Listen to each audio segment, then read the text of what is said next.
So the pressure's off. One of my friends backed out of the LAN party. So all this computer work for nothing. I still want to get it done though. We got to get this done because this computer is not a good alternative for my gaming computer, you know? I want to get my regular computer working again, so. Oh man, I'm beat. I was up late, I woke up late. I literally just wolfed down a freaking hoagie before before going on. So I feel like I could just fall asleep like at a moment's notice, but I want to get this thing done. You know? Like I got all the materials for it. Anyway, let's chat. Oh my god, we got a bunch of viewers that have left their browser open on the stream. That's hilarious. I bet you if I rated somebody yesterday, we'd be back at the 0 viewer mark, but it looks like there's 36 people that left their, maybe 34, 32 people that left their browser open. Good stuff.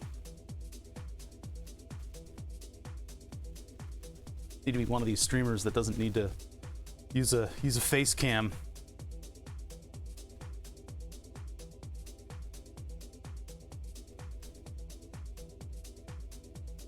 I wonder what those statistics look like, you know? Just got back from a 20-mile cycle ride after going to bed at like 3 a.m. last night for some reason. Jesus. I don't know how you do that. Yeah, 10-hour stream number 2. Am I? Okay.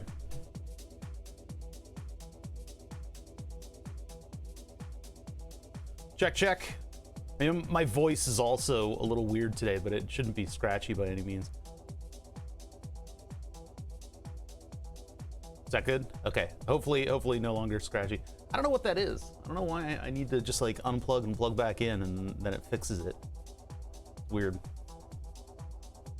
I was watching a little bit of Kraken last night, and God, it's like, you know the meme, one guy, it's that one guy, that one person jumps in and goes, is there no sound on the stream for some reason? Is sound broken? And he literally just wasn't talking for like a minute. He was doing other stuff in the game that they were playing, and just one person comes in, and then like for some reason they get to live in the streamer's head for a little while, and you know, it's like, oh no, I blah blah blah blah blah, you know, this and that and the other thing, this is not actually what's happening, I've got the sound and blah blah blah blah. Everybody else is like, what the fuck? He just wasn't talking. So I only listened to like 1 or 2 people on sound issues that I know are on top of it, and I know their setups work. That's something you got to learn how to do. I know a lot of people don't do that, because like one person will come in and be like, oh my god, the stream's broken, there's no sound, and then 2 seconds later there'll be another chat message where they're like, oh never mind, I just muted. It's like, why did you take the time to type that instead of checking your own setup?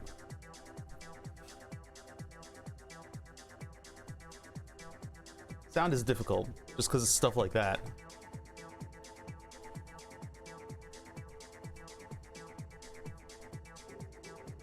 So I think we are going to use this as the bottom plate for the computer. There are a couple weird things that we need to kind of like work on in terms of making it into a computer, proper computer case rather, because I mean this is already a computer. Also, look what came in the mail. Nobody noticed it on my tweet.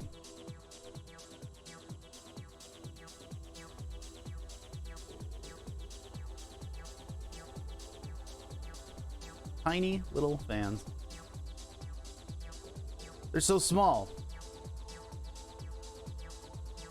I don't know what I'm gonna do with these. I think one might find its way into the thermal cam housing, just because. These are expensive.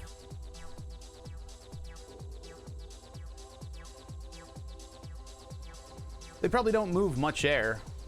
Maybe just a little tiny bit. And obviously they're going to be extraordinarily quiet. So in a situation where you just barely need some air to move around, I'm sure they're pretty useful.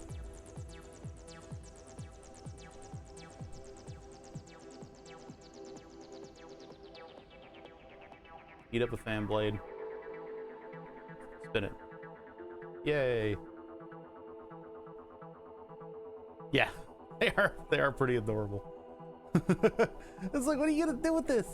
What are you gonna do with it? It's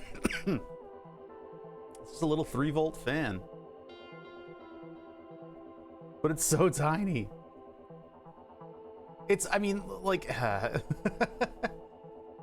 it's, I think the thermal camera is the only situation. Anonymous Cheer, thank you for the 100 bits. This is the only situation, like, the thermal camera is like the only situation where a fan like this I think would be useful. Something that's overheating and just static air is almost not good enough.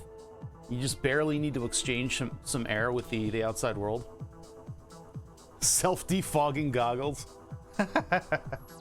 It's like, but goggles on your head, like you're moving your head around. That's enough to force a little bit of an air exchange, right? I don't know. Put 3 volts through one. Why not?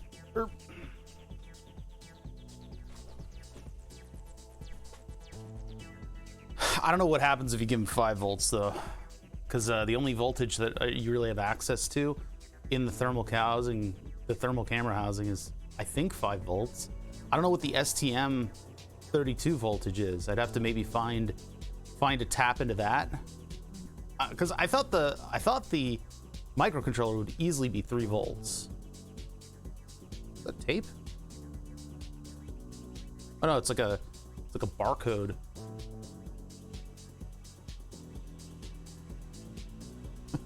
Really miniaturized electronics. Yeah, if your phone gets that hot, you got other problems. Like a GPS unit that gets really, really warm.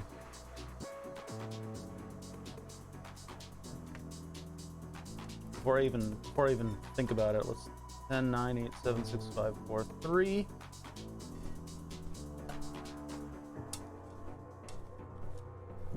I'm kind of beat up after yesterday. I'll admit. We'll take it easy today because somebody backed out of the LAN party. I actually lost viewers by going live. Neat.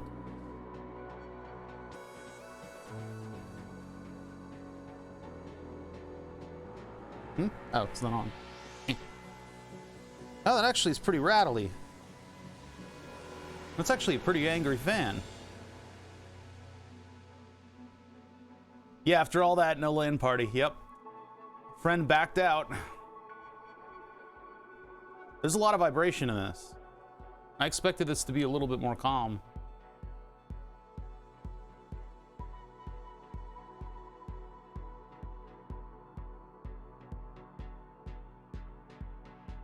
It better be a good excuse. I'm not gonna share it. Pretty warm? Oh yeah, it's heating up a little bit. This is the full 3 volts.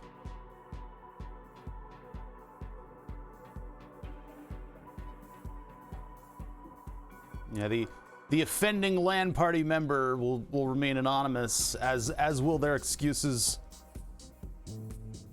That's heating up for a fan.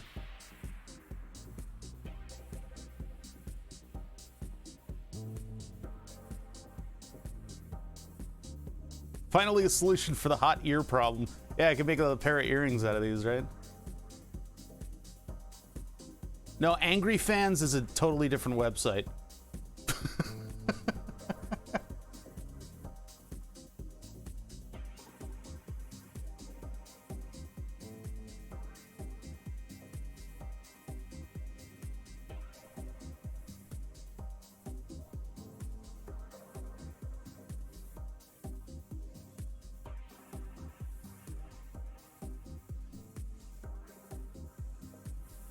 There you go. Man, that thing is getting toasty at 3 volts. I mean, it's also showing the heat from my handling. See, okay, maybe it's not that toasty. Yeah, all right. Maybe it's not toasty. It's just the only warm thing in view.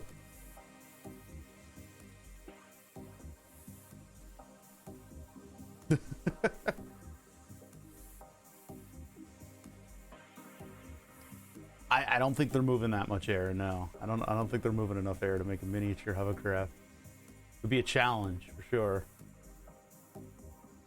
Schmide subbed 34 months. Press the button. Build clunker. Let's put you up on the board.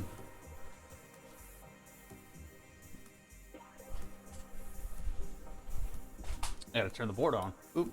Oh, I'm waiting for it to go into the Twitch API. Waiting for my response. Let's go. Let's fucking go. Come on. Do it. Do it. Do it. Do it. Did I? Oh, there it goes. Onto the board you go. I'm a little rough after yesterday, I'll admit. Streaming for 10 hours, doing projects, takes a little bit out of you. Just a little bit. We still have to clean flux off of that circuit board, but I want to start getting the mechanicals done on this thing. Basically just, I mean, it's basically just transferring everything over to the new enclosure, right? So there's going to be, basically, I could either use the milling machine or just my hand drill. We got to make basically a case with a, damn it, snagged on something. A case with a carbon fiber plate at the bottom is basically the goal. RC car's still going. There's a lot of noise problems still. I'm not quite sure about that. Jemide, welcome to the board. You're by Fraulein Savage, Buck Naked, 78. Cayenne, 2009. I don't know how to say words. And my last shred of dignity. So yeah, with the RC car stuff, I blame Robbo's raid. Yeah, for the people that are here, it's pretty funny. Your voice has changed. It's because I didn't sleep well. I probably slept with my uvula in my friggin' larynx, snoring myself into an early grave. That happens. It happens when I'm like work late, up late. Then I end up staying up even later, and then I get to bed and I get terrible sleep and I get woken up a lot. Anyway, so yeah, what's up with the RC car? Noise. It still exists on the breadboard. Celia Russell subbing for 44 months. Hell yeah. Man, we got Schmide at 34, Celia at 44. That's awesome. The whole RC car thing is still here. It should be viable, but for some reason, there's still a lot of noise on the board, like all over the board. So I don't know what the deal is. I want to bring that out again. I do know now that those transistors that I'm using to control the motor to do the H-bridge, they're totally fine. We can use those. So I'm happy about that. I can use the tiny, tiny little transistors as long as I let them bleed out heat, right? As long as I let them bleed out heat into the ground plane and stuff like that. That'll be fine. But there's still noise all over the board. And so I need to figure out how I can finally defeat that noise. It's weird. It's weird. The motor, it's like, it's not necessarily exactly the motor. And we tried both controllers, both the original DOS Micro and the one that I created, and there's still that same noise. So it's a hardware something issue. It's a hardware issue. I think my programming works and everything else works. We built like the exact same circuit as on the DOS Micro, and it's still noisy for some reason. So I don't know what the deal is. We'll have to figure that out. Tried it battery powered. I tried it with a power supply. I don't know. It's funny the lasting changes from a big channel rating and me not rating anybody else, because it seems like we have a bunch of viewers who just had their browser open and still open. Celia Russell, you're right by Lust and Dopamine. And follow me on Chatterbait. And Dinsdale Piranha. Lord Squeak is there. The Pickle Licker. I mean the username, it's right there. Bonk. Oh my god, where's Metronomic? Who's driving?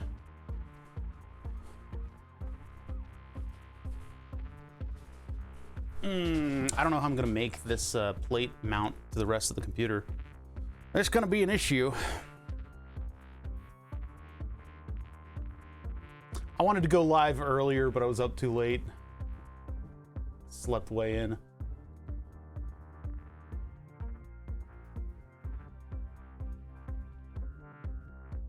Get Get ready to work. Oh yeah, this is still on.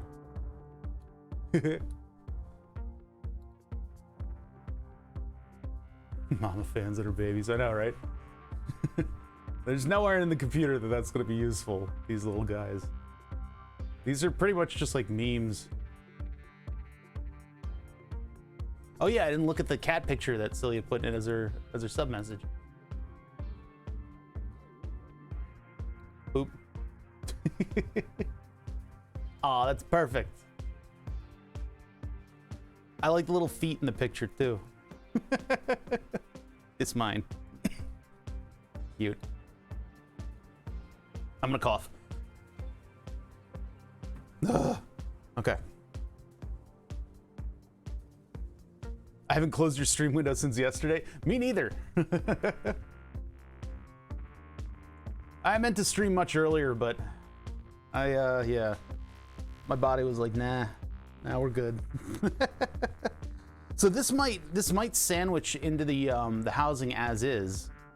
I don't know where I'm gonna pull voltage for it though. Also, this is fairly more vibraty than I thought. I was telling OctoJ, like, they're probably not gonna vibrate at all. No, they do. These are 10 millimeter, I think, or 17. Hold on, let me get the calipers. Yeah, a little tiny battery, a little LDO. Yeah, I don't know what how much current is that? Oh wow, that's taking 100 milliamps right now. That's a lot of current at 3 volts. 12 millimeter.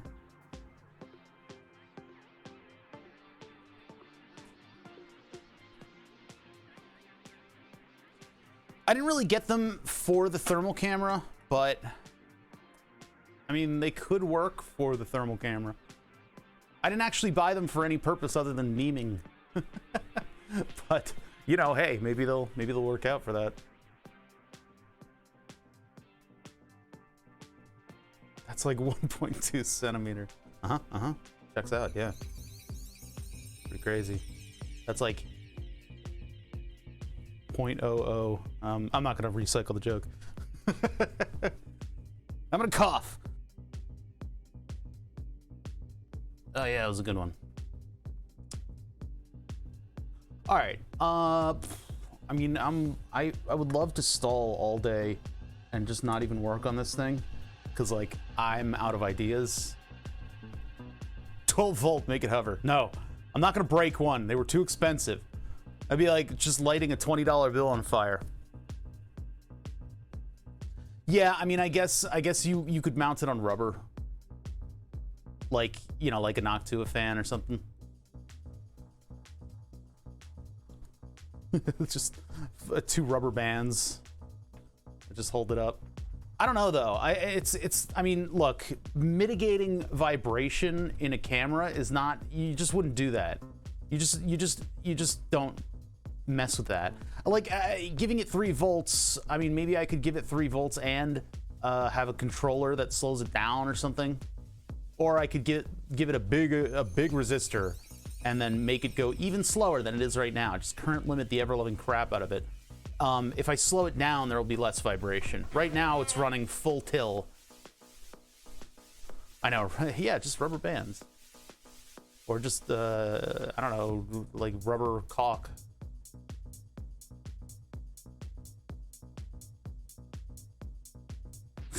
No, I'm not releasing the magic smoke in this thing.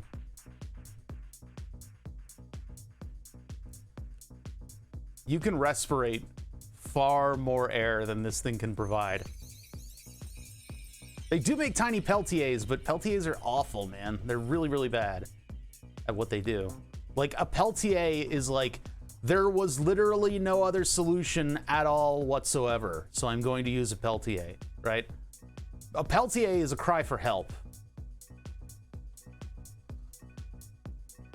Cold JNY Podotech.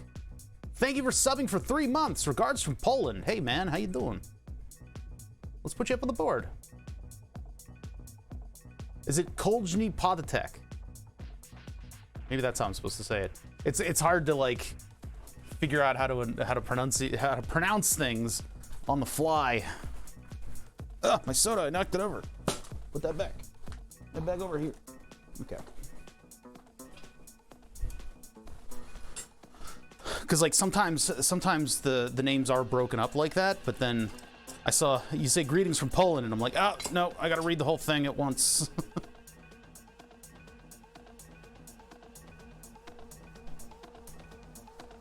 Don't even try to say my nickname. Oh, I'll do it. I'll do it. I have no shame.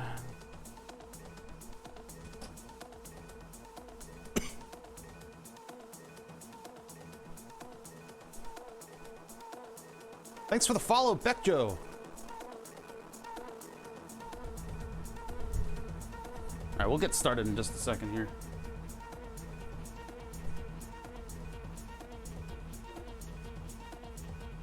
Kozhny Podatek. I can't, the second part I know I'm messing up, but thank you for subbing.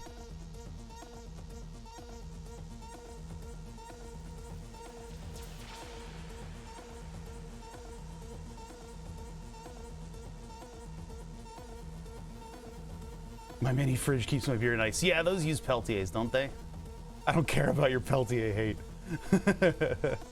They don't make refrigeration systems that are that small that aren't Peltiers, so. First time on Twitch, huh? Yeah, I could see you.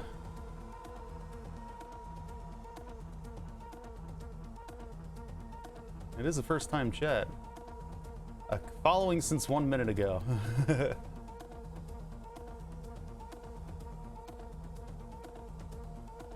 All right, music is dire. Let's get this out of here. Yeah, I know Adam Savage for his Comic-Con spacesuit. Problem is everybody now knows about the Comic-Con spacesuit, so he can't go around in it. He's got to come up with something else. All right, yeah, let's get this out of here. So we're still working on computers.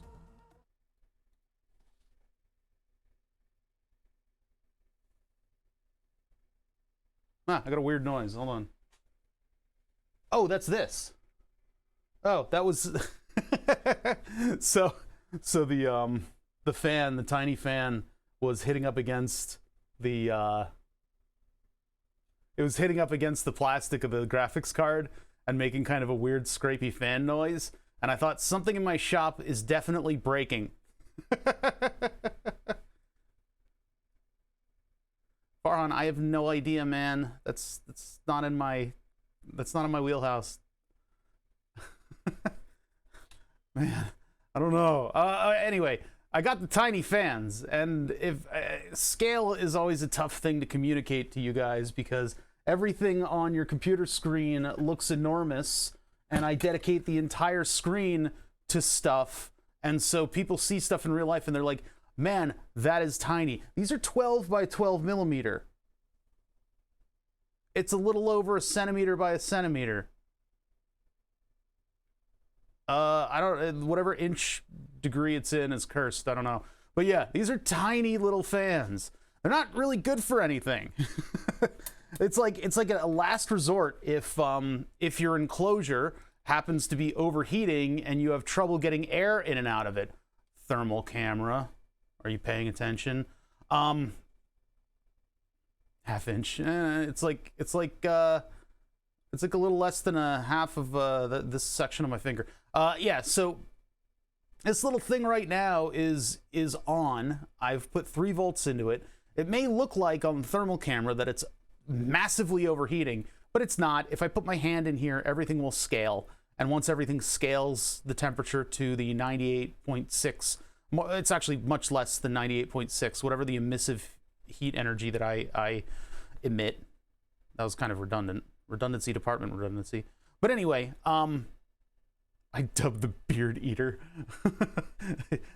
This thing is not powerful enough to even begin to tangle my beard hairs. My beard hairs are like telecom cables to this thing.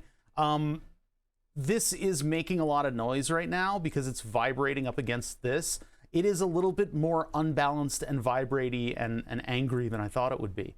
I'm sure it's moving a little bit of air, although it does seem to have some trouble even just like cooling off the areas that my hand touched earlier. Here, let's do a little like do a little stupid test with it here. I'll put some heat onto the plastic there. You can see it cooling down, and then I put this around it, so it's blowing air on it. It's still pretty warm. It's not really doing all that much. But anyway, so it's not totally overheating, but it is far more angry than I would have liked it to be. You would think something like this would run silently, so it probably needs it. Yeah, I know that wasn't a very scientific test, but yeah. But I would need I don't know. I'd probably need to put it on a controller of some kind in order to slow it down, to make it a little bit less angry.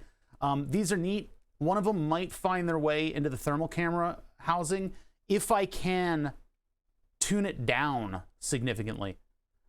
Is there a launch going on? Why is NASA live? Hold on, wait, NASA's live right now. What's going on? What's going on here? Why you live? What you doing? Oh, spacewalks. Cool. That's fun. Yeah. Got a spacewalk going on. That guy's getting a lot more done than I am. Man, you know, like, boy, that makes me feel lazy. This guy's making me feel really lazy. He probably woke up early. Man, all right, I'm closing that before I get too jealous. All right. Anyway, I got a tiny fan. I'm not going to do anything with it. I'll put this aside. I'll put these aside for now. I bought 3 so that I wouldn't have an even number, so that I could never, ever get them all into a project. I would like to put one in the thermal housing, because we can still see the effects of heat on the, okay, it just calibrated. As soon as I point it out, it like calibrates, and it looks like it froze, but yeah, there's still like a band like right here that you can kind of make out. So if we put something like this on it, and it just barely moves, it would still have a cooling effect on the camera. That big heatsink that we put on the thing was pretty useful, but I can't, like, even just holding this right now, I can feel it vibrating. There's just a little bit of like vibration resonance that this thing has. So having this thing come on occasionally would maybe be good. I don't know what kind of control I would have. There are no GPIO pins on the thermal camera, and this thing takes 100 milliamps. That's a lot of power for something this small. When you take into account the amount of planning and prep, space station maintenance is probably a lot less productive. I don't know. You think they're going to pull the average down? Yeah, this job's planned years in advance by a lot of people. Hey, many men and women. NASA's got a pretty good diverse crowd going on for them. So yeah, anyway, tiny fans, useful? I'm going with no, but they're probably gonna find their way. Yeah, it's no, not half a volt. No, it's this is 3 volts right now. So I mean, if it was running less than 3 volts, it probably would be a lot less angry and hot. The webcam has 5 volts going to it though.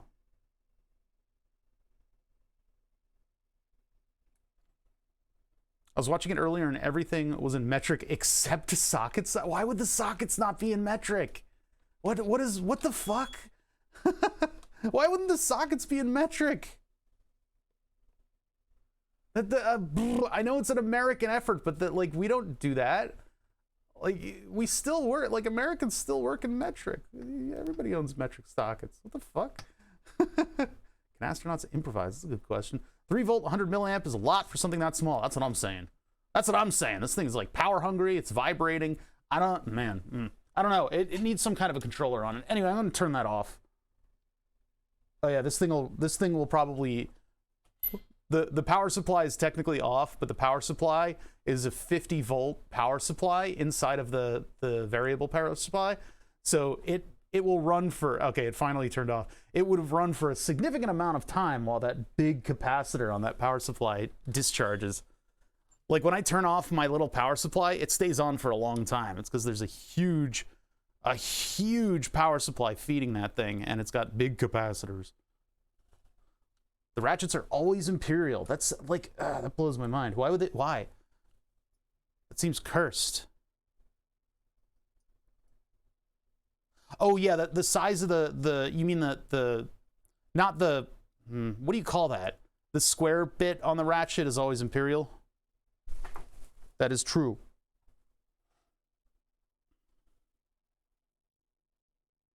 Yeah, the shaft or whatever you want to call it. I don't know what the name is. Some dumbass passed a law stating Imperial only. Is that real? I can't trust chat. I don't know where to put these. I guess they'll go in with the surface mount parts. Let's see if they, I mean, just for the sake of keeping them. Yeah, I guess they fit in there. I just need to do this with a cable. Sorry, cable wire. Actually, these should get a larger... I need to put these in one of the wide cases. Oh, are the... Sorry, overseas are the... What is that part of the rat? Hold on, let me put these away before I get too distracted. I'm gonna look up what the parts of a ratchet are, because I can't even have a discussion about them if I don't know the words to use. I'm weird like that, you know? I'm not gonna call everything a thingy. I guess I could. I'm not under, like, you know, it's not against the law. I can talk about whatever I want. We could turn this into a politics show. Oh, sorry, I threw up in my mouth a little bit. Sorry about that. All right, these are harder to put away than they are to play with. Please get in there, wires. Okay, I had to, like, close the door on them to keep the wires in there. All right, so what are the parts of a... I know the mods would rebel and leave if we did that. Parts of a ratchet.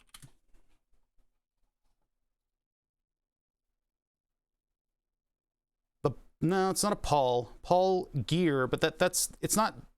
I don't care about the drive gear. What is that thing called? Drive square? Is that really the name for it? So overseas is the drive square in Imperial, even though everything else is metric?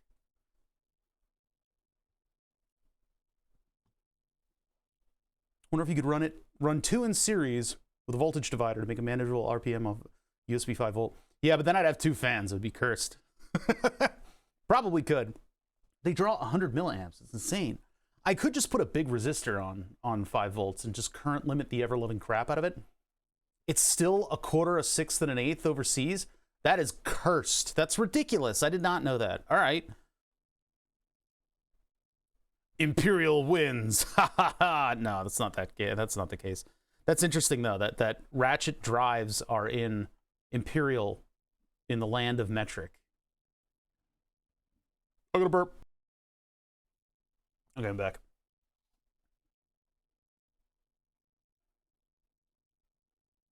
That's crazy. Okay, so yeah, I guess that's a standard that's so old that you just don't mess with it at this point. Because, like, I mean, hey, now you guys understand what it would be like for America to switch over to Imperial units. It would be like you guys switching all your ratchets over to Imperial or over to metric. I guess. I don't know. All right, so where we left off yesterday, my brain is just broken today. But we'll get through this. I've got the power supply refurbished. We moved all the parts over to a new one. This thing is like raring to go. It's pretty much exactly as it was before.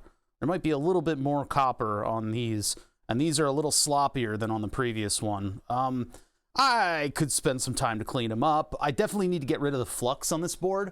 It's not going to be any operational issue, but the flux on the board just bothers me. It'll get real dirty over time, so I'll need to give this thing a little bit of a bath at some point, but we've got a lot of other stuff to work on first.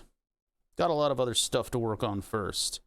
Did I do that? Yeah, I did all the mods on this thing. Yeah. Oh, and there's a big greasy fingerprint on the front from ugh. Okay. So this thing is raring to go.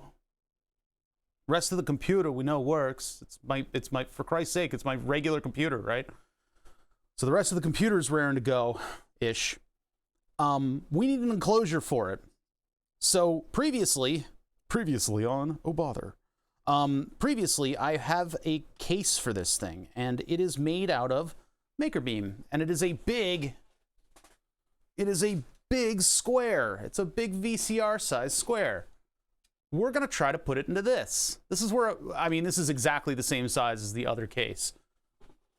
The other case had a bunch of mods to it though, because it's been housing for several different graphics cards and several different motherboards, and so enough is enough. This thing is sick of my shit, so it no longer quite works that well. The support beam in the middle, probably not something we're gonna have on the new one. I also have a different platen. I keep using that word, platen. It's a plate.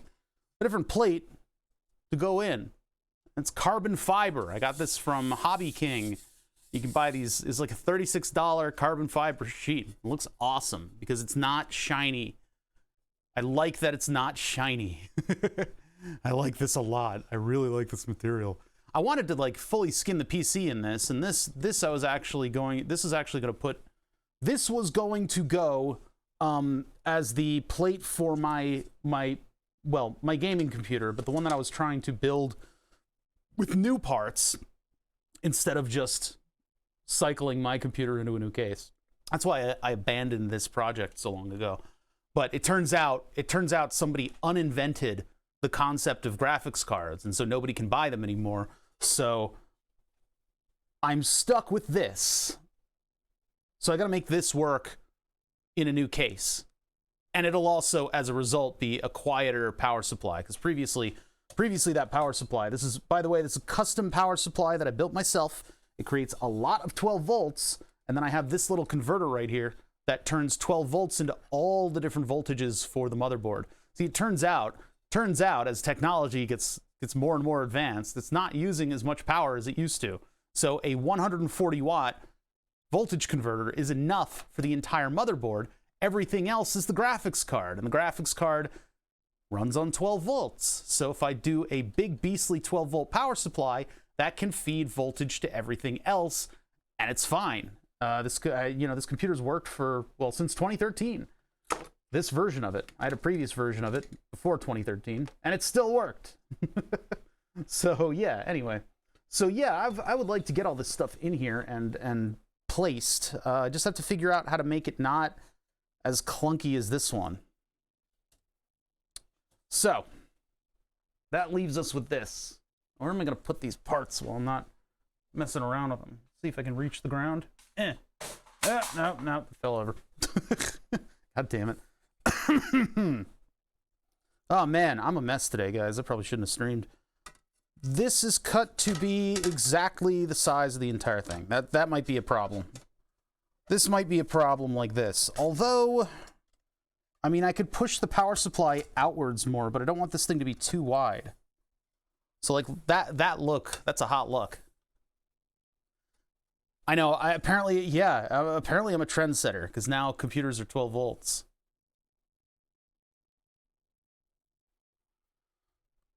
It's kind of weird when somebody else has very similar speech patterns as oneself. I don't know, man. I can barely talk.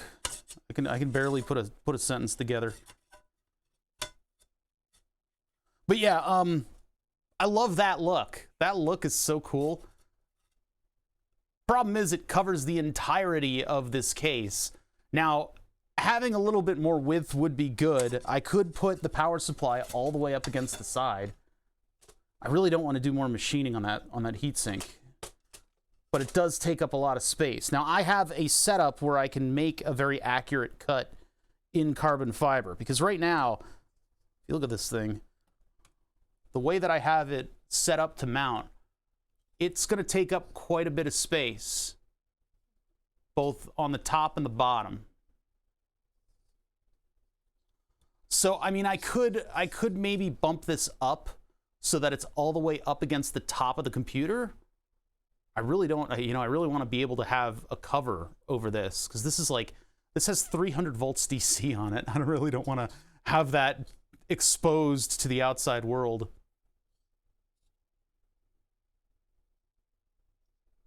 Even at 400 watts, the GPU should only require a single pair of 8-gauge power wires. So why does this spec require so many damn Molex connectors? I know, and that's what I did to this. I basically took all the Molex connectors and I put them to a reasonably sized wire. All the power delivery cables inside of your computer are 18-gauge. And so I guess they double up on the 18-gauge wires in order to make sure that there's enough power there. But I mean, it's kind of ludicrous. It's kind of ludicrous, but that's just what it's like. That's just what we have to work with, huh? Okay, so I want to get I want to kind of start to mount the power supply in this case, because once we get the power supply and its fans mounted to the side of the case, we can figure out how to place everything else. It's all about this thing, isn't it?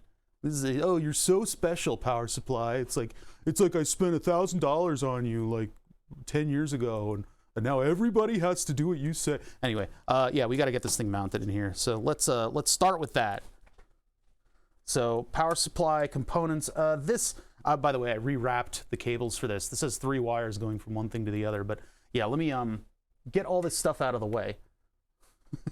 This thing needs to be treated with the utmost respect, because you can't get them anymore. Oh my God. Oh, stuff just fell out of it. I don't even know what. All right, put this over in the special spot. Very special, very special. Don't. Careful now. Careful, he's a hero. All right, these wires I'll deal with in a second. Let's get them out of the way. The entire rest of the computer, you know, when you build a mini ITX system, people, what? Oh man, I'm making all these noises as I'm trying to think about how I'm going to phrase what I'm going to say.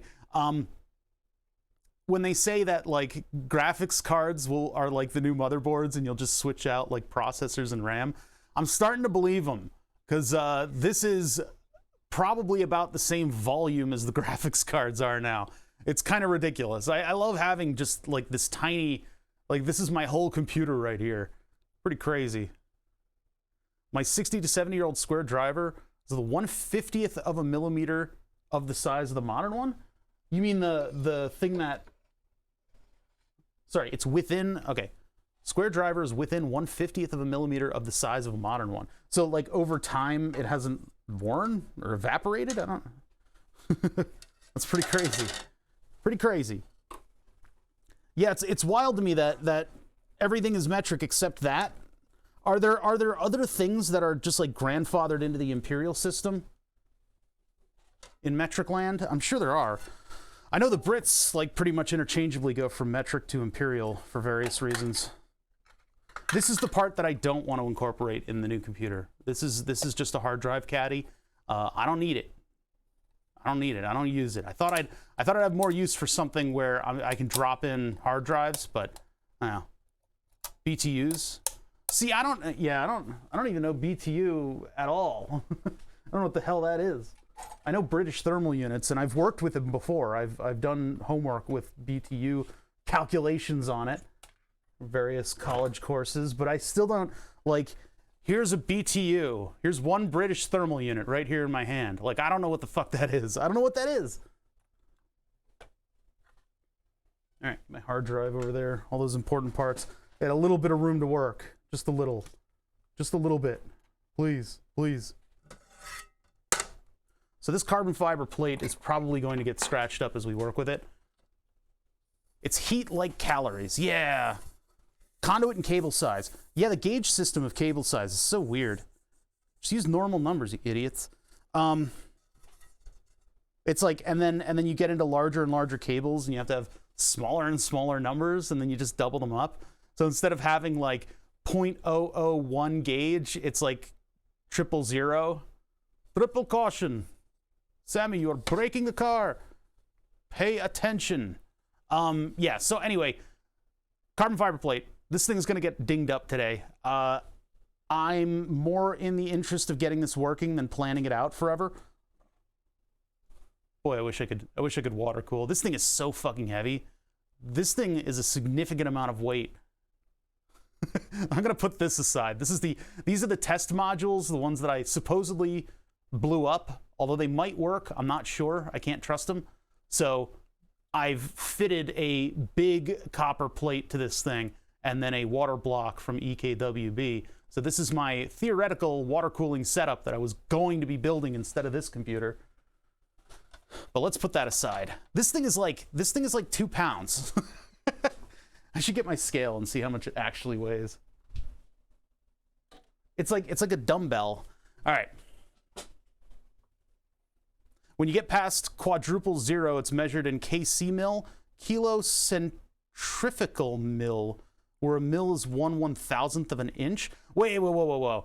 No. Quadruple zero is like big, because gauge runs backwards. So like 30 gauge, really tiny, 18 gauge computer wire, 1 gauge thick, like dummy thick. Quadruple zero is like the mom from The Incredibles. Like, it's huge, right? It's like a dump truck. Very big wire.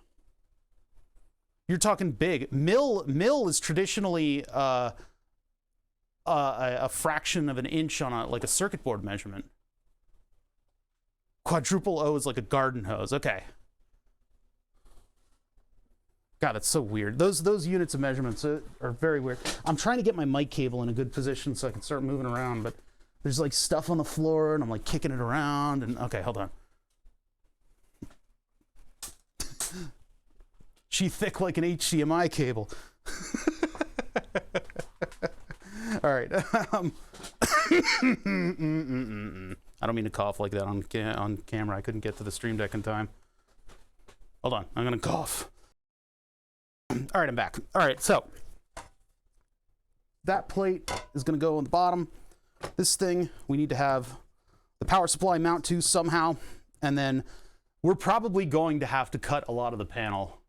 The speaker grill, that is, to get it to fit in. So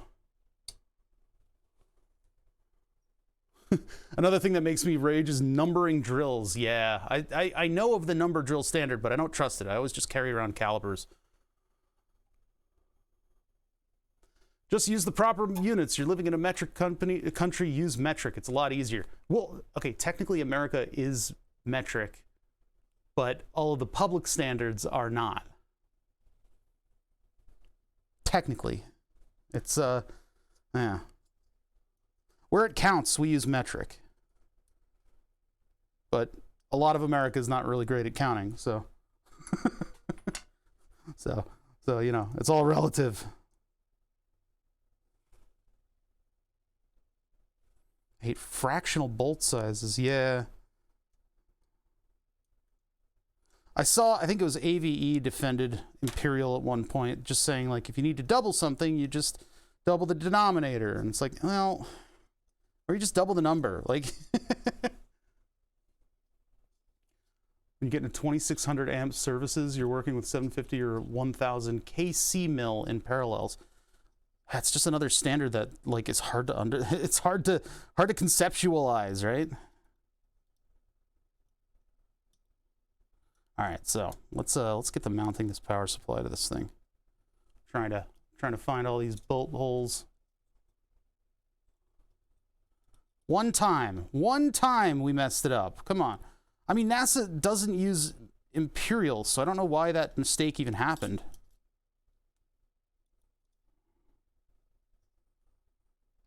Nobody lets you live it down. Okay, that should come out. Okay, cool. So we got to figure out how to get this thing in there. The circuit board won't even fit through that width, huh? If we're going to be rebuilding panels, it might stand to reason that we make this thing taller. I mean, I can put this all the way up against the side, like that. Contractors. Yeah, I forget what his reasoning was, but I remember him saying something like, "Yeah, you just have the denominator," or something like that. And I was like, "Eh." It was Lockheed, not NASA. Okay. No, not redesigning the board. Now that I have time for everything now. Now, I still have the drive to get this absolutely and completely done. You know, I don't want to leave loose ends on this one. Ah, there you go. Release these. These are my test pieces, test stand pieces that I think we'll end up using. These are also the height of the sidewall. If I expanded that sidewall, I could probably fit the fans in the area of it, but I would have to cut 4 more of these guys, probably 6 more of those, actually. 6 more of those. And so if I have this as the base plate, how am I going to display this?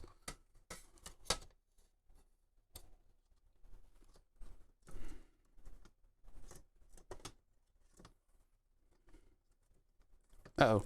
Screwed this up. What the? Oh my god. Ugh. Okay. God damn it. This thing, not cooperating. Nothing is cooperating. Alright, so if this is the base plate for the whole computer, like that, and I were to fit this in, I could do it so that it goes all the way up to the top. Maybe we'll do that. Yeah, that could work. Okay. Yeah, I don't feel so bad about that, because then I can have the top of the enclosure come all the way up to this edge. And there'll just be a piece of heatsink up top, which I guess gives it a weird asymmetry, but at least the fans will, well, that does block some of the fins, though, which is not ideal for cooling, which is not even something that I need to say. It's so readily apparent. I don't know, do I do that, or do I lift the case? I don't know if I want to lift the case up and make it taller. I think that's a bad idea.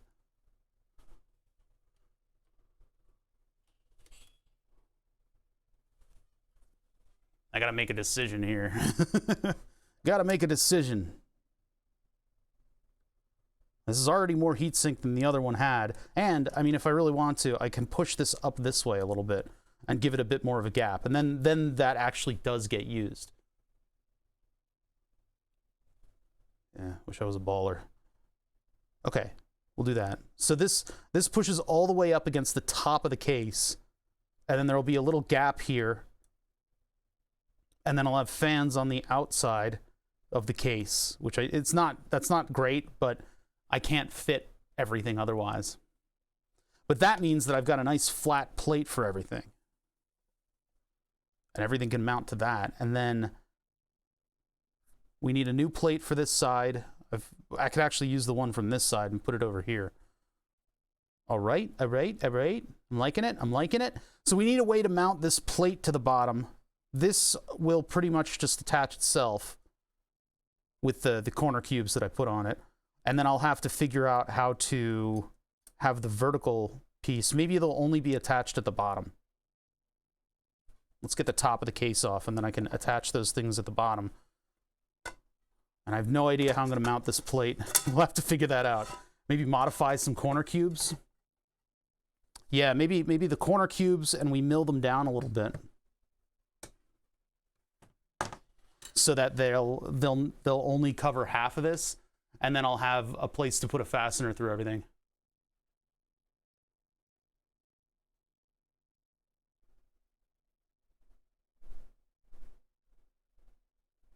What?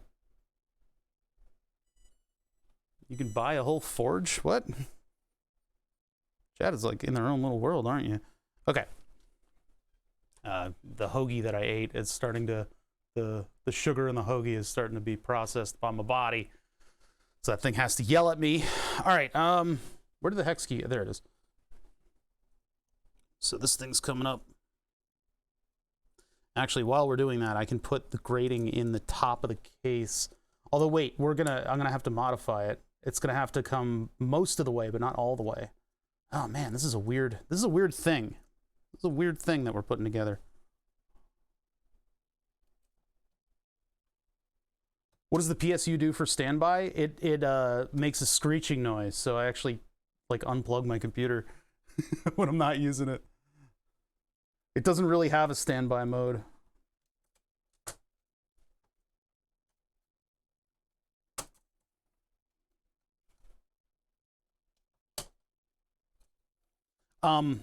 the standard requires a power supply to be able to provide 2 amps at 5 volts while it's off, while the computer's off. And basically, this thing is always raring to go, and it alters the frequency of whatever switching God damn it. It alters the frequency of whatever switching mechanism is in there in order to provide an efficient amount of 12 volts at whatever current is required. So on standby, it just kind of makes a noise. It gets into the audible frequencies. Okay, let's see. So if I want to, I mean, the other thought was I could cut this panel again. I could cut this panel again, which is going to make a lot of dust that I don't want to deal with, so that it stops out here. And then the PSU, I mean, this thing is conductive too. I got to be careful about that. Getting the high voltage near a big conductive plate. I probably wouldn't be an issue, but still. I also really don't like how this visibly is pinched downwards, but. Okay, so, yeah, I guess I'll put 2 pylons in here, and then stuff will mount to that. Oh, why is that so loose? Well, let's take it off.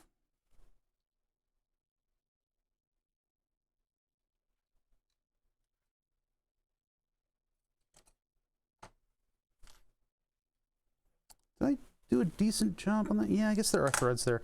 Okay, I am trying to like remember some of the work that I did previously on this thing. Yeah, I know. One of the screws fell out. I know. It's somewhere on the floor. I'll get it. I'll get it. That's all right. I'm trying. So with the Makerbeam stuff, when you use like external brackets, they're very visible. Oh, you know what? This won't. No, this will work. This will work. This will work. This will work. This will work. This will work. The external brackets are like really, really visible, so I want to limit their usage. But when you do stuff like this, like if I want to adjust that distance, I'm not going to be able to. So I got to plan this out properly.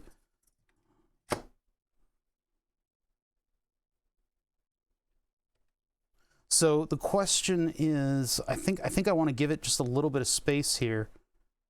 I don't know how much, and that might be a problem later on. But if I give it a little bit of space, that means air can come in from all 4 sides, right? Yeah, I guess that was a drop. You can counter to that if you want. I'll capitulate. I'll capitulate.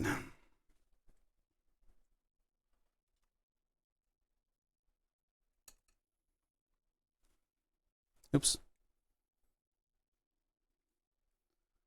If I give it 20 millimeters, is that going to be enough? No, that's pretty much the size of the thing. No, it's pretty much at 20 millimeter. Okay, so we'll do it at 20 millimeter, as close as I can get to that.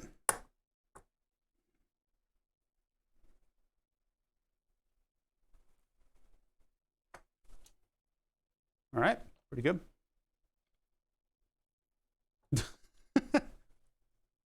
Drop question mark, drop exclamation point. Yeah. 18.2. Are you what?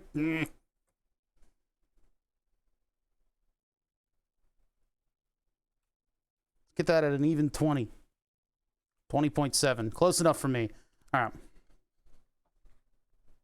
Put this back together.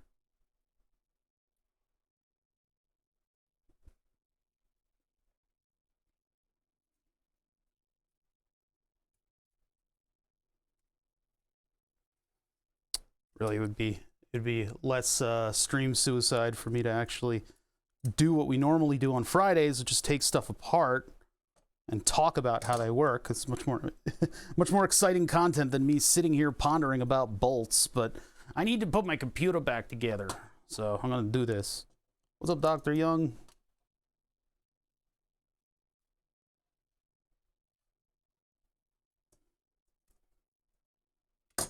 Why is like every fastener in this thing is like loose? Who built this?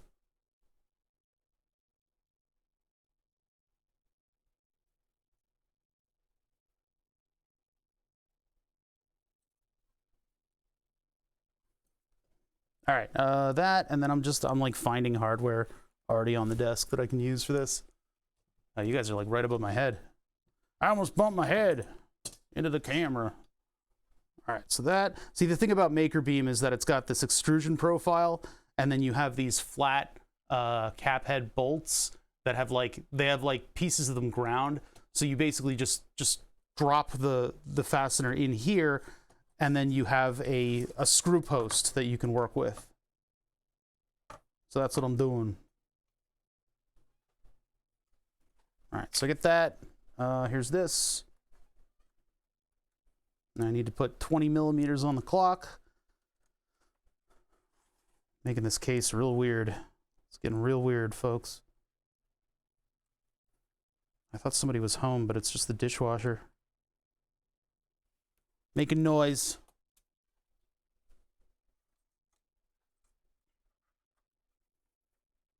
All right, 20 mil a meter-ish.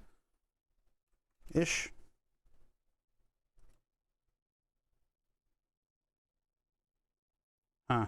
See, that's where it starts to get tight, but then it needs that extra quarter turn. So it's a little loose, actually. I'll try the other side. Yeah, I don't like that I can only fasten this in on one side. I mean, I guess I could use corner cubes or something like that, but try this. The thing is, when you do custom lengths of this stuff, you gotta thread them, and then I don't know if my threads will match up to the point where this thing gets taut. Yeah, there, that's a little better. I just don't have, it's so loose. It's so loose. It needs like another, this is where it gets tight, and that's crooked.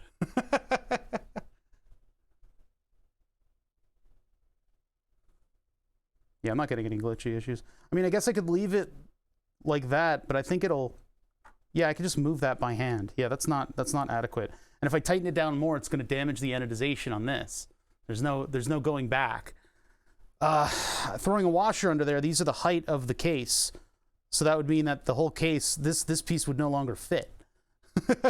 No, shimming, I don't think I can shim it. I mean, really, it would be better if this bolted directly to the outside, but I don't think it's tall enough for that. Because, yeah, if I sit it like that, it's even with the top.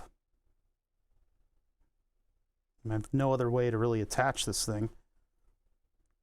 Unless I did... Hold on, I'm thinking.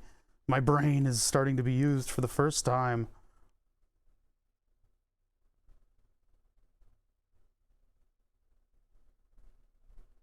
Yeah, there's not really much that I can do about it. I can just leave it to be slightly loose, but I think that'll cause problems later on.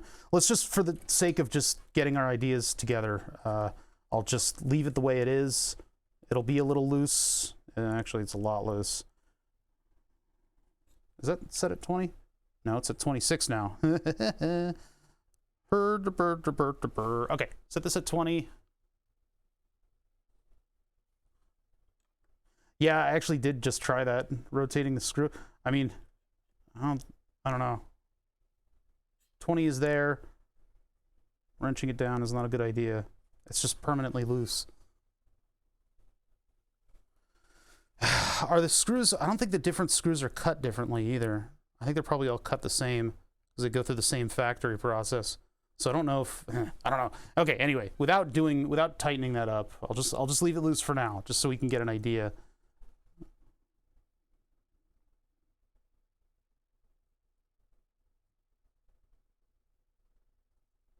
Hello. Oh God, that's gonna be such a pain in my butt. Cause like you can't just tighten it. You'd have to undo the two edges and then oh God. Oh, it's terrible, guys. It's terrible. This is an unmitigated disaster. Let me see here. Yeah, I guess I'm just going to assemble it and see what it's like.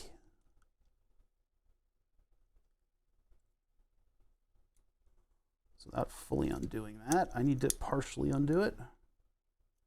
Actually, this one goes on this side. This one goes here.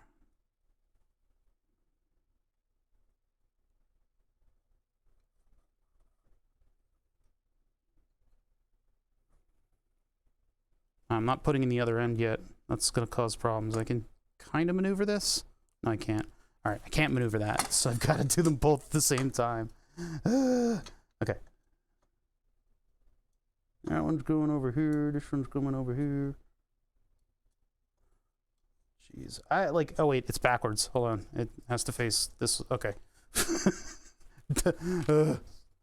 I almost did it fully backwards.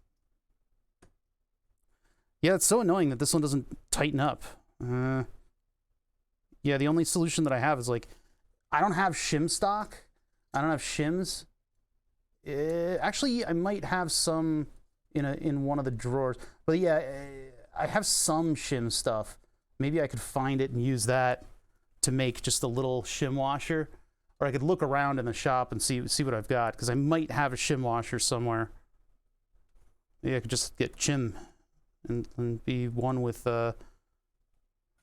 whatever the Skyrim, or sorry, the Oblivion lore is. Never understood all that Oblivion lore. I tried to read up on it. There we go.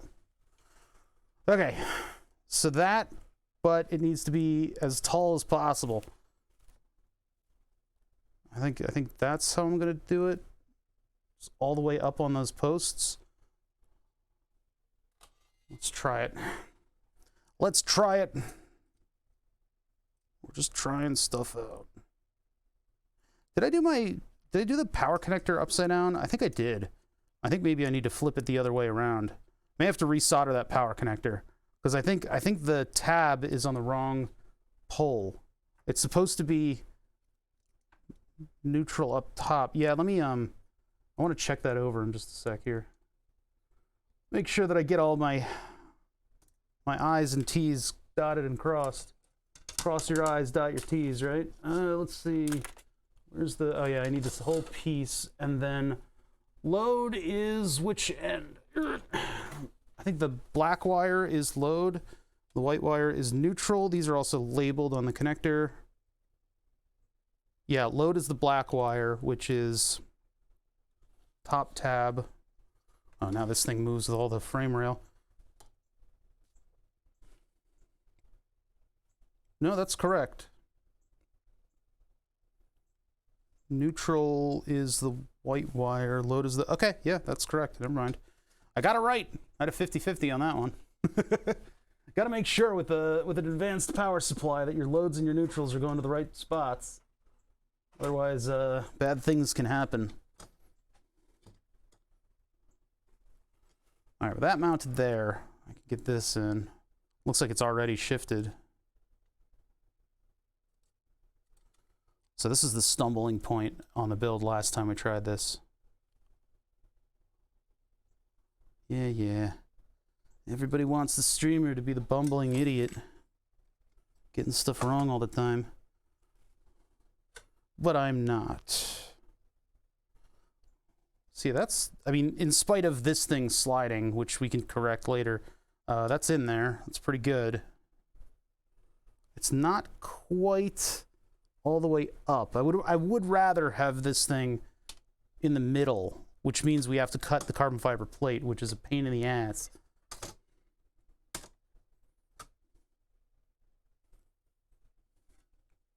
Because yeah, otherwise this will not.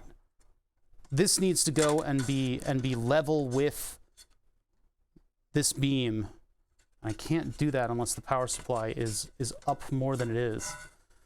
And I would kind of rather have it even in the enclosure. So we will have to cut the carbon fiber plate, which is a matter of setup. I just need to set it up. But all right, so let's I mean, I'll cut the carbon fiber plate later. Let me centralize the power supply, and then we'll assume that there's a big cut in the case, and we'll see what other material we're gonna need. We're gonna need, please Todd, no.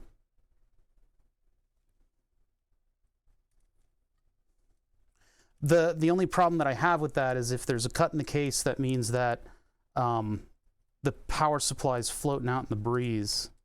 I don't want that. I don't want this thing to be Like, if I grab my computer while it's running, I don't want to have a nasty shock, you know? That would be bad. Here, I'll put this up here just for now, just so we have a little visual example of what the case is going to be like, and I can figure out where these fans are going to go as well. Hello. I would have liked to like 3D print stuff for this. I started to work on these like hexagonal panels that would have smaller Noctua fans on them, but that didn't really work out just by the mechanics of it and everything. I mean, I do have all the parts for that, but I don't think those Noctuas are going to move enough air. Well, maybe they will. Had it all planned out, and I had circuit boards and everything.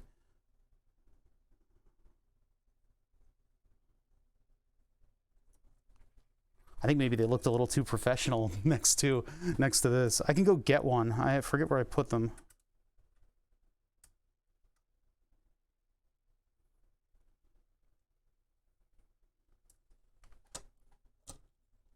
Thanks to this pile of fasteners over here, I'm not lacking in hardware to put this thing together, in spite of the fact that I dropped one on the floor already.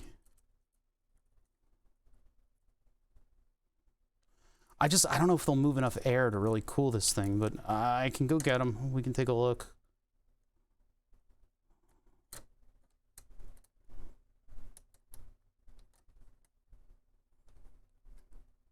As is with me, I don't throw anything out, so I think I still have them. I just don't know where they are. So yeah, here's the power supply in its home. Not quite even there. I have to work on getting the height right. And here, let me fix that real quick. Just do this.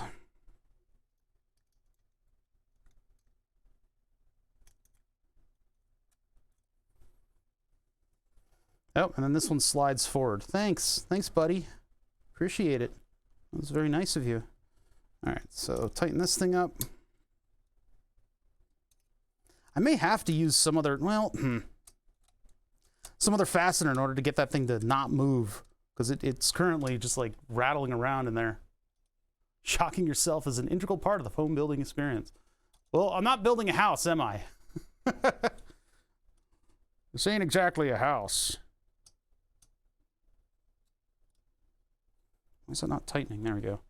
I mean, like, if I'm able to tighten all these fasteners, this thing is ostensibly bomb-proof, but I'm not.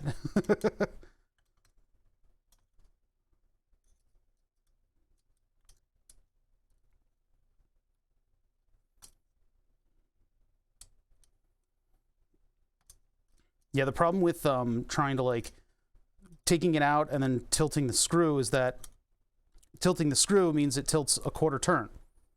So what's the point? And if the screw is a quarter turn off, then it's still going to be the same exact number of turns loose. Wait, I had a smooth wrench tech. I didn't even realize, man. I didn't even realize. It's just automatic. All right, so yeah, there's power supply on the edge of the case. Step one. Problem is that's loose. And then the other problem is that I can't, I mean, the lid can't quite fit unless it can go in that. So I could drop this down to the ground and have an opening at the bottom, but then the plate doesn't get all the way over to here. Like, the plate should be even with the top, even if we cut it back. I don't know if that's a possibility.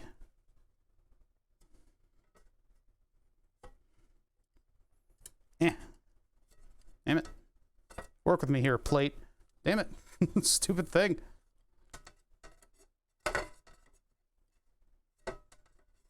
Everything is sized like exactly to fit, so it's like everything is a struggle.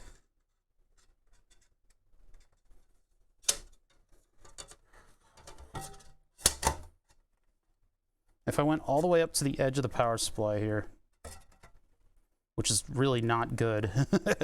It's not good design. Would this be even? All right, let me open up. Let me get rid of this rail over here. I got this rail over here that's in the way, so I'm gonna remove that just for just for testing purposes.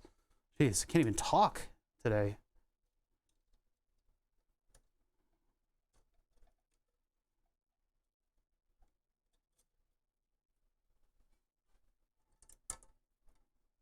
Oh, other way. Wait, lefty loosey. Okay. Is Twitch being crazy today? I don't know. Test bench. No, this is gonna be my computer. This is my gaming computer. We're moving all the parts of my gaming computer over to a new enclosure, basically. My gaming computer, because I'm a gamer. I mean, I could use the corner cubes on... Oh, no, I can't. Never mind. They're too far up. I was saying I could use the corner cubes on the power supply in order to hold up this plate, but no, that's not. So, okay, that works. This works like that. So if we cut the plate again, which requires me to get that rig that I made that we turned over to cutting the, what do you call it? To cutting the speaker grill. If I repurpose that or repurpose that or double back, forward purpose it. If I make it cut the carbon fiber plate again, I can cut this a little shorter, and then this will work as the base plate, and then the power supply is up against it. It's not great because carbon fiber is conductive, but I guess that's okay. That should be okay. And then it's going to be tough to fit the top, but there's a little bit of space there, so I might get away with it. I think I'm going to get away with it. Shit. This plate just fell back. Because, like, that was the wrong view. I hit the wrong view button. Are you guys looking at me still? So I might be able to fit the grill material in there. And then the top would just be a big steel grill plate. And that would allow that little bit of airflow to get in there. This actually fell down. That's supposed to be up a little bit. It'd be like this section. Man, I don't know what my favorite game is. I don't know. What's your favorite game? You know, like, man, that's a big question. Yeah, so if I can get away with putting the speaker grill up here, I've got a little section of it over here that I can test. Grab that little section, see what we got here. I can't do it like that because it's the size of the thing, but oh yeah, that works perfect. I mean, what I'd really love to do with this is if I was able to confidently bend it, leave 10mm wings that I would bend on the ends so that this was flush with the top, but I can't really do that. KSP, Waifu Simulator. What are your top 40 games? That would be me just naming games. Minesweeper? What about Minesweeper? Okay, so this is looking good. I think I just need to cut that carbon fiber plate, and then I need to cut down some of the other pieces so that I can have the front buttons and all that, the front butt, all that stuff. And then when we've got the plate flat on this thing, then I can size up the rest of it. Let's make sure everything fits in the case. Let's make sure everything fits. Let's see. I need something that'll hold this up. I don't have anything that's quite that height, because I think what I can do is modify corner cubes and cut off that. I mean, we might as well just do that, I guess. So let me see what corner cubes. I think I'm going to use the only ones that I have. I think are the black corner cubes. I don't have any more of the anodized ones. I only bought so many. Let's see what I got in the Makerbeam section, because we'll pop them on the mill, and then I can give them a little cut that'll make everything fit. Let's gonna figure out some other way to mount them, but I don't think there really is. All right, Makerbeam stuff. That's not Makerbeam. Yeah, there's not a whole lot in here. Okay. Not that I'm running out. I do actually have other drawers full of Makerbeam stuff.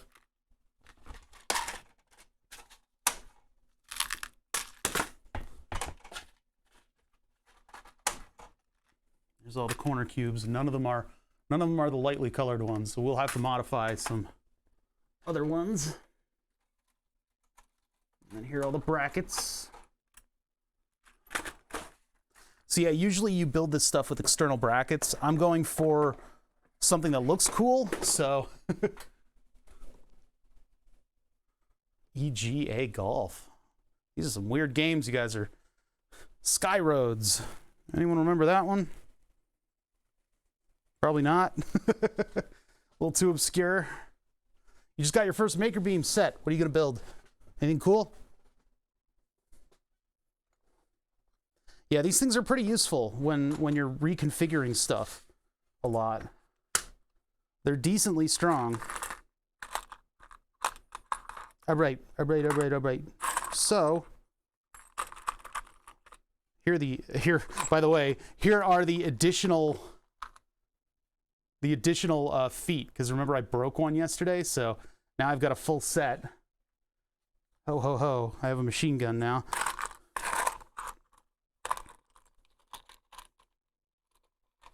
Building lasers. That's awesome. I had a little debate with myself the other day. I know that's a little personal. I had a little debate with myself about the board.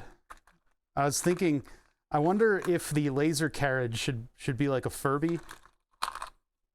And so you have this really creepy Furby face that's like going around staring at the board, and then its eyes would open and its little beak would open, and then the laser would come out of it and burn the name.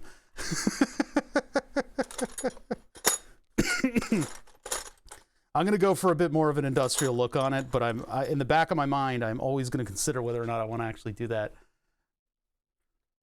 It would be, because like that, it would be funny, right? That would be very funny, but it would get old very quickly. That would get old very, very quickly, and I got to consider that. Here's one of the problems, is that if I take off, damn it. So if I reduce this by the amount that would be required to mount the carbon fiber plate to the board, why is there like cookie dust on the bottom of this thing? What the hell? Like a smashed Ritz cracker or something. Weird. That was weird. I'm gonna put this aside. Damn it, there's like no room for me to operate around here. It really wouldn't get old. That's terrifying. Do it. Look, guys, I don't know. If I were to do that, then I would need to actually have like a working Furby on me, and that's just a lot to require from your streamer. There's like gunk in this air. Okay. Yeah, so I don't know. I don't know if I'll do that.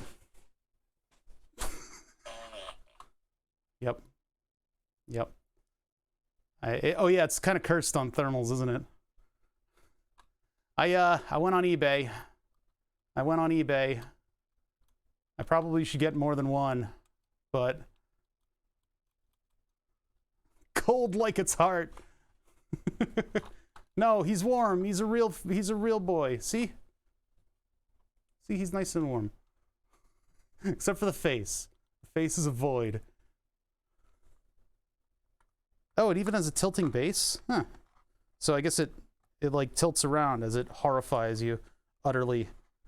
I also like that the beak goes down a little bit more to reveal a horrible robot mouth.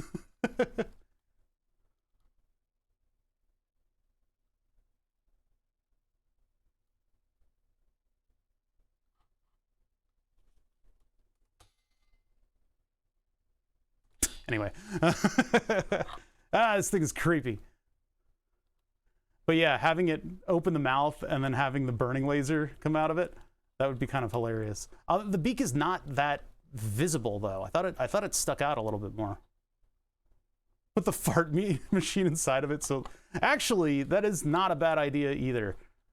If I put the fart box in here and I just run a cable into it, and then have it just like, you know, do a little whatever the fuck Furbies do a little dance whenever a fart, or I could just have the ears go down when it farts, and then they just come back up. Burp, burp, and then they go back up. Yeah, having it tilt to the side, it doesn't have that mechanical capability, but it does appear that the base moves back and forth. So yeah, I would, you know, we'll make a robot Furby at some point. That's on the list. Oh, here's the tag. Yeah, I wanna control the Furby with our own brain. What are these? Do they hold this thing on with no.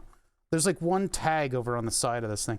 I should probably get another one too, because only having one is just an invitation for something to go wrong. So if I get another one, I don't know. I'll have to hunt on eBay, but I spent like $30 on 20 maybe on this. An automated Furby fart cam. How many cameras do you think my system can handle? All right, I'm gonna put this over here where it can terrify us while we work. Ugh. Hey man, hey, what do you think? You got nothing? Okay, all right. Oh my god, it's getting closer. I do, you know, making it shoot lasers I think is probably a minimum requirement of that thing, right? When I was a kid, I made a mistake of hiding in my drawer. Freaking terrifying. It needs to track you as you move through the room. Emily Villanesco did a great project where she had like old TV equipment, I think it was, and she made a circuit that would, I guess, like it was able to do video and stuff. And so what she did was made it have an eye on it, and the eye I think follows you or something like that. It was really creepy. I loved it. All right, arm focus in a little bit. So if I were to shave off the amount that I need on this corner cube in order to make it hold up the plate, I fear that there would be no bolt hole in it at all at that point. So I don't think that's a good idea.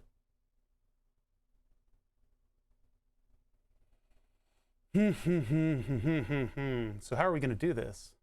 How am I going to mount this plate to the Makerbeam? So let me get a piece of Makerbeam. We need to mount this plate to that evenly. So this is basically what we have to deal with here. If we're looking under the what do you call it? We're looking at this from underneath, under the computer. And I have to mount this plate at this height to that beam.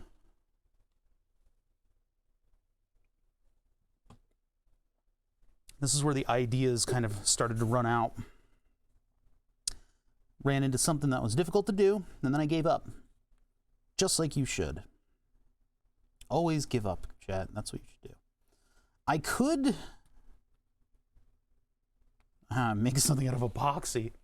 I could 3D print something with a hole in it. We could design that part today, and I could print it, and we could do the cuts. I really wanted to like finish this today. That's why I'm reluctant to like, you know, go to the 3D printer and build something. But I guess we should probably 3D print something. I think that's the best way that I can do it. I mean, the PETG is going to hold up to that, and I can do all of all the small, you know, stuff. I can make it small and then make it fit. Although if it's going in like that, how would I get the bolts on? That's the other problem. Let's take a quick bio break. I'll be back. I'll be right back, chat.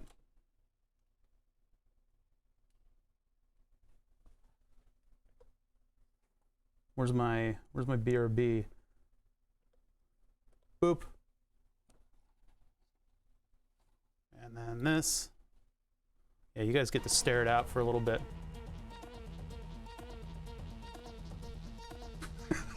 With weird swirling music. I hope it doesn't have batteries in it. I should have put batteries in it for this. Made it chatter or do something weird. I'll be right back.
Oh no, ran into a copyright song.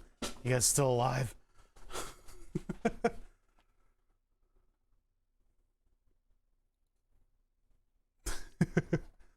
Copyright. Womp womp.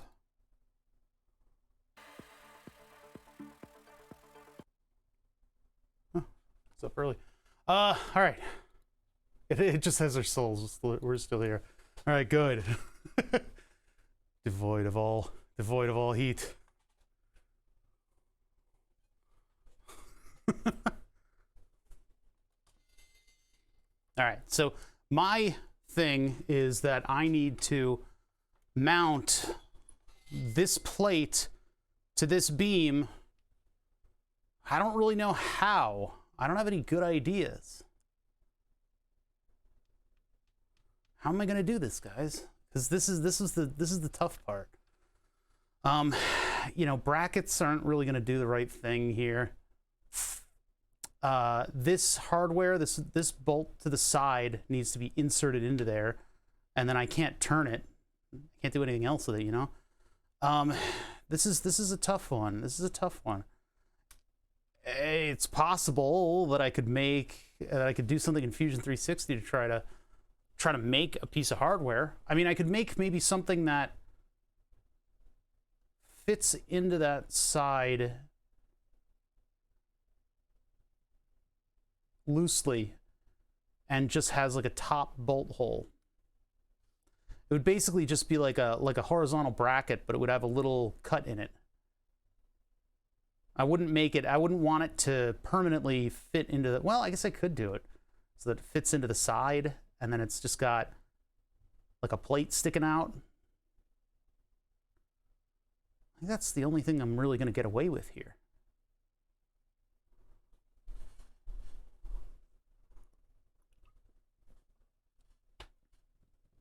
Yeah, I think we're going to have to 3D print something for this. Okay, so let's think about this. Time to get Fusion 360 booted up. Ah, fuck, but my Prusa is on the computer that... my Prusa with all the good settings on it is on that computer. I mean, I have been running it... No, I haven't been running it from the file server. I think the settings are on the file server. I don't know if I can even 3D print without my computer running. This is fun. Yeah. I mean, I could probably, like, plug that hard drive into a caddy if I really need to get the Prusa settings off of the other machine. But I don't know. I might not be able to 3D print from here. Let's see. So I have in the directory, this would be the Network NAS project, stream. I think it's in the 3D printer folder. Prusa slicer. Let's see what settings it has, just to see if it has the right ones.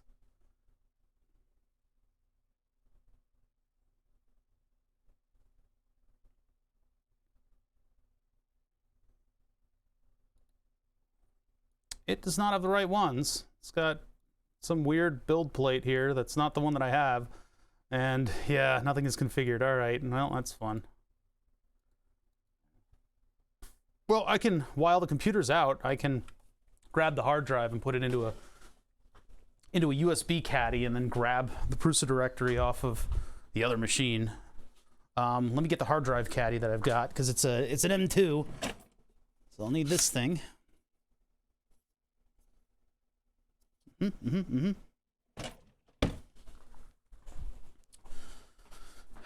I got that M2 drive, I think it was Dewey that told me, make sure you have a USB caddy for it. And I was like, oh yeah, good point. It's a good thing I have it.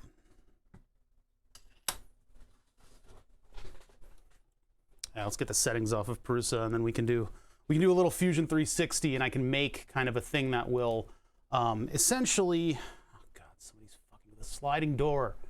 That's all I hear. Something that'll slide into this and slide like into the Makerbeam profile and can just wiggle back and forth, but has a vertical hole in it so that when I bolt it to this, it'll be held in place and it'll hold this thing up on the beam.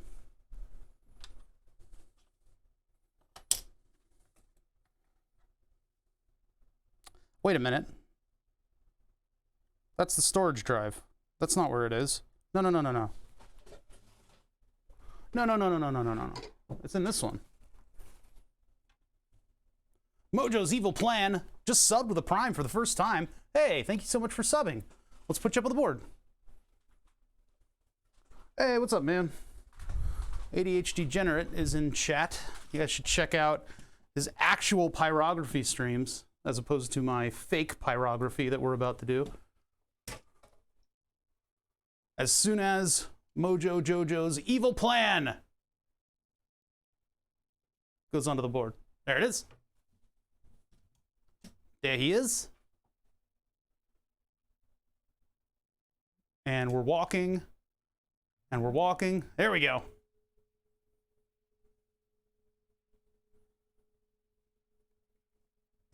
Thank you so much for subbing. You get your name up on the board.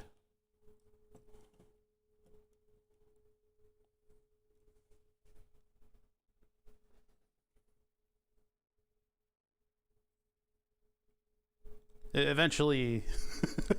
Oh, there it is. Right in the middle.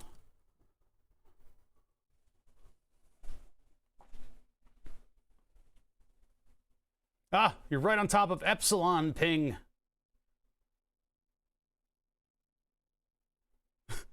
Machine pyrography isn't real art. Mojo's Evil Plan, welcome to the board. You're by Randy Ladyman. Dilgrit, Professor Melcro's there. Groovy something. The Alt F4 stream that's just been crossed out.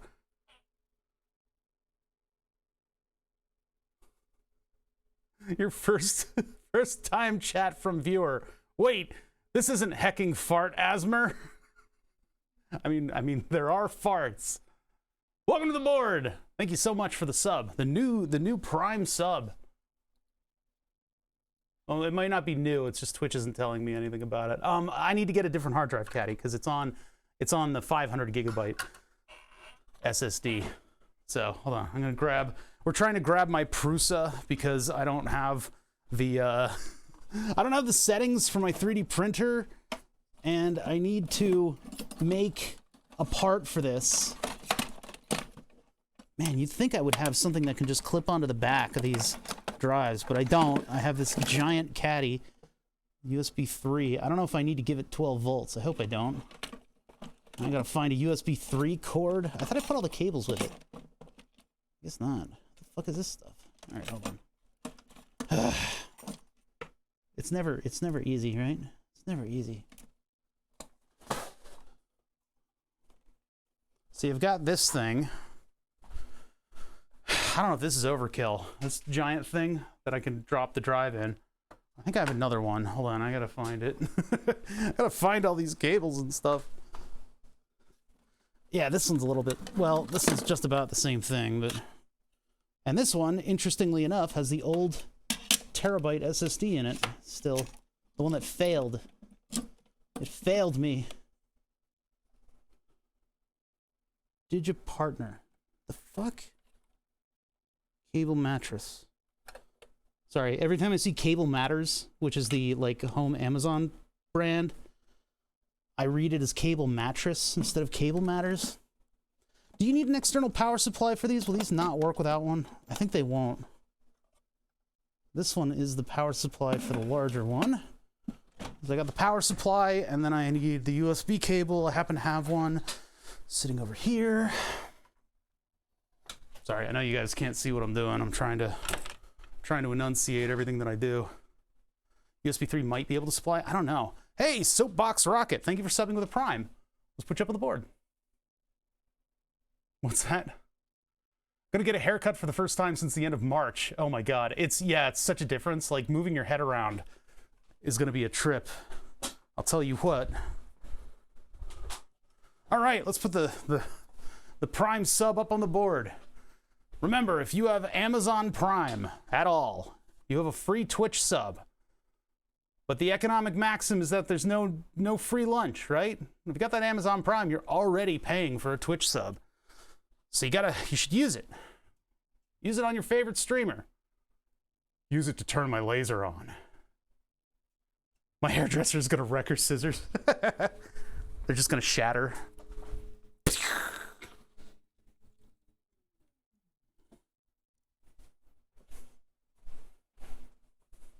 Soapbox Rocket, welcome to the board. You're right below Nicandria.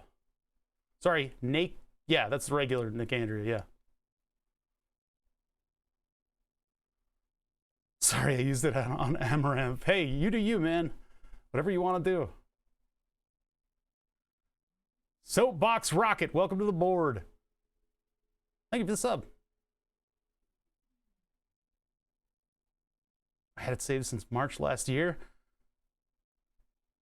Yeah, it doesn't remind you either. That's the thing about it, is that it doesn't remind you. So you need to actually, like, whatever streamer you want, re-up your sub for them using Prime. I know I do. All right. So I'm trying to get Prusa's settings off of a damn hard drive, and it's like the hardest thing in the world to do. Just plug in a hard drive, you know? This is where that removable hard drive tray would probably come in handy. I've got that stuff on the bottom of the drive. I don't know if it'll plug in with that there. No, it will. It's just a little janky. I don't think this thing will power fully off of USB 3, but back your settings to a local Git instance. Why do you guys gotta make everything weird? You know? You guys are weird. You should set up a local double backup, triple redundant, blah, blah, blah. Nah, man, you know, whatever. It's not that hard to set up. Well, yeah, I just don't know anything about it.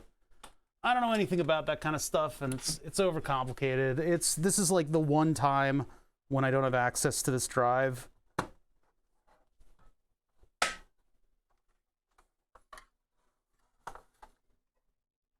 And if I do something like that, you know, something's gonna go weird with it eventually, and I'll be in over my head, and I won't know how to fix it.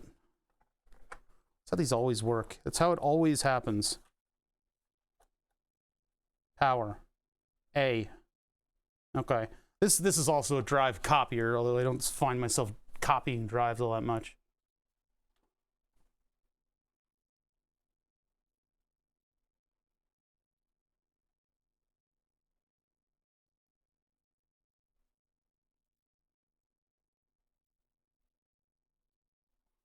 E. Let's see. Oh, there's a base directory for Eagle? Weird. Okay, let's see.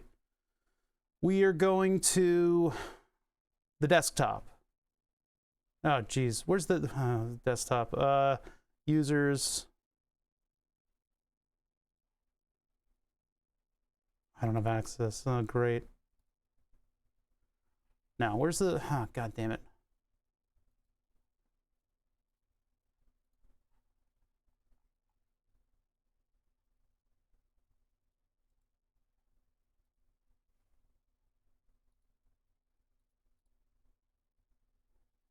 Oh, really? So I'm locked out of it? Oh, boy.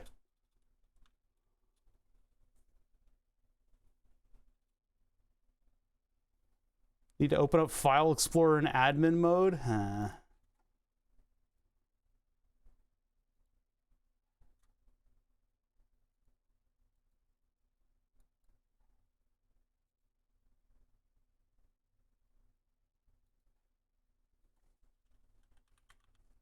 Problem is, these are all shortcuts.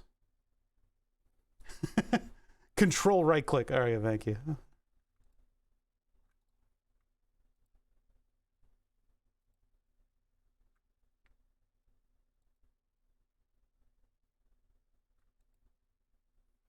I've gotten myself into a thing.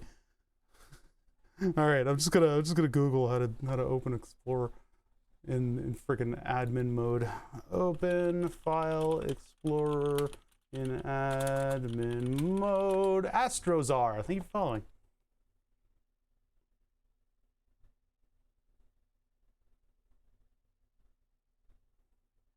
File run new task Explorer exe / no act check. What?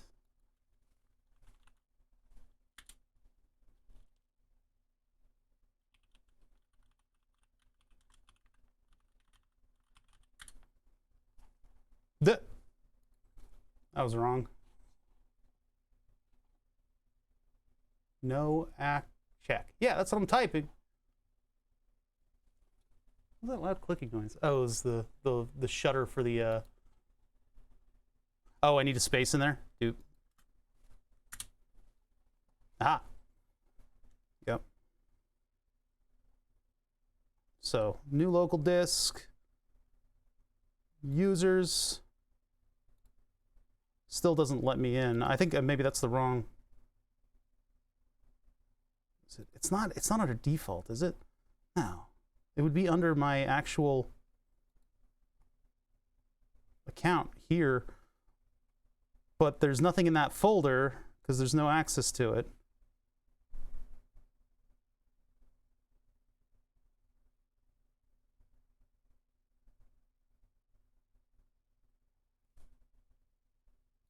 You have to click the continue. Oh, did I not? Oh, yeah, okay. I didn't click continue. I'm smart. I'm smart. Oh, weird Windows stuff. Twitch is not working for Octoj today. Oh, man. Some people are having a lot of trouble with Twitch, I've seen. Yeah, reading pop-ups is for chumps.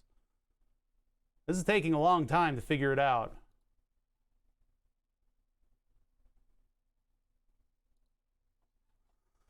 I don't know what it's doing. It's looking in the directories or whatever.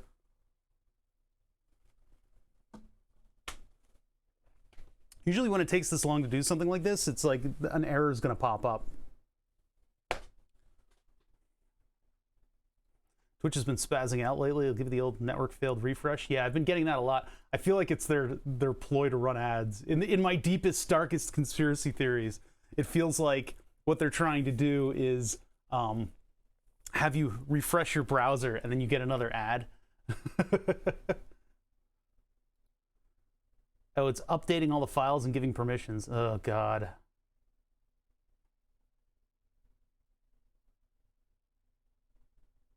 Yeah, everybody's having Twitch problems. Oh, man. But that's my entertainment. Yeah, I really want to get this computer done today. I really want to build this thing up and have it be a functional computer. It's just, you know, we got to fabricate some stuff. And I was hoping, you know, if I can get these Prusa settings from the directory here, then I can at least run Fusion 360, which makes it a little bit easier for me to, oh, that is cheap. That is cheap.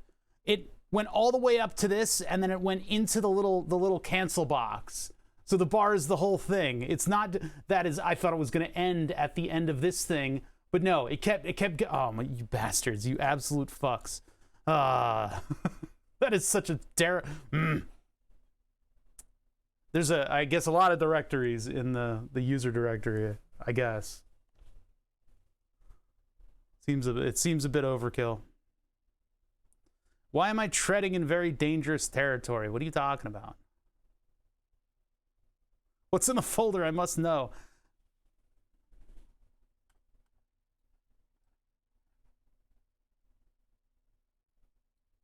I'm showing my personal files. Oh my God, it's fine, man. I'm just getting into my documents here. My desktop, rather.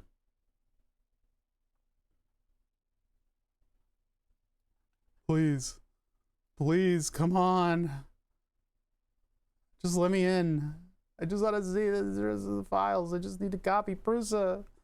It's on the desktop. Let's go. Okay, there we go. All right, so it's users. What is it? Oh, desktops right there. There we go. Oh no, look at all this stuff that I shouldn't show. Copy. Paste. Ta-da! It's mostly my desktop is just like emotes that I need to make later. Oh no, you saw my dbtemp.rar, which is the database backup for that. I haven't done a database backup in recent memory. I should probably do another one. But yeah, anyway, that's all I needed. So now let's safely eject the drive. Where's the little USB icon? There it is. Eject. Local disk E. You know, the USB eject showing your main hard drives is scary. I think there's a hack that you can do in order to get random pics from 2017. I know. No, I don't keep a very clean desktop. Occasionally I'll go through it and I'll put everything into an old desktop folder. It's not that organized. Believe me. Believe you me. The only reason that it's not a complete shit show is because there's, I have places where random crap goes. you know, like I try to get stuff into the right directory first. The only thing that really just ends up clogging the outer desk or the desktop as a whole is like stuff that I'm sort of like putting there to be in my way that I need to work on later. What the infinite energy? Oh my god. Oh my god. That's amazing. It's amazing. I'm creating energy from nothing. Oh wait, no, never mind, it's done. Desktop folders inside desktop folders, yeah. I keep a spotless desktop. My documents folder is a train wreck though. I probably should do that.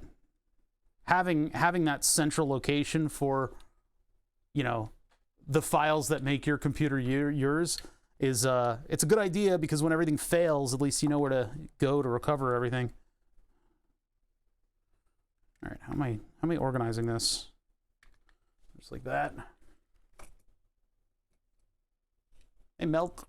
The magic of big capacitors. It's infinite energy. It's free real estate. Put the folders deep in System32. Oh god. Oh god. Okay. So now I have Prusa. Ho ho ho. With all my you know what? I think I screwed up. I shouldn't have undone that. I shouldn't have undone all that. I don't think the settings are in here. I don't think it has the settings. Yeah, it doesn't have the settings. Son of a bitch!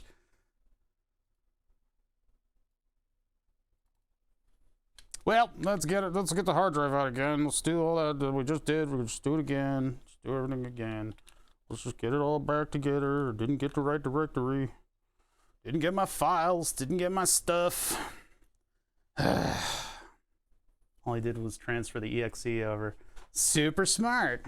I hate how Windows does that. Hey, let's put everything in the app data folder. But let's not just use like the normal app. Let's not use app data. Let's use local low or roaming or whatever. All right, calm down, Fat. I got it, man. Don't worry.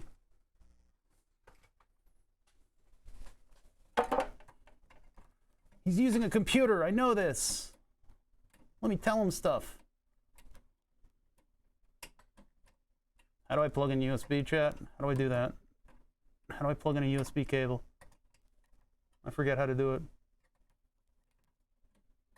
Why can't I find that USB slot that I was literally just using? Look, I don't know why you're so worried about... I don't keep weird bullshit on my computer, man. The worst that you guys would see is a tax return on my computer.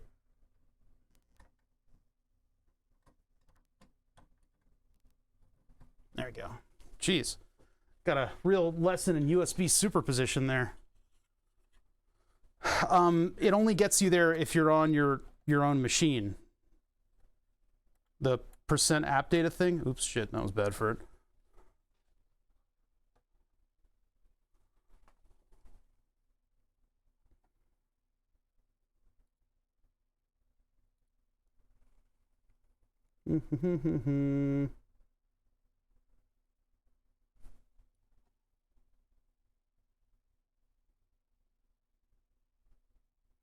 Finally, I can exchange a fart. Was that as good for you as it was for me? I know it's a big day.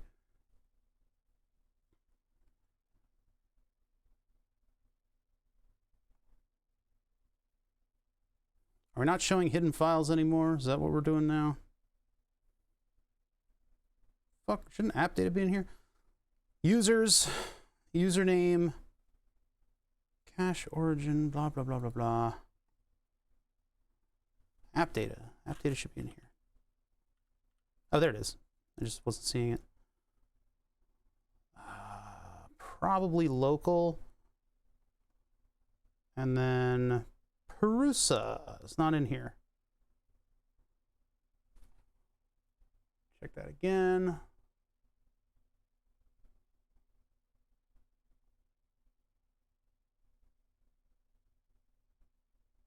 Where'd it go? Oh, it's in roaming. All right. What the? Oh, yeah, that's right. That was wrong. The wrong button. Why do we have 3? Roaming. I'm sure it made sense at some point in computer history to do that. Let's put all their settings in weird fucking places. That'll be cool. All right, I'm just gonna grab all this. Copy, and then we go to this machine. Oh no, that was. I don't need it. Hold on. Do this. Open up a new one. Go to app data. And we're in roaming. Prusa should be in here. Paste. Replace. Ta-da. Now, before I disconnect the drive, hopefully this has all my settings in it. The devs went too far past the Ballmer peak. Yeah, and they just became blind drunk. Well, it's got everything but my build plate, which I'm okay with. So we got CR Tenenstein, gray, CR Tenenstein. Okay, that's everything that I need. I don't know why I called it shorts. I think Shortlurker was giving me advice about something. Okay, good. So that's all of my settings are now in. Infill at 20%, no brim, 0.18. I don't remember that. I don't remember it being 0.18. Perimeters 2, yep. Solid layers 6 and 3. Yep. Extra if needed. Vertical shell. Detecting thin walls is one of the ones that I turn on and off depending on small parts. Seam position is aligned. Color, gray. Well, that's just diameter. Good. Extrusion multiplier is the important one, 0.94. We measured that. Density, I don't even know. Cost is not something that I worry about. Extruder, 250, 105, and then other layers 90. Okay, yeah. The bed starts hot to get really sticky, and then you know,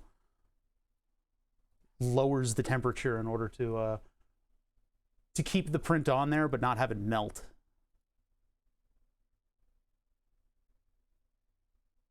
Okay, cool. 480. Yep, all the settings are in here. Perfect. All right, so now I've got a slicer, so I can actually follow through with the Fusion 360 thing and get that thing printing. Currently, I have purple filament loaded. I'll keep it purple. Why not? Hey, why not?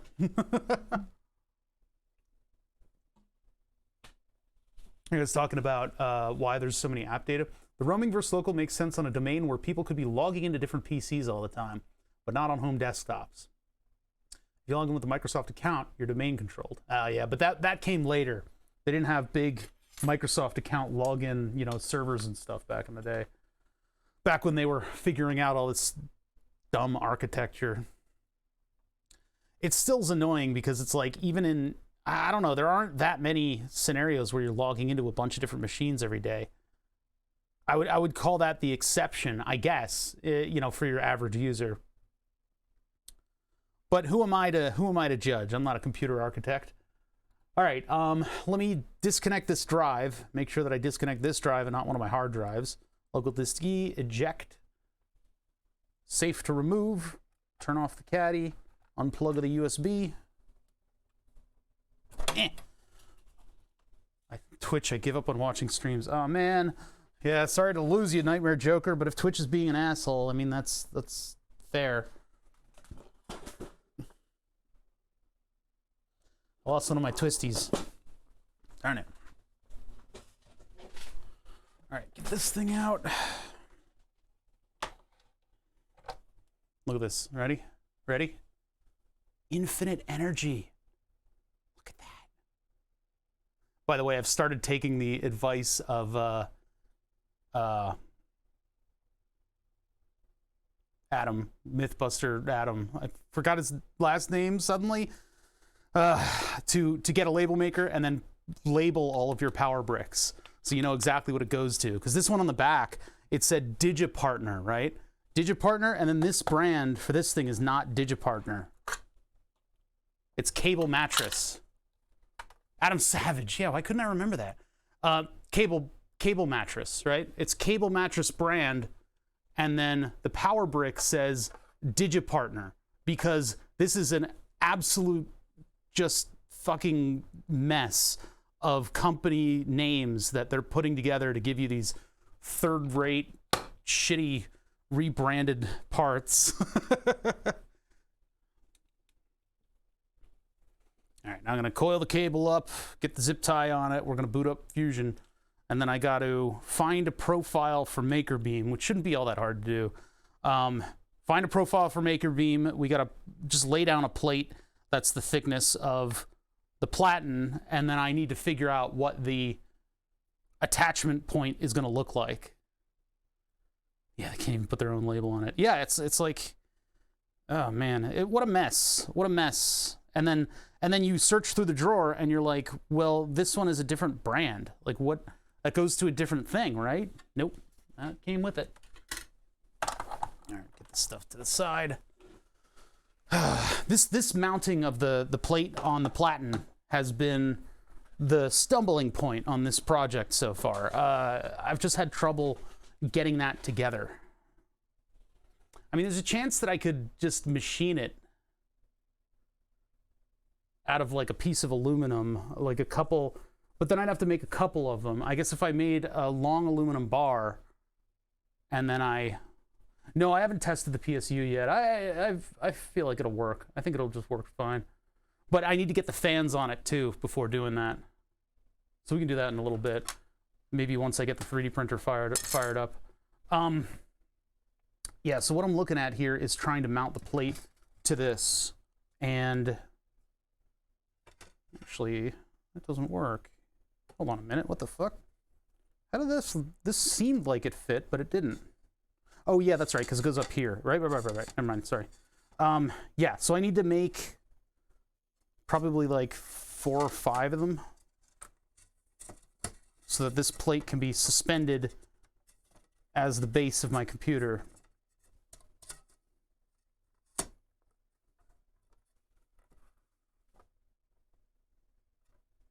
Hold on, I'm just trying to fit it in. Whoa. We'll figure this out. We'll figure this out. Sorry, my brain is like soup today. I don't know why.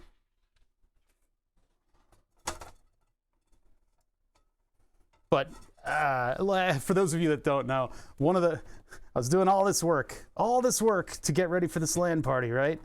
And somebody's backed out already. They got real world responsibilities.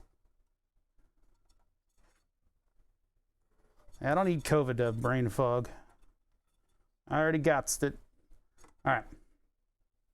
So that like that. And then I need to somehow mount it so that it doesn't, fly out from all this stuff. And it might just be as easy as having something that snugly fits into this rail and then has a bolt on the top. Like I'll have to do like a countersunk bolt or a countersunk screw.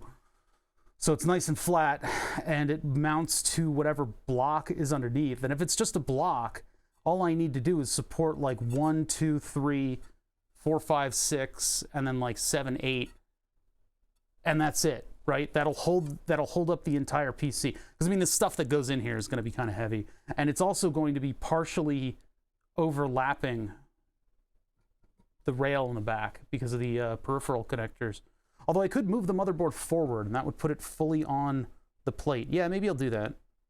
Move it forward a little bit, and then there's this like 10 millimeter like sort of inlay area thing. I don't know what to call it. Okay.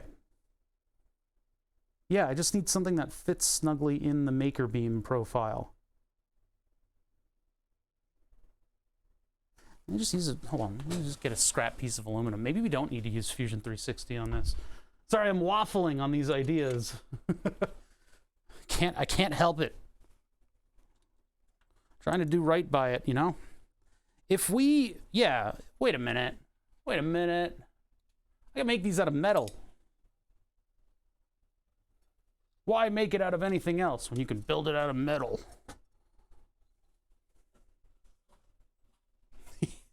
My God, he's even started to make waffles.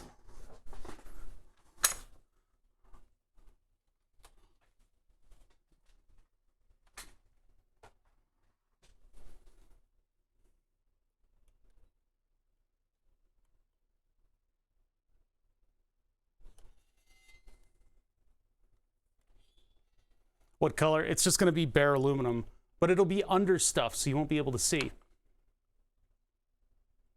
So if I took this bar, hold on, I got to burp. Oh, you were making a, I know what joke you were trying to make, but I'm not going to follow that with anything. So if I take this bar and I cut it to fit in here, it would be this bar and then this on top of it.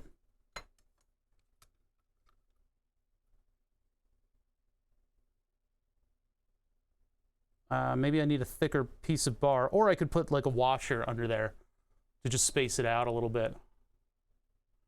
That's about the thickness of a washer, right? A washer? Looks like it. So if I run a pass on this to narrow it a little bit so that it fits snugly in there, I would need a spacer that makes up the difference in height between the plate and the bar. And then if that's just something that bolts to the edge, that'll just hold it at that height. Mechanically, what's going on when there's weight? It should just push down against that. I think that'll work. What do you guys think? Does that sound like something that's viable? I think so. All I need to do is run one pass on this, and then I can cut it to be like just like a small bracket with like a bolt hole, and then do a countersink on this so that it sits at the right height. Let's, where's a washer? Where's a washer? I don't have any washers. Let's see. Oh, there's a couple here. These are just random examples. So it'd be, let's look at this upside down. Upside down, we've got the computer on the other side of this. We got this over here with that even. Then I've got a spacer.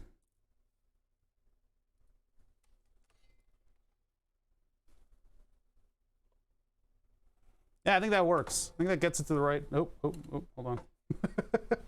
Yeah, the camera arm was hitting the computer setup, so it was about to fall over.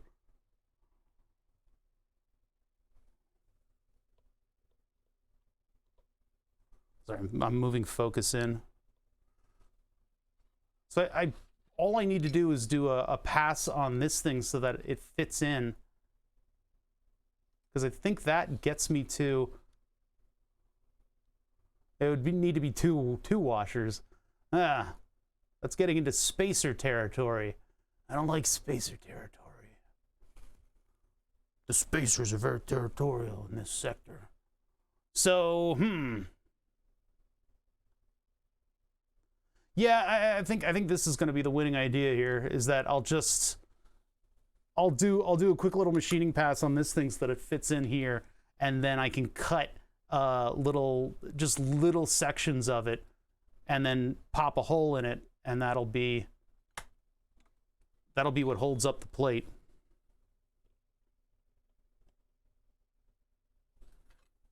Now, is this a viable piece? How's this thing cut?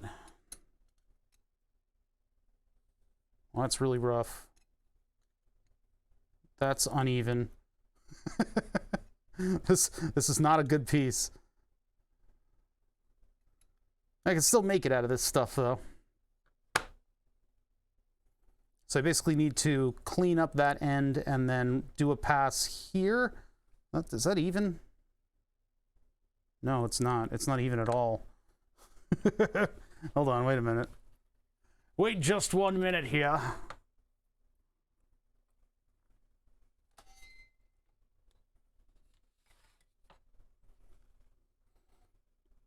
Wait a minute. Can I make it out of this? The problem is cutting carbon fiber is a major pain in the ass. It's a little too small. It would rattle.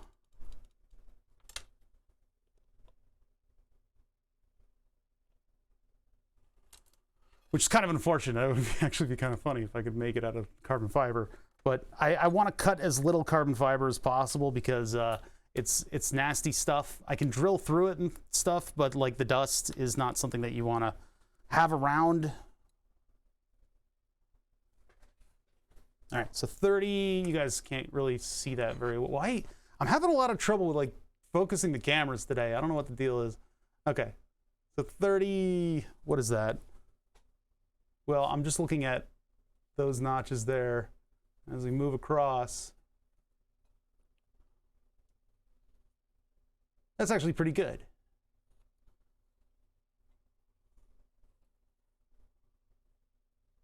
It does seem like it's a little uneven, doesn't it?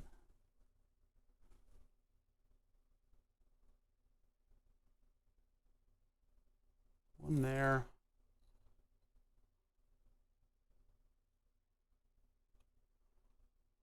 Oh wait, is that? It's off by a little bit. I think it's uneven.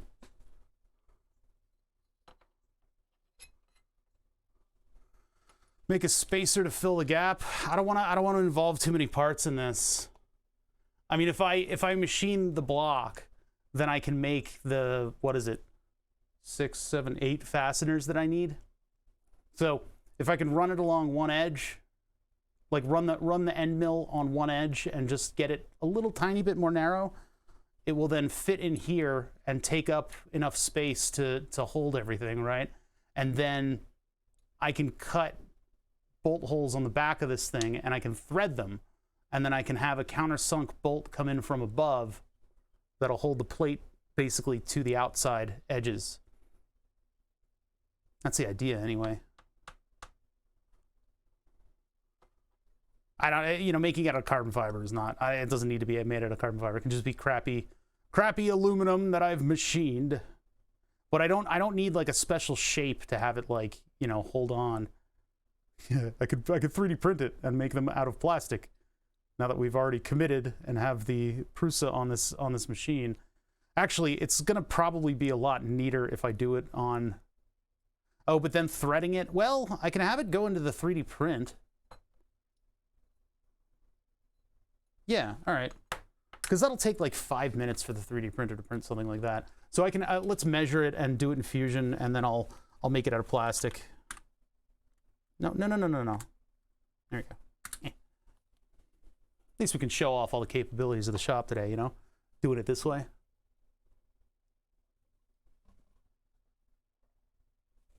Of course, we gotta wait for the software to boot up. That's always fun.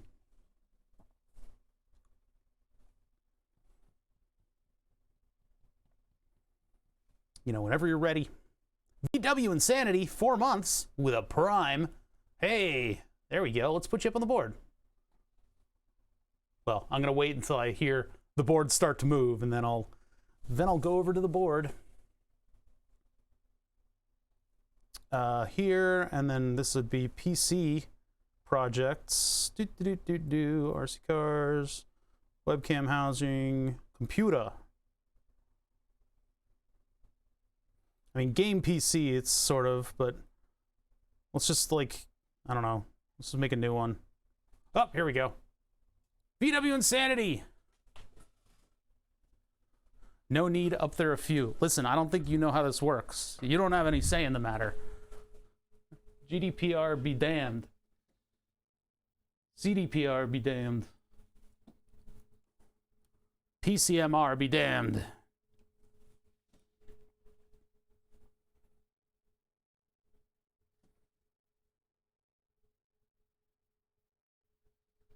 I'll just print a couple of these little things in purple and we'll be done with it.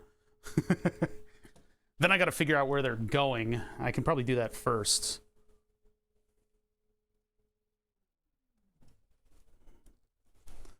It'll be a little clunky, but I think it'll get the job done. And if we do it in plastic, then I don't know, maybe it'll be a bit of a shock absorber. Not sure. Epsilon ping.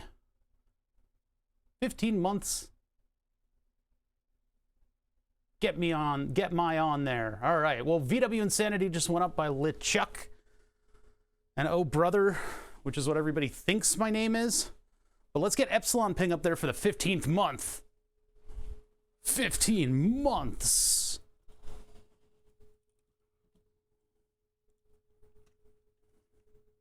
Hold on, the camera's loose, so I gotta tighten it up. There you go. Ooh, you just blasted Lost Algorithm. You've killed him. Somewhere in this little orgy, you blasted Epsilon Ping. I hope you know you probably hit somebody. You killed him. Oh, why was the camera so weird for a minute there?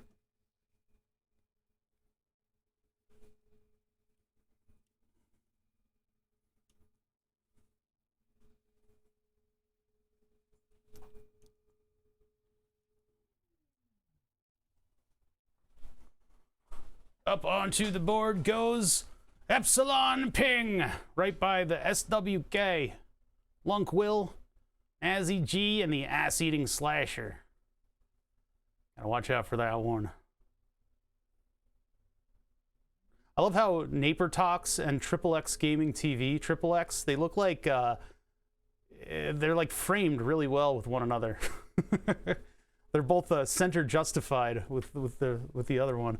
Okay, yeah, so I think the best way for me to do this, and we could try to make it slide into the Makerbeam. I'm sort of going back and forth on this one, but I think I'm just gonna have little brackets coming from the edges. Keep in mind, I mean, this is a carbon fiber plate. This thing is pretty strong. It's steel equivalent, right? It's a pretty strong plate. So if we can just get supports under it, it should be able to keep itself from like bending around. I mean, it will like bend a little bit in the middle. But I think it's strong enough that it can hold up a computer. I mean, it's a pretty thick piece of carbon fiber plate. And I can take this piece and I can flex it a little bit, but it takes some doing in order to do that. So if I just put stuff on the edges of the plate, I think it'll be okay. If it does flex, then maybe I can make like a support that goes from one end to the other, and just like an I-beam in the middle, just like a big flat I-beam in the middle that can just kind of like be a little bit of an extra support if it needs it, but I don't think it will. So yeah, let's start a new Fusion 360 file. So I'm just gonna hit save on this. No? What'll these be? CF brackets air cool. Just try to come up with a naming convention on the fly here. All right, so these are going to be basically one dimension. There's not much to this. So we'll just start with the drawing. We'll put that on the x-axis, and then I'm going to figure out what the size should be. I mean, they should come into the middle of this thing a little bit, which puts us in, I mean, like, what do we do? Like 10 millimeters from, oh, hold on, let me choose the material, let me choose the hardware first. So I want to use these okay. Yeah, that pretty much describes my thought process right now. It's just a fart. I'm like really tired from yesterday. So the ideas, they aren't flowing as easily as they could. But these came with the corner brackets, and they are countersunk hex. So I can make these look really clean if they're going through the carbon fiber. So those will go through the carbon fiber and retain the nice flat look of the base platen. Pretty tired too. I think it's fast approaching monster time. Oh no, you gotta grab your boomer monster drink. So yeah, that'll go through there, and then we've got like a couple millimeters that this thing can go through. So we'll do a screw hole for these. I'll plan for these to be the hardware. Stayed up too late playing Skyrim in VR. Hey, at least you were moving around, right? I was just fucking watching streamers and going, streamer dumb. Or whatever you guys do. Isn't that what you guys do on Twitch? You just streamer dumb, haha. No. I was up late doing nothing. I was kind of cooked after that, after pushing so hard to get that thing done. And I thought today, I mean, if we can figure out these brackets, there's a good chance that I should be able to put together everything else today. Pretty much. Yeah, yep, yeah, mm-hmm. So yeah, we have to make something that's going to basically fill that cavity right there. So I need to have a little, there's like a little lip right here that I need to put on the part. Hey, streamer Joe. And then I need to figure out how far from the edge I'm putting this thing. So I want it to look clean, so it's probably like We'll go there. And then we'll take that to the nearest round number.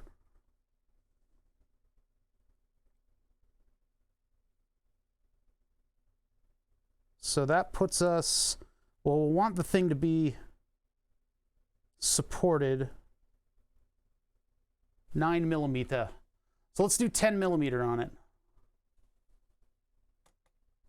Because if it's 10mm, hold on, 13, 12, 11, 10, 9, 10, there we go. 10mm. Yeah, 10, maybe it should be a little further than that. I don't know.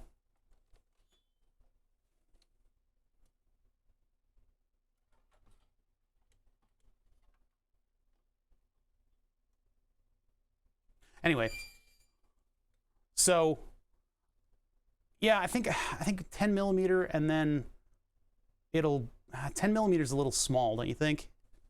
Maybe. Sorry, I'll come up. One day I'll come up with an idea. We'll see. Yeah, maybe 12mm, 12mm, and then I'll put the bolt in the middle of it. 12 by 12. We'll start with a square.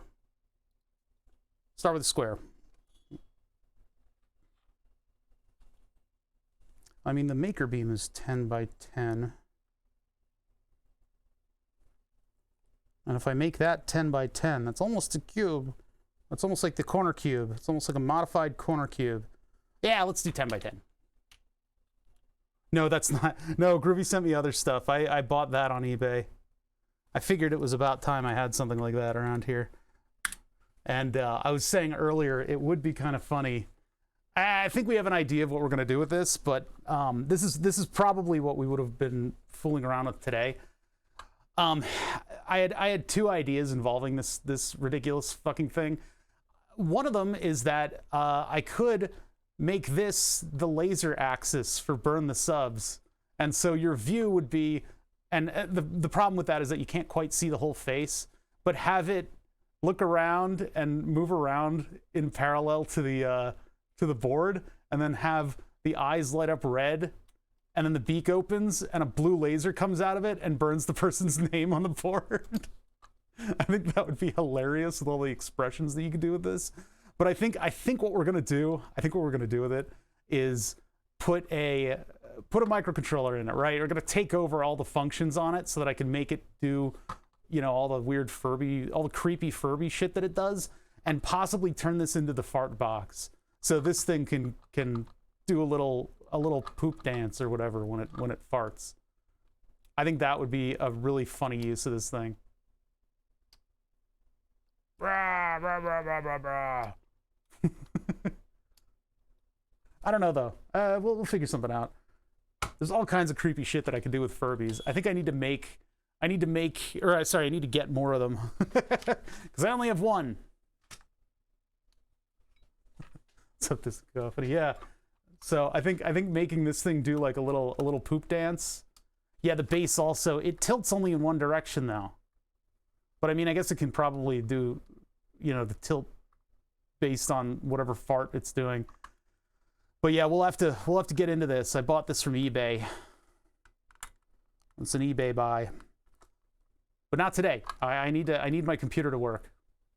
Yeah, I've seen, and there's actually a trend where people are making long Furbies.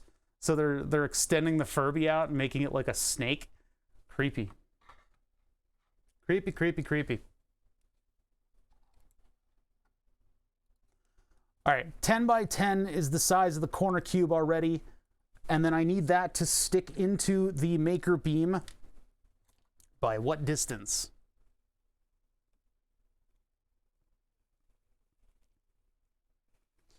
Well, it probably doesn't need to stick in that far. It just needs to basically be so it's 2.49, but it is a tapered section. So if I make that stick 2mm, what's that gonna do? 1.3, 2, 1, 0.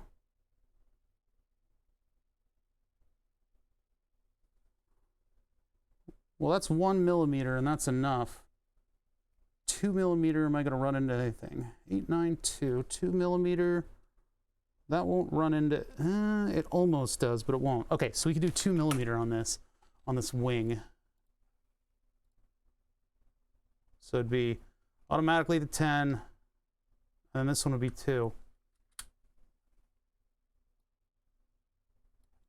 Why is that undriven? Because it doesn't know what it's supposed to do. That's fantastic. What do I need to lock? I need to lock that in to what? How do I do that? What constraint is that? There. Okay, so there's that. And we know the center's there, but I'm going to make construction lines in order to give us the center. So from midpoint to midpoint, do that. And then we have our circle. That's not a construction line. I'm hitting the X key to turn them on and off as construction lines. So this is probably an M3. Yeah, M3. I got 2.89 millimeters on the clock, which means this is a 3 millimeter fastener. So that would be 3 minus 0.2. And I can literally just do 3 minus 0.2. And that gives us 2.8, which is going to actually allow the plastic to squeeze on that fastener and create, you know, it'll virtually thread itself is what I'm trying to get at. So 2.8, hole in the middle, 10 by 10 bracket. Let's extrude that. Now what's the height? What are the heights going to be? So the first height that I have is it's the distance or the size of that inlet kind of thingy, which will dictate the height of the whole thing. Hold on, I'm thinking about this. Wait a minute. Yeah, the base is always there. So the base is basically this width, which is 3 millimeter. So I'm going to extrude this at 2.8. So E for extrude, hit this, go 2.8. Let's get the drawing back. Sketches, sketch 1. See, the thing is, if I did this in metal, it's like a huge pain in the butt. I saw the thumbnail of a Furby, and I had to see what the hell you were doing. Now, nothing with the Furby yet. The Furby will come up. We'll work on that. I think it would be a good housing for the fart box, because then it's just a little co-host that does weird stuff and then farts. So the height of this. I don't know what that difference in height is between these two plates. That's the problem. Well, it would be 10 millimeter with a 3 millimeter thing in the middle. So the height of that from there is 3. Why is it 3.4? Why is it? Wait, is this not 3 millimeter? It's 3 millimeter. This is 3.4. That doesn't add up. That doesn't add up. I'm measuring 3.4 as the height of the, it's hard. Everything's hard to see today. Is it just me, or is it just me? Okay, now everything's in focus. So yeah, 3.4 doesn't add up. 3.4 to 3.4, so 6.8. 4.2 would make it 10. But this is 3, not 4.2. What is it? Am I dumb? What's going on here? Why don't my measuring things work? Why are not smart, chat? Help. Chat, why am I not smart? Help. What am I missing here? 3.4. 3.4. I mean, if those are 3.5 and 3.5, I guess that makes sense. So that'd be 7. and then I've got 3 left. Okay, that makes a little bit more sense. Okay, so 3.5 for the height of this thing. 3.5, and then, so we got 3.5 plus 3. Well, I could just 10 minus this. Or no, sorry, 10 minus 3.5 minus 2.2. Yeah, maybe the caliper. The calipers are getting a little old.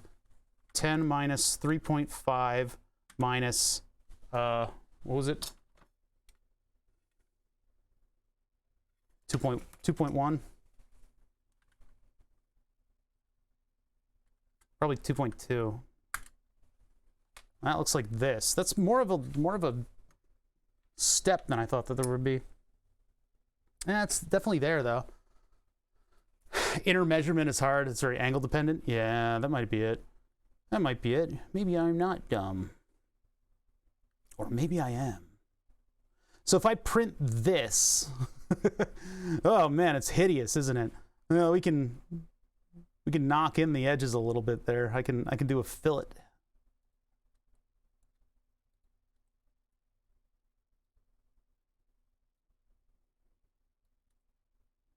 Maybe a chamfer. Ah.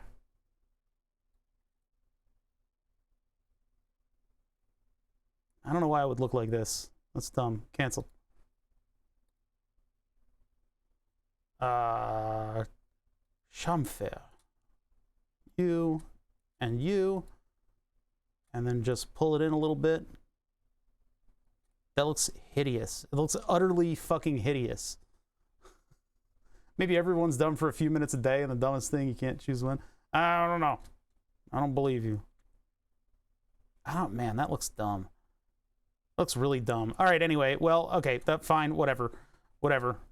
That can look however I want it to look. That's it. That's basically what I'm proposing building, and I think I'm getting other people's dumb time. You're only dumb a few minutes a day, and it transfers from person to person. Except for Fatanon. Wait, which one does he get? Smart all the time or dumb all the time? Okay, so we need 8 of those. So I haven't shown you guys this part of the process because I've been doing it on my other computer because I haven't transferred the settings over. This forces me to move it over to here and actually do it on this computer. I can show you exactly how hard it is to turn this into an actual viable 3D print. Save as STL. There we go. That's the process. That was it. And I'm just going to put it on the desktop and go new folder. And I call it temp prints. And that was as complicated as it is. Bracket. Ta-da! So from there, I go to Prusa, which I already have open. I already put a Prusa in the oven earlier. What the fuck? Did you guys see what just happened? You probably didn't see me lift my mouse off the table. When I clicked on this and started dragging it, there it goes again. What the fuck is with... Oh, okay.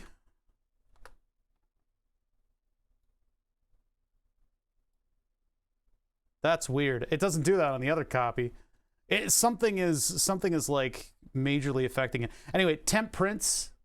There's my bracket, and I just go, there it is. Aside from sometimes needing to reorient everything, but no, it's not dirty mouse. It's not dirty mouse. It's when I click on Prusa, it's causing this weird input lag. That's gonna make it really hard to position. Okay, I got it. Is that a piano? No, it's a bracket. Yeah, it's just a weird like lag thing. I don't know. So yeah, this is the 3D printer bed. This is the front left corner.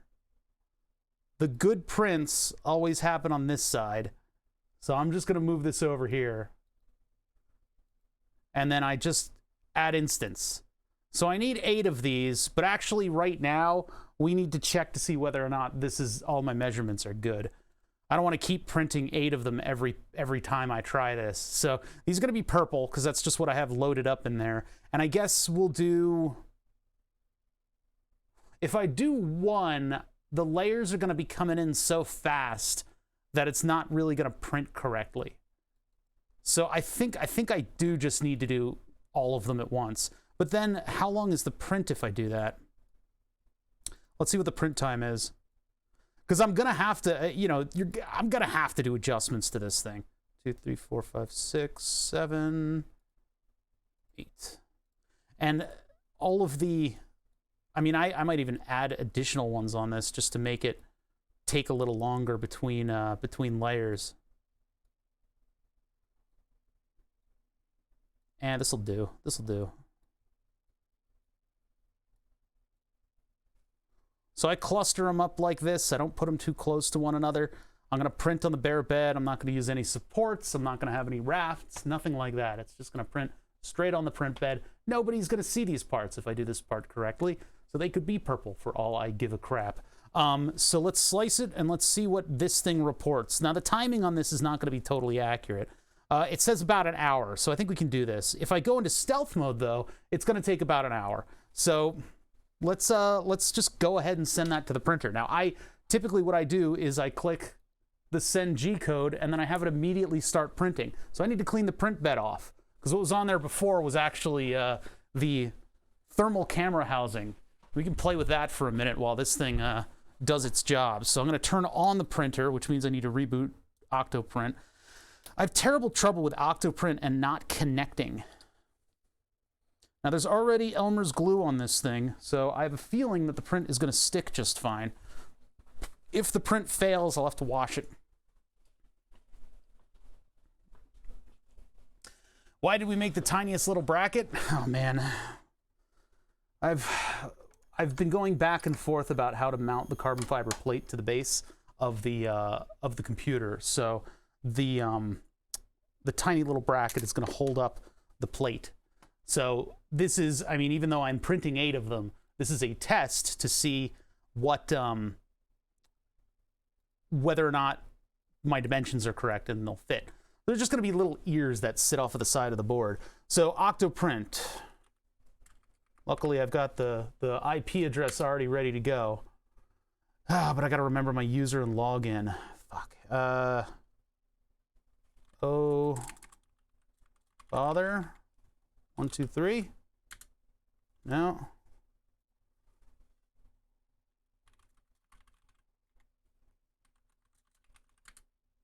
Oh, okay.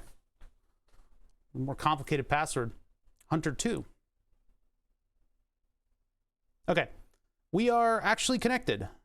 We're not connected. I hate that. And when you turn off the printer with Octoprint, it likes to like disconnect and be like, oh, we can't do anything.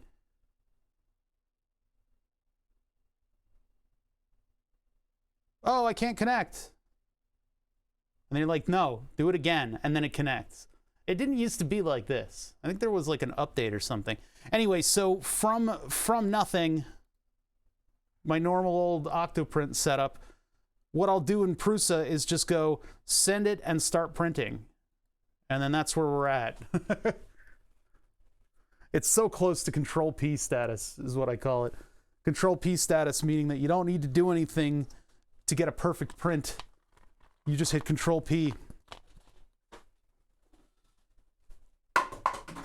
Haha, I made it in the recycling bin. All right, let's see, I got Diet Coke. All right, so the printer is gonna do its own thing and I'll have to check in on it. Sorry, I'm opening a soda, just give me a sec here. There we go. Don't wanna get it all over the place. Now let's take a look at the thermal webcam housing because we're just playing around with stuff right now, right? Where did I put the fans? They're in this one. All right, let's see what we got here. So this is the second print of the thermal cam housing, and it turns out changing the nozzle distance is what fixed to that lower layer. This is now a completely smooth bottom layer on the housing. You can still see the lines if I clean the Elmer's glue off, but yeah, this is what I ended up with for the thermal cam that you're looking through right now. and printed nice and clean. Now, what if we were to add one of these little fans to it? Would it just wedge into the enclosure? I hate to have to include a little LDO with these, but I might have to. I don't know. I'll have to either I could do like a voltage divider, but I don't think that would be a great idea. I need to somehow put these in here so that they don't take up the entire bin, but the wires for them are like really annoying.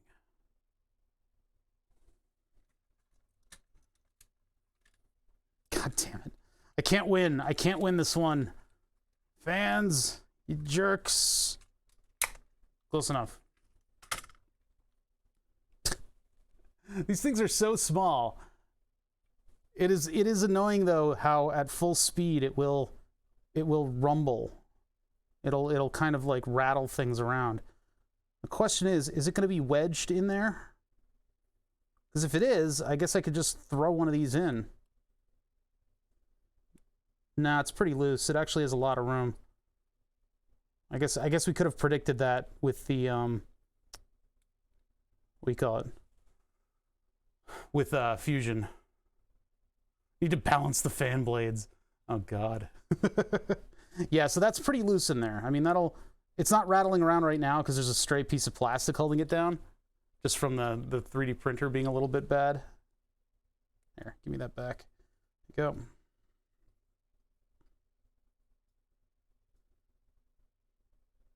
Look at how much air is blocked, like by the fan, like by the cables going in there, and then these two little arms holding up the center.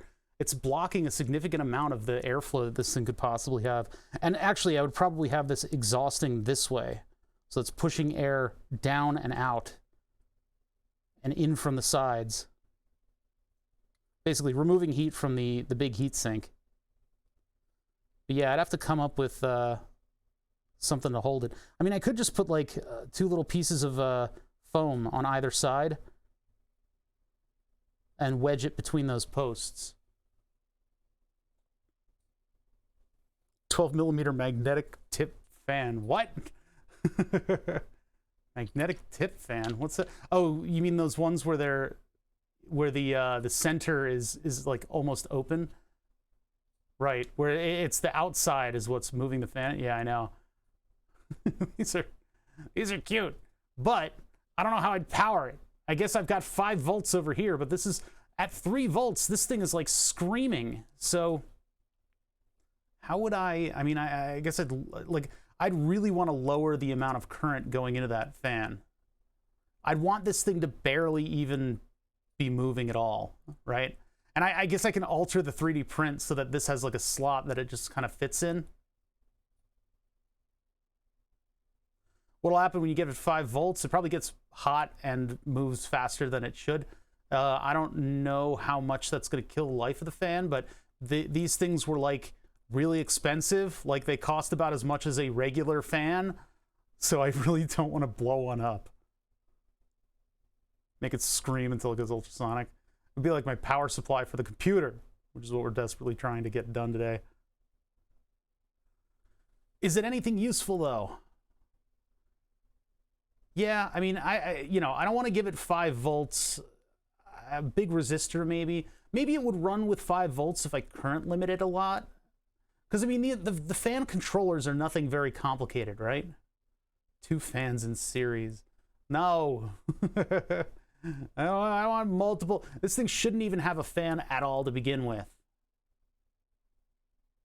But if it's got to have it, then it might as well be in there. But it should be in there and be very, very weak, right? It shouldn't be running full tilt because it shouldn't need to. And right now, actually, the thermal imager is almost working perfectly fine. You can see there are a couple vertical bands in there, meaning that it's probably getting pretty warm, but it's able to, that larger heat sink is able to move enough heat out and then have it dissipate enough to get the thing working for now. Well, what if I run like a 10K ohm resistor in the path of this thing? It's not like I can Google how people are using these things. And there's no GPIO on the thermal imager. What did I do with the other one? Hold on, I'm looking for the thermal imaging core. Oh yeah, it's up here. I put a piece of tape over the lens too to protect it. but I put it with the microcontrollers.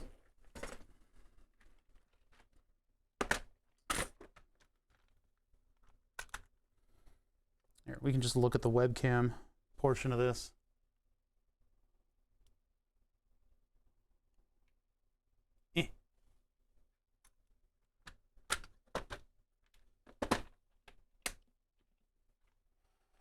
Where's that going? I don't want to crush anything. I'll just put it there. Okay, so the webcam thing at 3.3 volts straight up, it uses 100 milliamps, which is ludicrous. And you can feel it vibrating too. Yeah, so this is the Pure Thermal Mini enclosure, or Pure Thermal Mini control board. Not really a whole lot going on the top layer. I'm wondering if this is for 5 volts or 3, and I'm wondering what voltage this thing runs on, because on the back here is where you've got all this stuff. This thing looks huge because I have very nice microscope equipment, but it is very, very small, and it is ridiculous that they were able to get everything working in this small of a package. One of these is probably a voltage regulator. I'll bet. I don't know which one, though. I don't know what it's doing precisely, but it's possible that measuring across some of these capacitors, I could get maybe 3 volts, but there really isn't anything else. Like, there's an LED, there's some other stuff.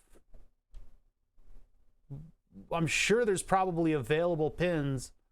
It would be wonderful if I had a GPIO on this thing and could have it control a fan, and I knew how to program it and all that other stuff. But yeah, this is not a very friendly, hackable board, huh? So I got 5 volts from USB coming in here. What's its first stop? Let me grab this. For a board that heats up this much, you'd expect there to be larger traces too. People in electronics design, man, they're crazy. They're crazy. Yeah, it looks like this is probably the voltage regulator. I'm gonna cough. Hold on. Okay. Ooh, man, that was a rowdy one. Maybe I could make the Furby detect heat for some reason. Fire lasers at the hottest object within its view. That's the regulator. I don't have anything, like, there's nowhere for me to put external wires in this thing. It's so dumb. Yeah, wait, what board is 5 volts? You mean the whole thing is 5 volts? I know 5 volts is coming into this thing, but I don't think let's look, hold on, let me look up the chip is 5 volts? Yeah, that's what I was saying. Like, I was about to be like, let's look up the STM32. This is a 5 volt chip? Jeez. 0.218 CFM from this thing? Yeah, how are you supposed to, how am I supposed to do this? Oh my God, oh my God, it's perfect. It's the perfect size.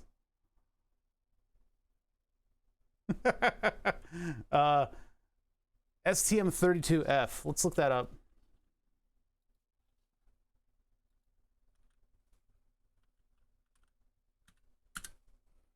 Is the printer running? Yeah, it's doing its thing. ARM Cortex. Can I just the data sheet? Can I just data sheet?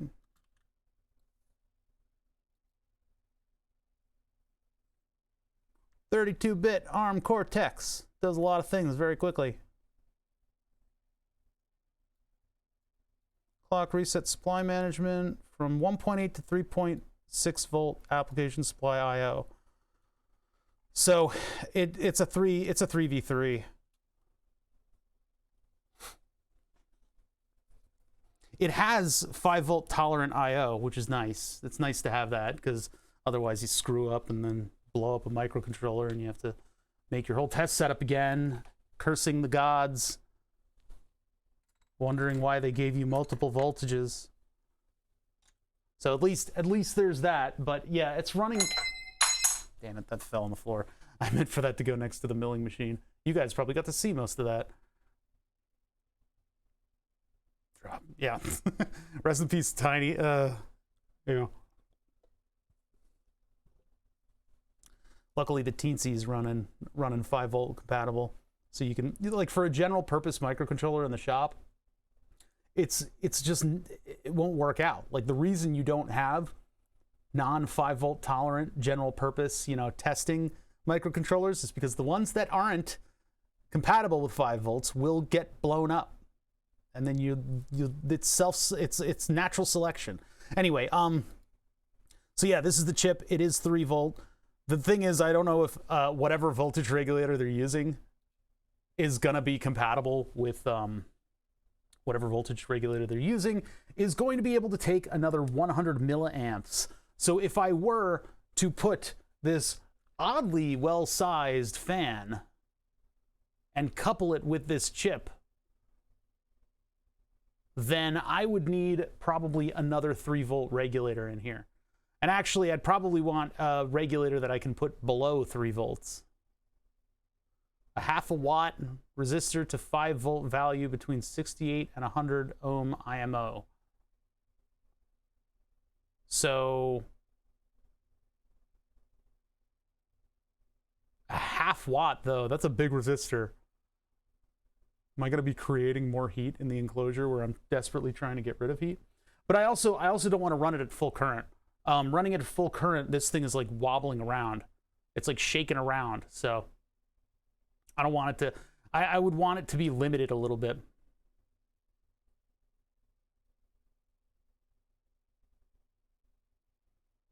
Hope that the USB-C will be able to provide enough amps. I don't know why it wouldn't. What was the current on this thing? How much did this thing do? I mean, I would want to limit the current into this tiny little fan. Oh, 0.5 watt for safety. It'll only be running at about a 1/4 watt. 500 milliamps. 500 milliamps on... Yeah, see, I'd want to run it at much lower current then. Choice is water cooling. A USB 2.0, isn't that 2 amps? Isn't there plenty of current to deal with? Anyway, I don't know. This is all pipe dream. I don't know if I'm going to... Well, I guess I am going to end up running this, to be honest. I'll try to put this into the thing. 1.5 amp, 2 in charging. Okay.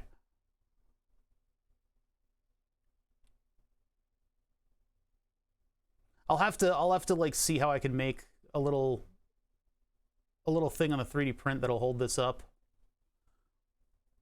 Realistically, you can pull 1.5 amp for any USB port I've seen, although it's slightly off spec due to USB charging. Well, I mean, how much does this thing take? The pure thermal, was that at 500 milliamps?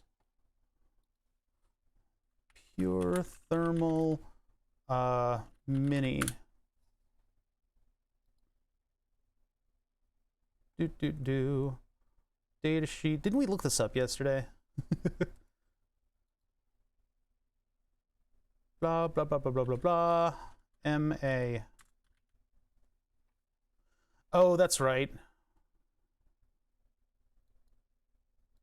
It had that weird chart. It's like 300 milliamps or something.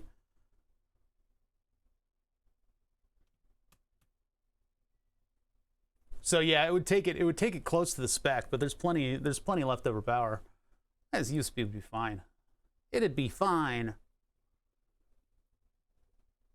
I'm just miffed that I have to actually put a fan in my thermal imager. I don't really have to put a fan in the thermal imager, but it would help. Because we saw on boot up, there were no vertical bands at all in the image. But here we can see there's like something, there's one there, there's one here. In this 640 by 480 image. Very few pixels on this thing.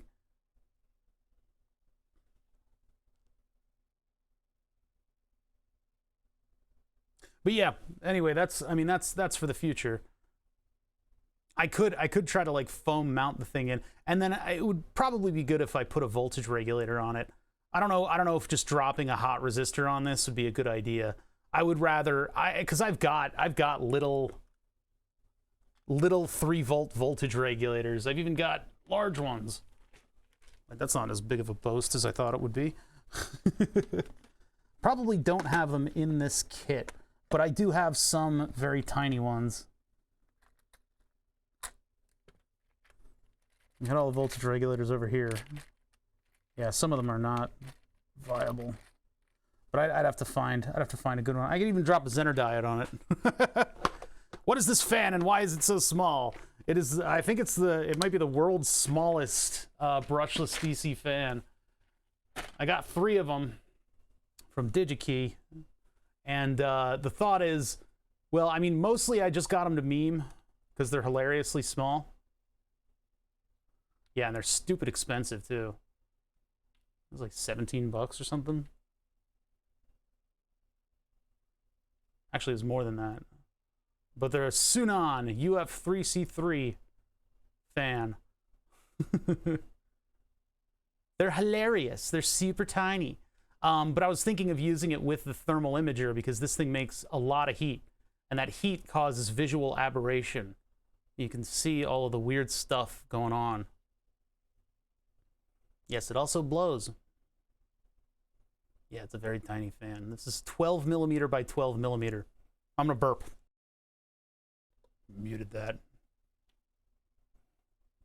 That was like a Homer Simpson sounding burp too. You guys missed it. That was a good one.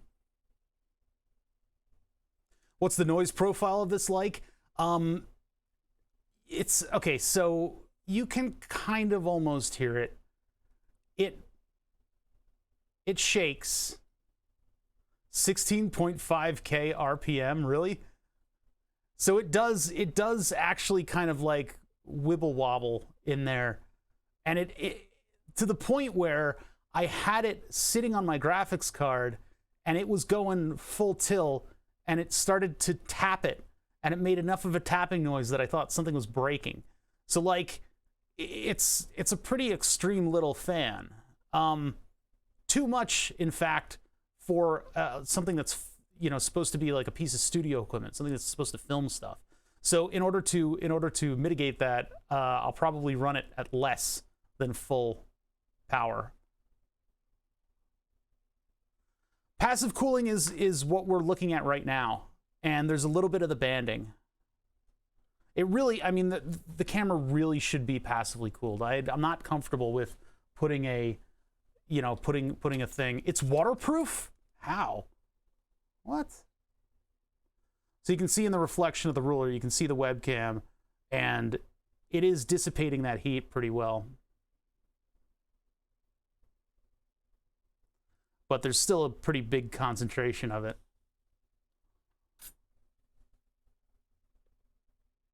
The other version of that is a ducted fan. Need a giant, what is that chemical? Silicon aluminum or something? Sapphire aluminum film sun shield like the James Webb telescope? Yeah, well, would have just made a fan duct and used a larger one. Well, yeah, I guess I could have used a slightly larger fan. But I mean, that thing will still fit. Silicon aluminum, okay. It'll still fit in here. There's plenty of space for it under the webcam. I don't know if I'm gonna put a fan on this. I think having it run like it is right now, just with passive cooling, that'll do. I got these from DigiKey. Mostly got it just for memes, just because look at this tiny fan. And it would look at this tiny fan. I think I might. I don't know. Do we put it in here just for the memes? I might. The details on the Sunon. How is it waterproof? It's so weird. Tube axial 3-volt DC square 12x12 H-Vapo bearing. That's right. They were 20. Okay, yeah, they were a lot more expensive than I made them out to be. Yeah. I don't think I spent that much money on them, though. It seems like the prices might have gone up. Do they have them in stock? No, they say they don't. Oh, 38 in stock. Yeah, it looks like they got stock on them very quickly after I ordered. Fans, thermal management, BLDC, Vapo bearing, auto restart, 16,500 RPM, 28.3 dBA. Liquid crystal polymer, 114 to 158 degrees Fahrenheit. That's the operating temperature. Jeez. Yeah, so I don't know. These are expensive, but they were funny.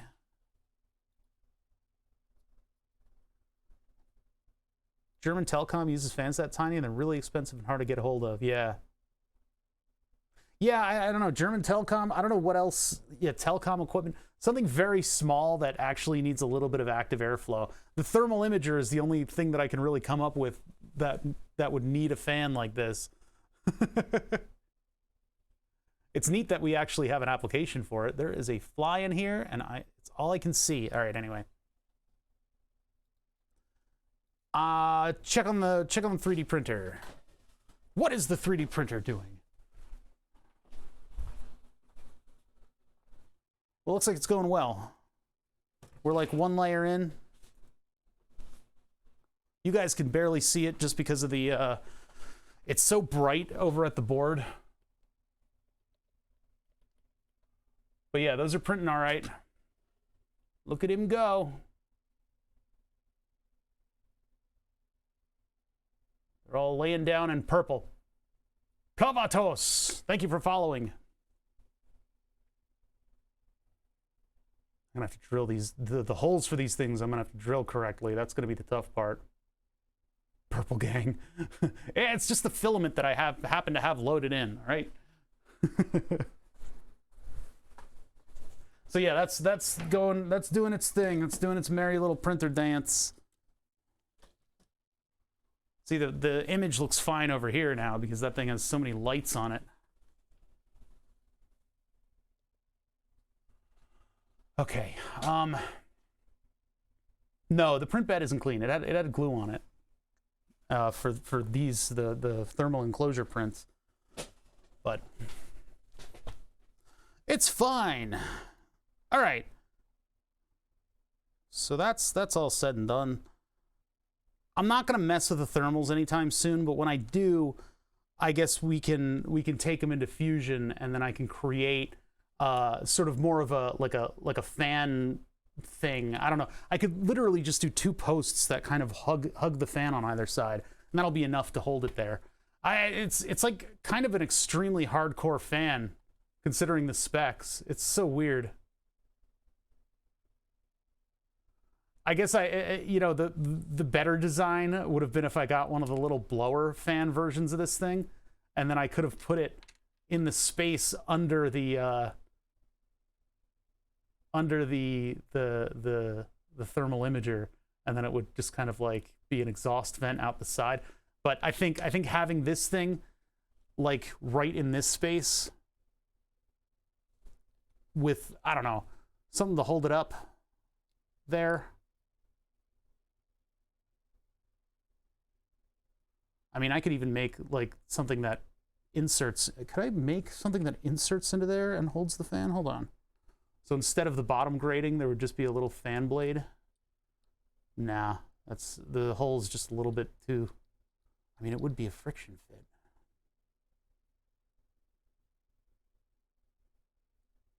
Yeah, the hole's like just barely smaller. I could use a file in order to make that fit, but it would look terrible. I would keep the grating, and then this thing can drop in front of it, and that would just move a little bit of air. But man, is that thing small. What's up, Shan? What are these used for in industry, you know? You gotta wonder. Who needs like an angry little box fan for their dollhouse? I don't know. Crazy. It's absolutely nuts. 12 by 12 millimeter fan. The CFM, wasn't it like 2? Wait, what are the specs? I still have them open. I don't have them open. Control-Shift-T. Oh my God. Nope, nope, nope, not Twitch. Get out of here. Not ratchets. Where did it go?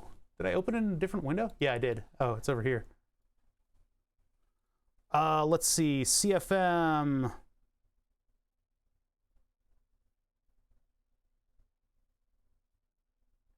Where's the data sheet?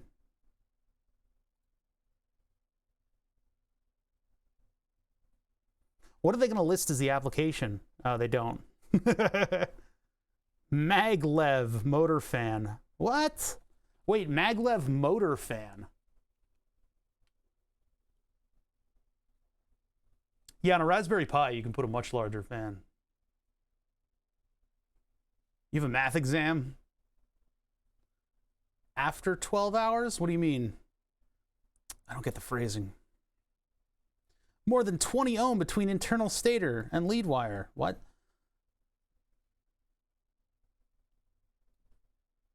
Background level below 15 dBA. Fan running for 20. Measured after 10 minutes of operation. My God, they're like justifying all their measurements. 18.9. Static pressure. 5.95 liters of air per minute.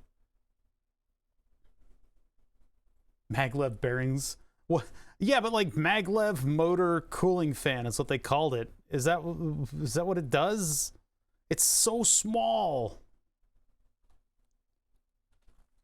Maglev motor.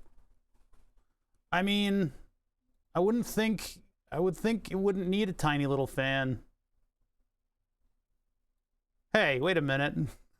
Oh, maglev is just what they call their specific type of bearing for the for these brushless fans. That's just, I guess that's just what they're calling their bearing. Maglev. So that wasn't an application. Yeah, that's the tech inside the fan. Okay, I got that confused. Do not use or operate this fan in excess of limitations. Okay. Sunon recommends adding protection circuit to the product or application in which this fan is installed, such as a thermal fuse. Okay. Recommends installing protection device for product application, which blah, blah, blah, blah, blah, blah. Fan must be installed in a burp. That was a meaty one. It tasted like soda. Must be installed using compliance. This is all just how to keep it running. I'm just trying to get info here. Do not use power or ground PWM to control this fan speed. If the fan speed needs to be adjusted, please contact Sunon to customize the product design for your application. Shit. I don't know if anybody's going to follow those instructions, but I don't like that. I don't like that. They don't say why. Yeah. That seems a little crazy.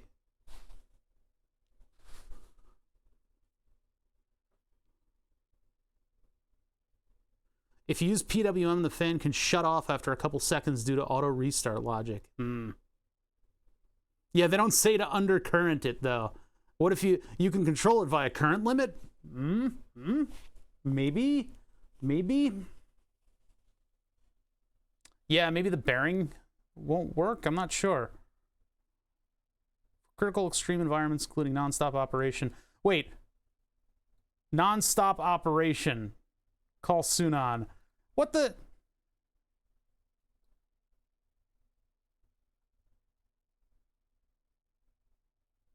Oh, that's what it is. Okay, Shen. I have a math exam tomorrow at 7 a.m. and I didn't study shit and it's 12 p.m. You're gonna pull an all-nighter, man. Just go to it. Go do your thing, man. Go get some caffeine.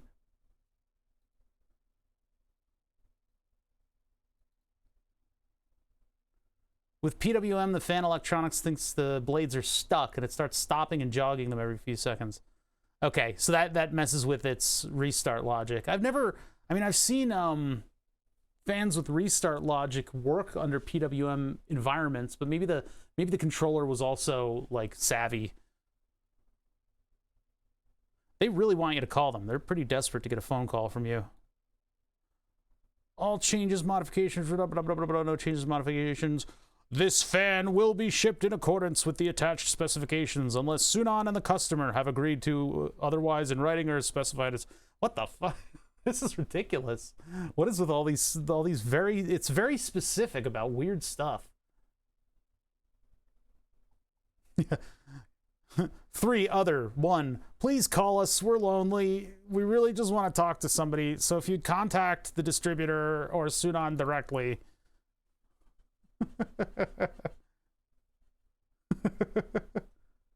You get a fan with a third wire, you install an inductor and capacitor in series, stabilize the voltage, or use PWM frequency high enough to trick the fan circuit. Okay. Yeah. Recommends you protect this fan from exposure. Please be nice to the fan. Sunon recommends that you say hi to the fan daily. This fan must be installed properly and securely. Fan guards may prevent injury during handling. Yeah, this looks like a pretty dangerous beast of a fan. This might just be like boilerplate text too, but it's just interesting that like... Jesus, what are these things used for? Oh my God! First of all, what size is this person? Second of all, they made pictures with a tiny little fan. Look at the little pictures with the tiny little fan. It's so cute. Don't push the fan blade. Okay, I've been handling it by the leads. You can go fuck yourself. Don't dump fans on top of each other. Keep away from humid area. I just love that they drew this. This tiny little fan. I have been exclusively holding it by the leads. They can write me a letter. They can give me a phone call if they're so lonely. Look at this. They drew a tiny little fan. This is a much larger fan, even though it does look like the same drawing. Maybe they're throwing it and it's like getting real close to you. That's hilarious. I love that. All right. Yeah, anyway. It's so weird.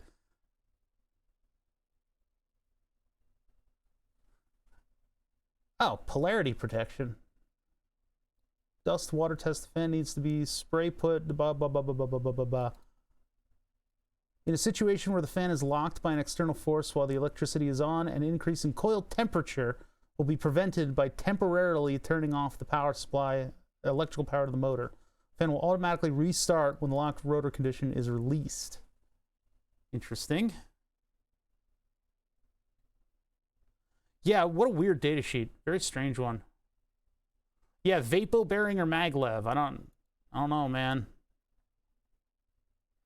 I don't even know what this technology necessarily is.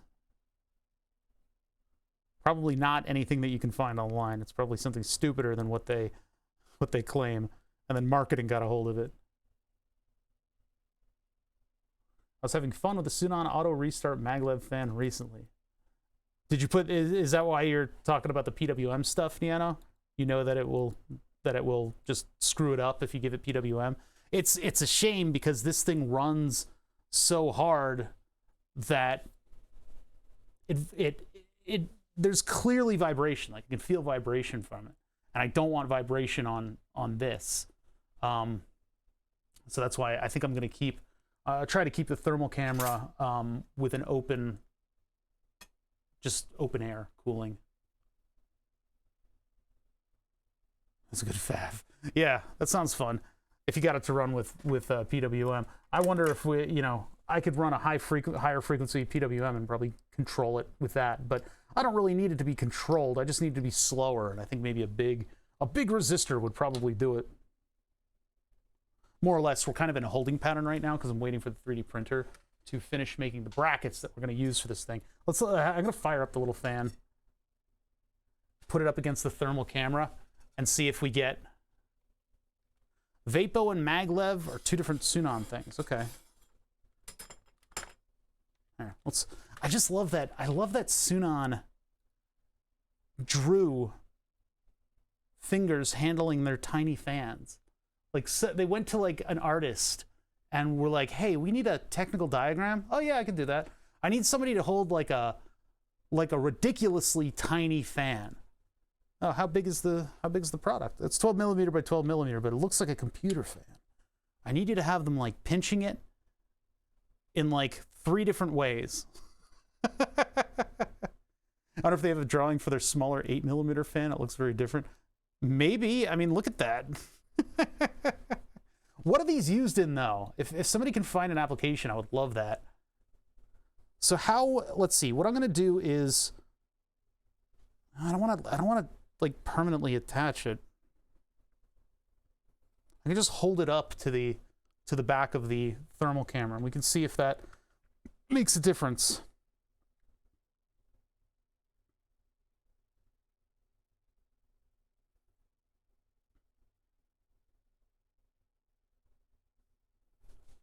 Oops. I've got my whole computer's in the way.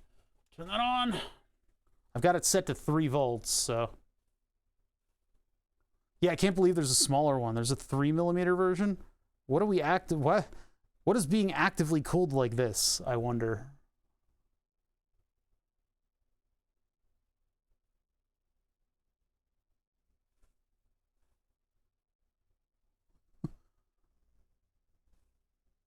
All right, turn this thing on. So 3 volts, and it's taking 1.1 amp. I can actually hear it. I might be able to get it close enough to the mic. Where is the mic? Hold on. You guys hear that at all? It actually does have a sound. Yeah, it uses 100 milliamps. Yeah, you were saying German Telekom has fans in their network equipment? So it's the testers you can carry around? Is it this small?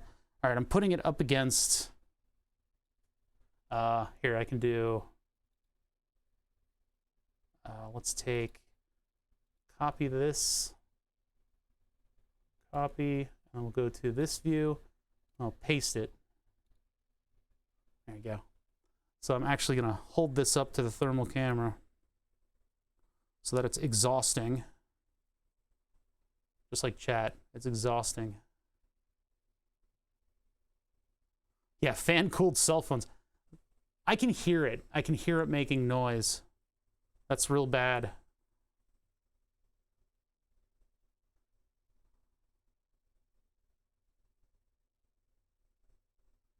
I say this remembering when desktop computers didn't have fans. I don't think I ever remember that. Even like the 2GS, like the old Macs had them, right? First computer CPU didn't have a fan. I don't remember that at all. Yeah, rolling shutter plus vibration. Well, it's not affecting the visuals, although it does have me holding it up to stabilize. They always had fans in the power supply. 386s came air-cooled with no fan. I never had a 386. They didn't even have a heatsink. That's right. It was literally just the processor. Yeah, I never had a 386. I was using Macs back then. Now, this isn't exactly perfectly interfaced, but it probably will clean up the image eventually. If I turn it around, turn it into blow mode, that might help it bust past the screen. Well, I touched the fan blades and it stopped, and it just started up again. Yeah, we're turning it from suck to blow. We're just going to see if it cleans up the vertical bands in this thermal image.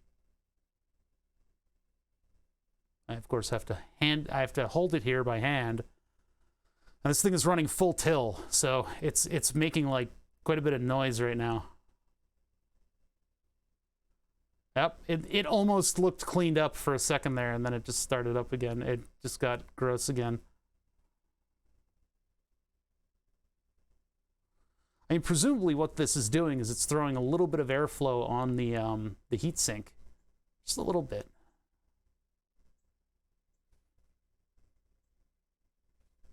I don't know. I'm gonna have to make a cooled version of this enclosure because yeah, this isn't quite working. I don't want to cut more grills for this thing. It's such a tiny little fan. I look just like the diagram. My hand is getting super tired doing this, by the way. This is like a little workout. I'm holding the leads and the thermal imager. The difference is not immediate, though.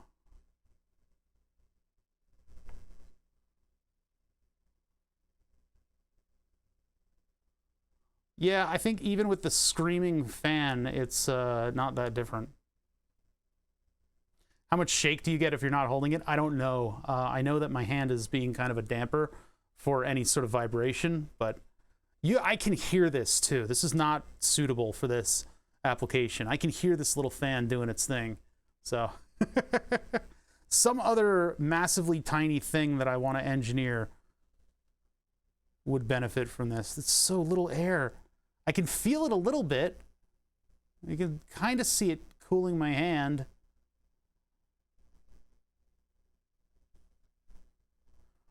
Yeah, if it had like a 20 millimeter fan and more airflow, I feel like Sunon would do well to put this fan with larger blades in, you know, if it's a larger version, have the same sized hub, but then have more blade area so that you get more CFM through it.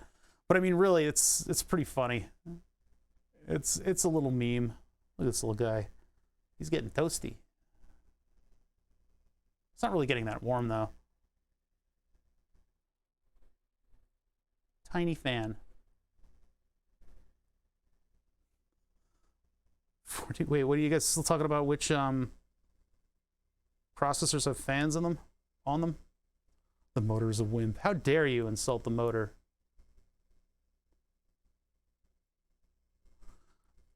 You know, it does look like it's cleaned up a little bit. AMD. It's impossible to tell if there's airflow. Yeah, I don't know what that motor's going to do with larger blades, but tiny little fan on the thermal enclosure. Just trying to get some air to move in and out of the thing.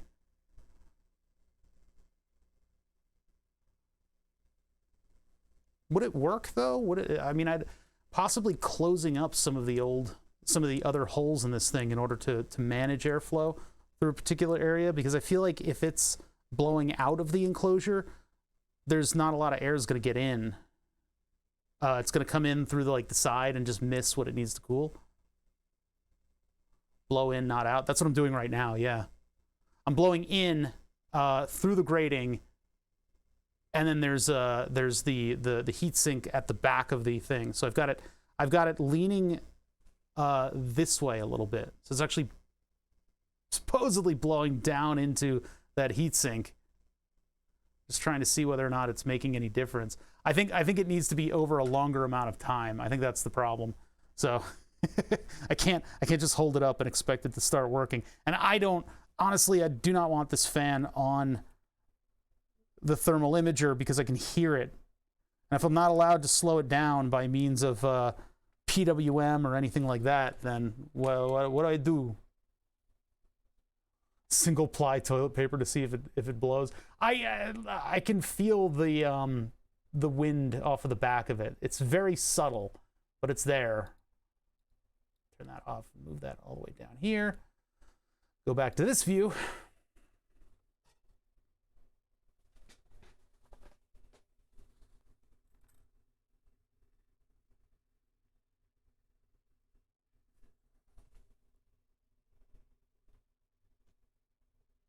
Yeah, like I can kind of feel the wind on my fingernail when I put my finger over there.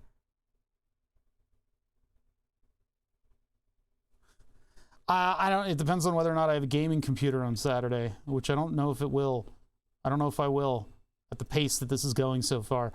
Hopefully, this goes a lot faster. Once we, I mean, I guess I can set up to cut the carbon fiber plate, but I don't want to permanently cut that thing yet. I know we've already made our decision, but I'm going to look at these little mounting brackets and see what I can do with those, and then we'll get to the other parts of the computer. We may go late today. Or not, or I'll stream tomorrow working on the computer more. I haven't really decided yet. 3 days in a row of super long streams is gonna have an effect on me.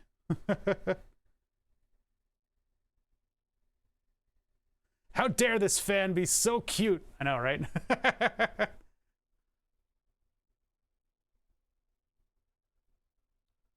Why not make a duct for it? Why don't you make a duct for it? I don't know. So, okay, there's the main problem with this thing is that it's very vibraty. It's very vibraty. And it's very angry. It's moving a lot of CFMs.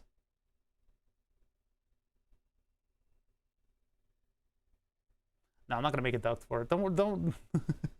You can look up the dimensions though. It's a Sunon Oh God, I can't even read that. UF3C3.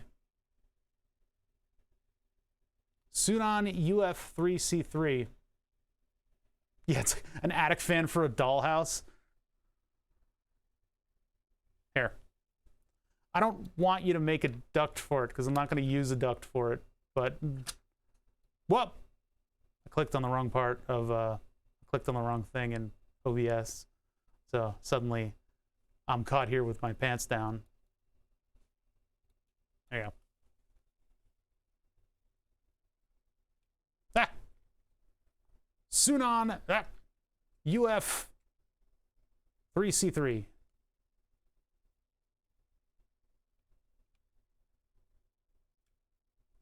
How many of these do you need for a 3090? Yeah. It looks like it's a lot more powerful than it is.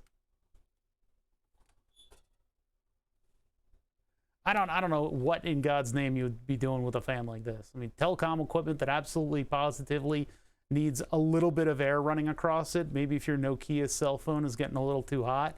I don't know. If you've got like an RF device that's generating a lot of heat, having something that, I don't know, this is like a very angry fan. So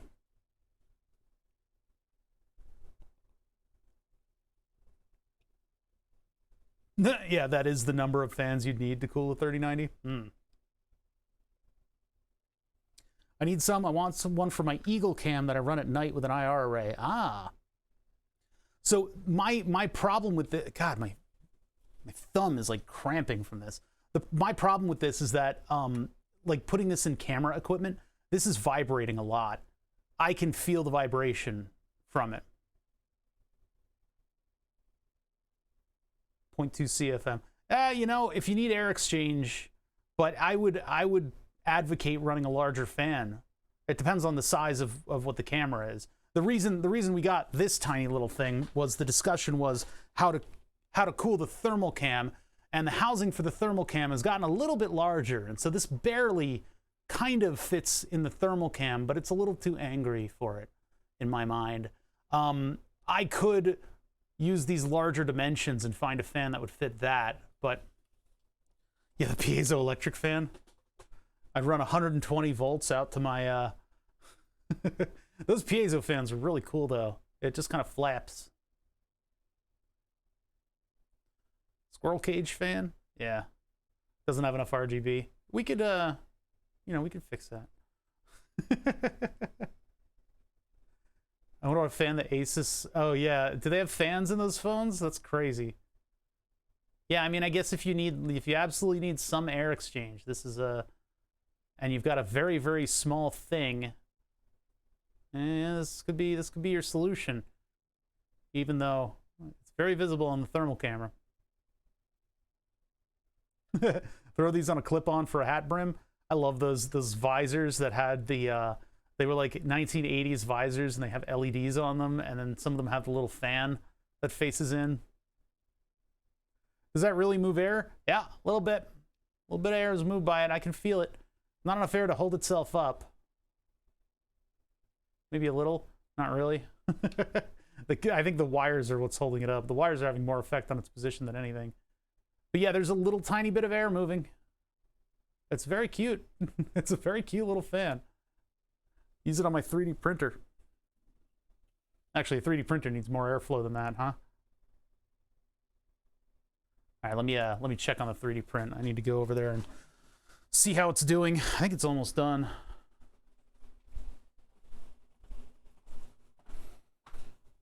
Looks good. Looks good.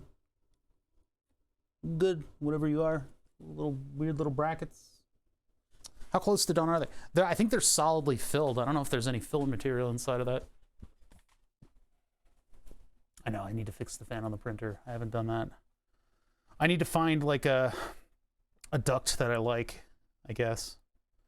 But I haven't needed it because I've been printing in PETG. And I'm currently set up to print without PETG.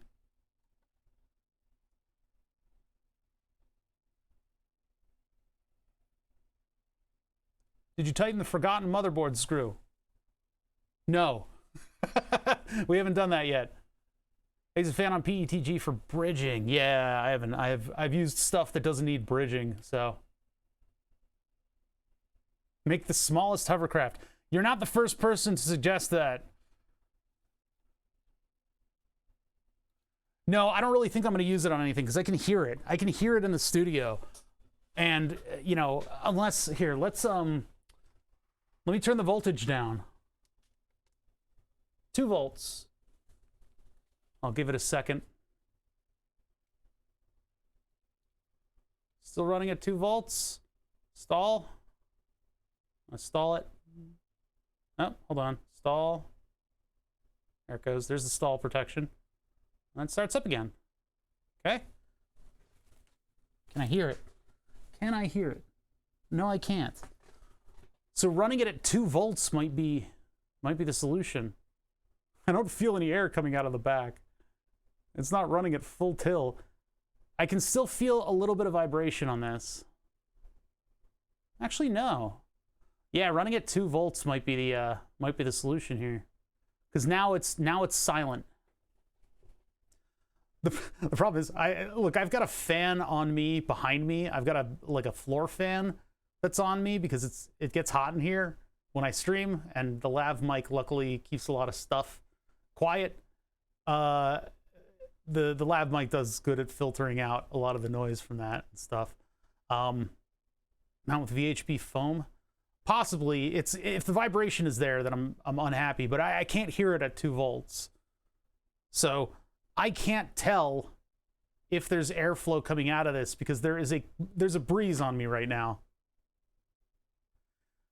It moves 2 CFM, I think. Or was it 5? It was like 5 liters of air per minute. Does it even blow? Yes. No, it's not a novelty. Sunon is very serious about their fans.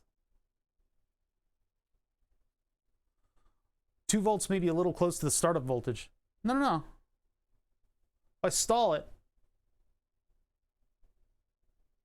it starts up again just fine. 0.2 CFM. All right, there he is. Probably less than that because now I'm not running it at full tilt. But it is much, much quieter. Oop. Now I can feel there's barely any vibration, so it might be suitable to go in the webcam housing with 2 volts.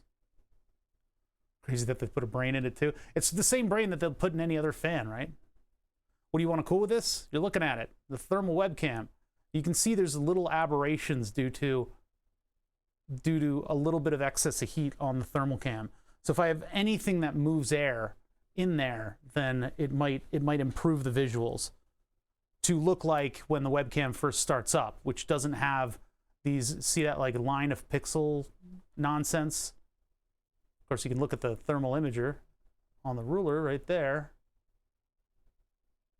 There's a little bit of heat in there. So I'm wondering if the fan will help exchange heat better. Lear. Just get some air moving in and out of that thing. I don't really know if it's necessary. I'm on the fence about it, but running it at 2 volts, it seems a lot quieter. And I can always I can build an enclosure just as a test. So, I mean, the obvious thing that I can do is just foam tape the fan to the bottom here. But the way that I cut out that heat sink, there's not space for it.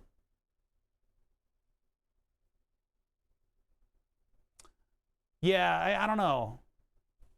It's not like the thermals are bad. You know, they look fine. We still get perfectly cromulent images out of it. All right.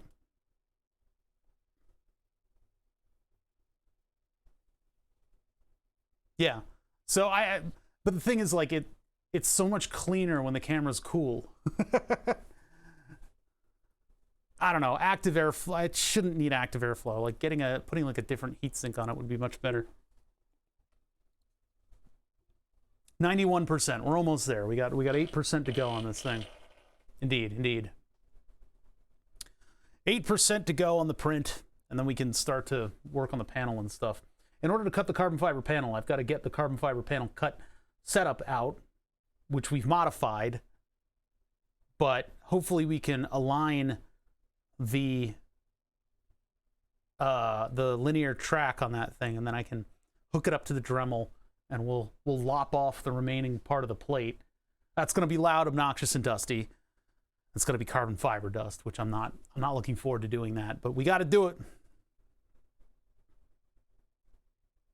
It's got to be done. 93%. Come on, 3D print. We can do this. Let's go.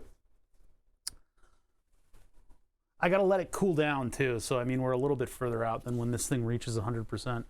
And hopefully I don't need to tweak the dimensions. And if I do, I guess I can still do the dimension tweaking. But yeah, it's such a simple, weird part, but that's all I need in order to hold the plate on.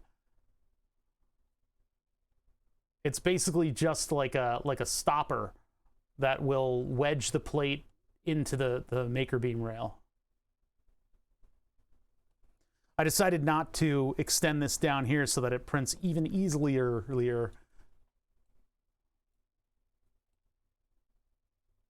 But yeah, that's it. That's the part that was super easy to make.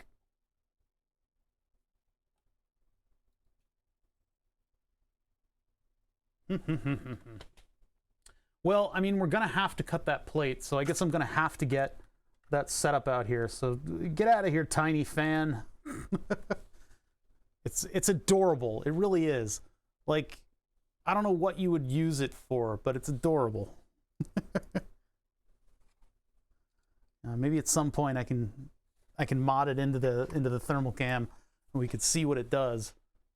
I saw the fans on Reddit a long time ago, and I was like, man, that's so cute. I should see if I can get one. It's like $20 a fan. It's like, what the fuck?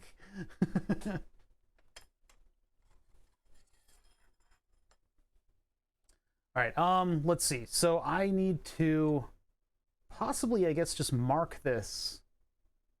I put a piece of tape down on it. Let's put a piece of tape on this. And then I'll get the I'll get my jig. I'll get the carbon fiber cutting jig over here. Get the wires out of the way, get the webcam out of the way.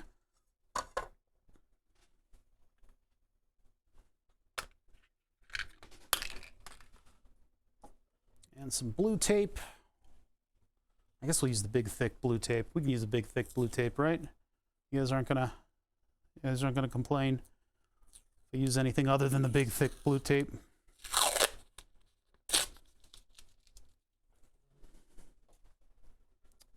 And, oh, I'm not even doing the right order of operations here.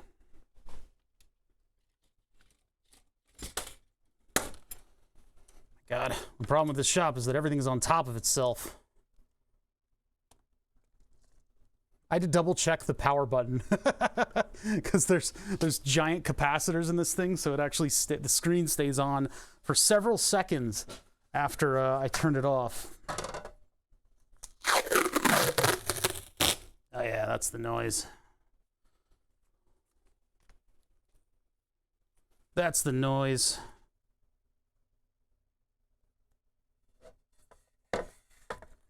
That's going to be where our cut is, more or less.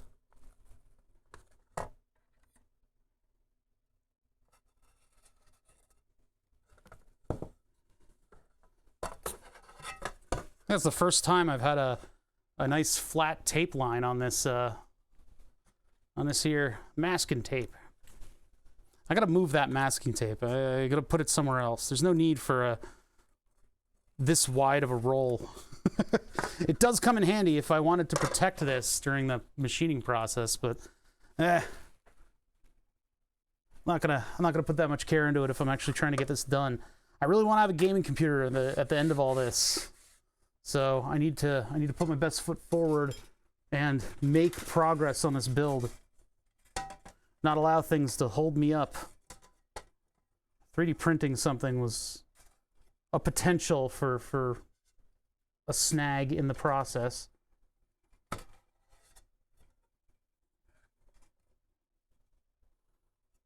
All right, so that like that, up against there. It goes all the way up to, and I'm going to make some marks on the tape. Can't see what I'm doing because I don't have light. Open up the barn doors on this thing a little bit. There we go. Get some softer light on this. Shadows are kind of an annoyance here. Setup isn't quite protected against them. So this needs to go all the way to where the rail is going to go. And that would be right here.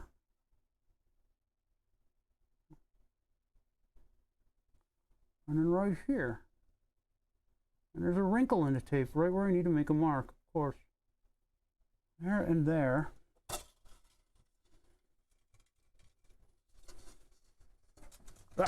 Ah!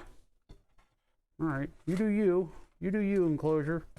You do whatever you want to do. I should use a big ruler with this.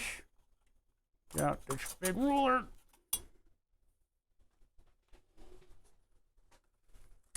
And go mark to mark. If only this was as easy to work with as the, what do you call it? As that grill material that I used on the thermal webcam, because that stuff you just score it with the knife, and then you can run it along. Where is that? There's the mark. You can score it with the knife and then just run it along the, and then bend it, and it'll just snap. So I'm not necessarily going to trust that line that I just made. I will trust what I set up in the machine. Or, sorry, the jig. That was all dust from the ruler, that dust bunny. All right, so now I got a line on this thing. Now, if I hand cut this, it's going to look terrible, and everything's going to be wrong. Because that's how that works, around here at least.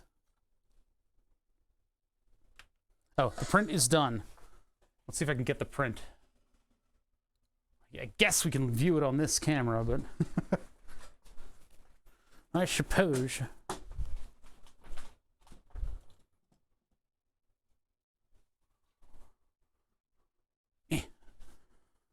So it's real dark because there's a lot of light on Burn the Subs, but drop one on the floor immediately.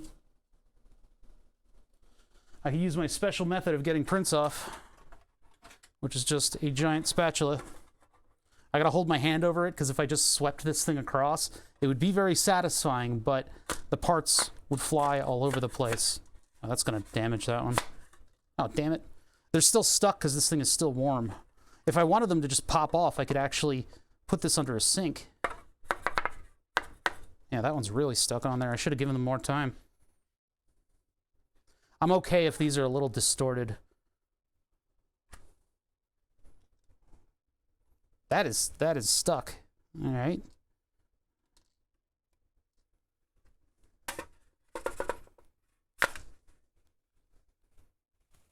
Put that over there.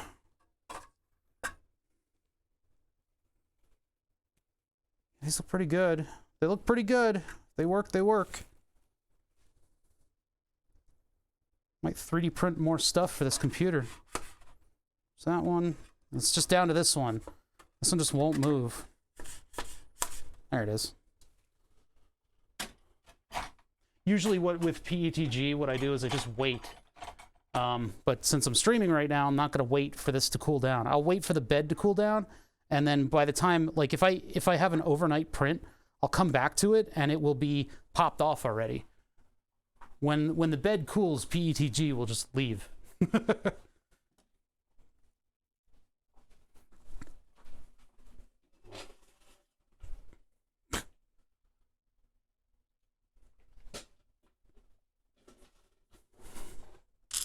All right, an hour ago, we put some stuff into CAD. Now I've got the parts sitting right here in front of me. They're toasty. You can see them on the thermals. So there it is. This is what we designed. It's the simplest, stupid thing in the world, but hopefully this will hold up the carbon fiber plate. Let's see if it'll work. And of course, it's supposed to take these screws, and there should be a pretty decent friction fit, which I'm detecting here. It's like the same method they use to like hold mirrors up the doors and stuff. But yeah, That'll go in there, and that'll basically give the plate a little hook on the outside.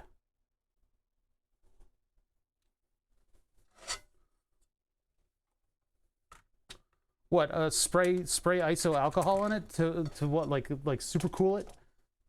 Use evaporative cooling. All right, I gotta wedge this thing back in here. Help step bother, I'm stuck. I'll get the spatula. All right, so that sits there, and then this would go on like this. Hold it up. And that should be even with the top. It's not. Yeah, it needs to be a little shorter, doesn't it? Hold on, let me check it out over here.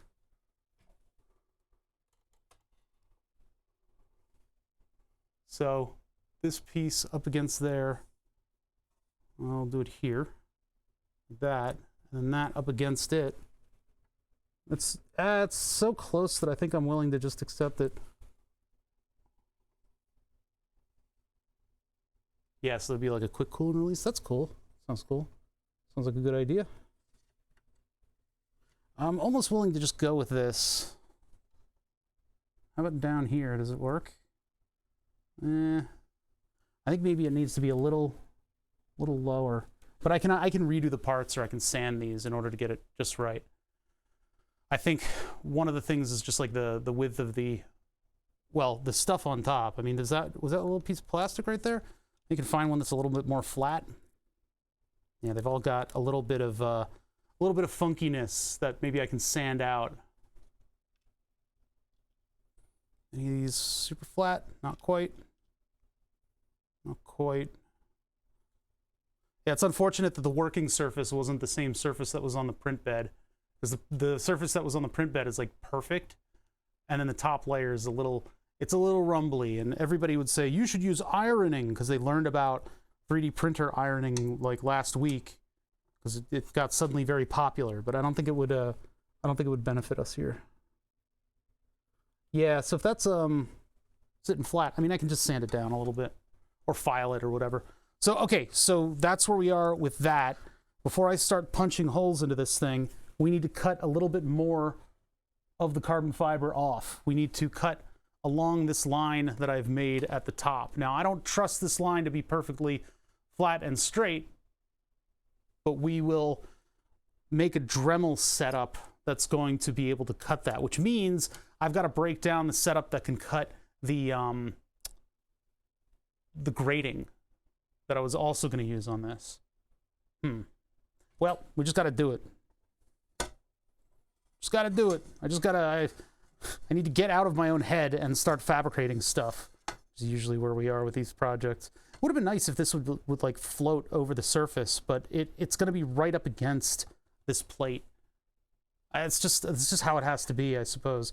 I mean, there's a pretty decent distance from, like, here's 300 volts and here's the edge of the board, and there's a lot of grounding between there, so it should be okay to do that. It's just, I don't know. I don't know, chat. I don't know anything. I don't know much about nothing. Okay, carbon fiber cutting setup. Move these. There's no room for a layer of plastic. It's right up against it. And I don't really think there's a need. All right, so this thing I have stashed under the bench. It was literally just thrown there. Oh God, it's caught in a bunch of stuff. Give me the thing. Oh boy, okay, all right, hold on. It's picked up a bunch of stuff for some reason. There's like a light on it now. Who the fuck is calling me? Why would you do something like that? Who calls on a Friday afternoon? Seriously. Uh-oh, that had a legit number. I wonder what that was. All right, so this is the setup where I was going to try to cut this panel. Oh, I've done one full lap around the stool. Hold on. What Furby? I don't see a Furby. Yeah, so this I never got around to cutting, but I was gonna cut I forget what I was doing with this. I was gonna cut a panel from this stuff.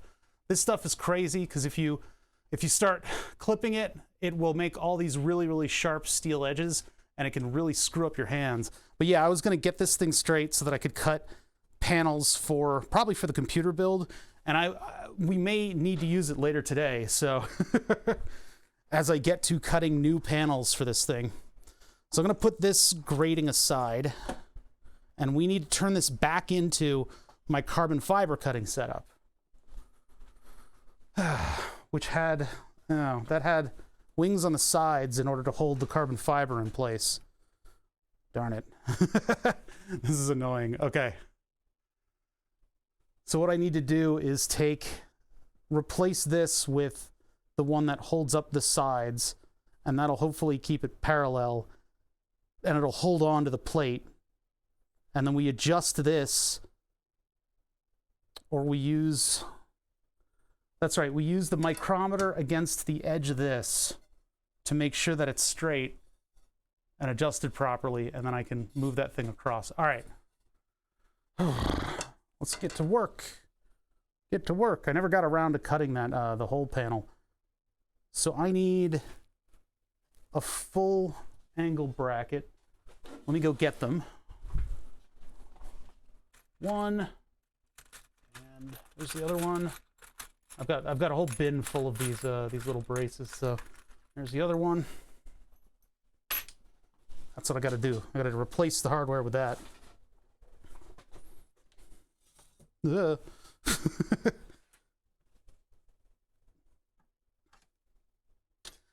is the other side of Makerbeam. The side of Makerbeam that allows you to reconfigure stuff on the fly. That's what I really like about it.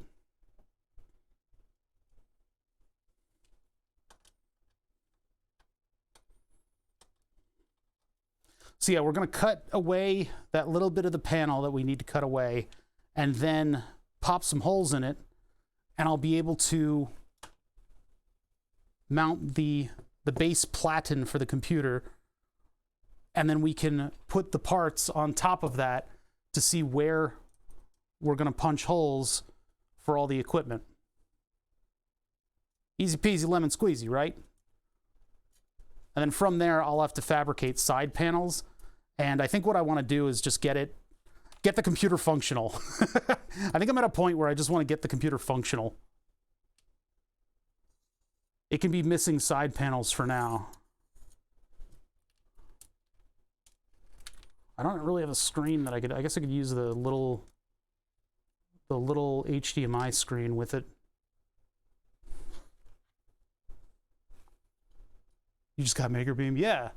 Using to hold a simple digital microscope and rebuilding with 20 by 20 beams. Ooh, neat. Wait, 20 by 20? That's not Makerbeam.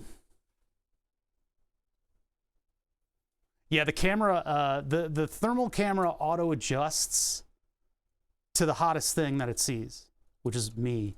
So yeah, it's being kind. It makes everything look like hot lava.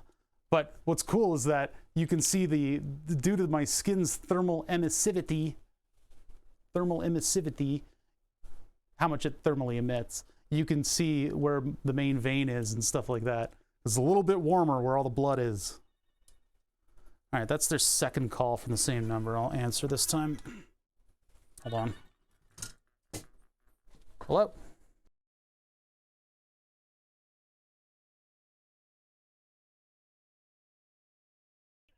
It's an automated call. Congratulations. Because you've had a screening for diabetes, you've earned rewards points. A screening for diabetes, huh? That's weird. I've had a screening for diabetes. Yeah. I wonder what they found. Maybe they found that my glucose level is 177? I don't know. We're calling to tell you that you have diabetes. Okay, thank you. Appreciate that. Yeah, it's like, what screening are they referencing exactly? Were they like, did they like send a letter to, oh no! They sent a letter to my doctor, and my doctor was like, he's got diabetes. And they're like, ah, Yes, screening. I see. Mm-hmm. It's like, all right. All right, come on. Come on, buddy. All right, there we go. Okay, so what I'm doing is I'm replacing these brackets on the sides, and those will hold the plate pretty much in position. I had brackets back here that would hold it, and then you'd adjust the slide. So I probably need to work on that as well. The reconfiguration of this thing it's a little annoying, but it works. It'd be better if this thing had like a vacuum table. Although then it wouldn't be able to hold on to the grill. Whoa. Okay. Yep.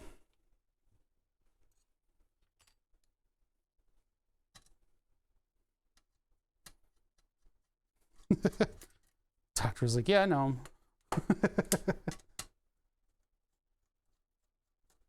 Screening of the new movie Diabetes.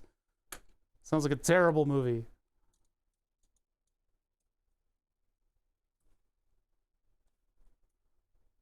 Yeah, I used to, like, my folks used to, like, want to get me to go to, like, diabetes camp. I'm like, I'm not going to go to an internment camp for the summer, thank you very much. Like, I don't know, I just didn't like, I didn't like the concept. Apparently the people who did go to diabetes camp, like, loved it. They learned a lot from other diabetics. For me, that point was just me going on IRC and chatting with other diabetics who are, like, my age and stuff like that. But yeah, it used to be like, hey, you want to go to diabetes camp? I'm like, no, there's nothing about, like, I don't know. I didn't like it defining me, you know? I'm up front with all the diabetes stuff, but, like, I'm not going to be defined by it. Aside from the fact that I'm fucking poor, but other than that. All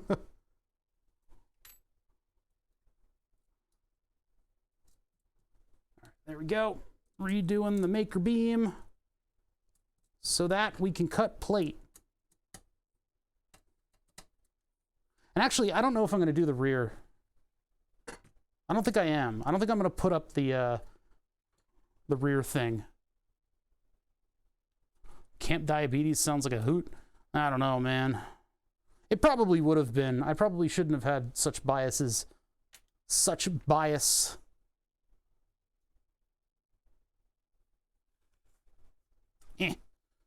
Yeah.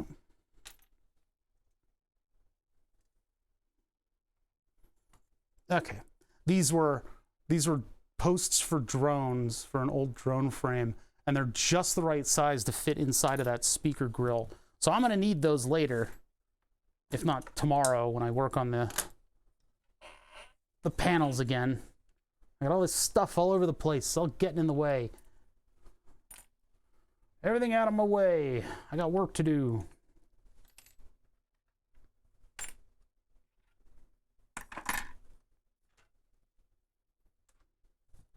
Okay. As the project continues, all this stuff is just getting all up in my way. All this stuff that we're working on is starting to spread. All right, so this should hold up this. There's a little, I've got to move the Dremel piece into the working area. There we go. Move this all the way up so it's out of the way, and then when I drop it, it falls back down. Great, great. You just please stay out of the way, Dremel. Just please. Let's do this. Now it's out of the way, but now this whole thing wants to move over. Stop it. Everything hates me. Okay. So this over here, and it's going to be out in the breeze. So we're going to need to shorten this thing a little bit, which is done by releasing this stuff. So you, and you, and you, and you. Now this janky setup should allow me to make a nice clean cut across this thing.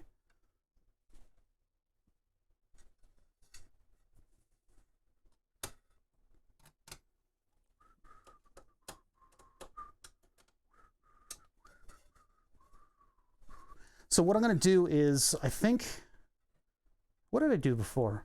I put the reason there's a motor mount on that thing The reason there's a motor mount on that thing is so that I can hold up the dial gauge. But the dial gauge can't, I mean, I guess I can put the dial gauge on this edge to make sure that it stays parallel. If it's gonna cut there, well, I'm actually gonna have to move that whole thing back so that I can make this cut.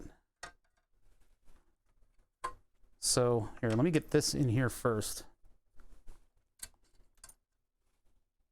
What's better, linear rails or just ball bearings which fit into grooves in the beams? I don't know.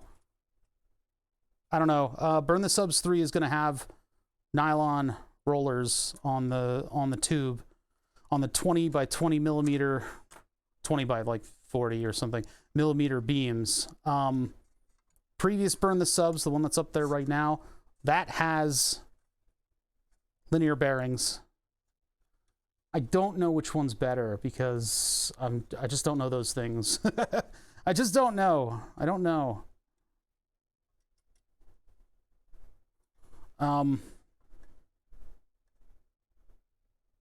The only reason that this is on a linear bearing is because that's what I had. I just had that from previous ambitions of doing some kind of motion control project. So, all right, we need to move this up and back so it doesn't come into contact with this. And then I need to check the parallelness of the rail to the cart, I suppose.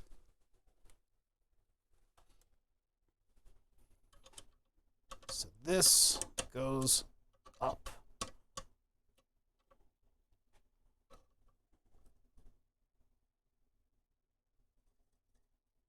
I'll get it as close as I can. Right about there.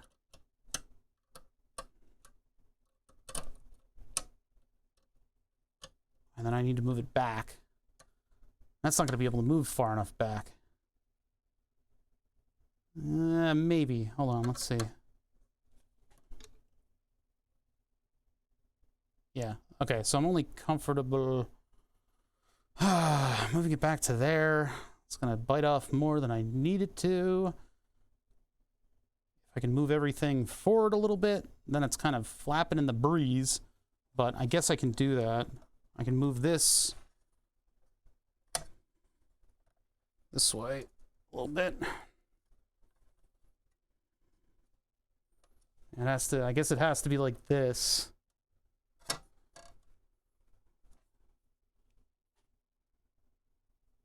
That's as far back as it'll allow. So lock it all down. And now, because I'm above everything, I can get my gauge and I can make sure that that plate is being held parallel.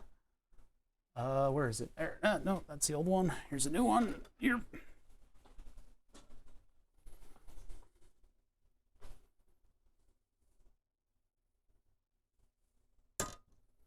So I can hold this here.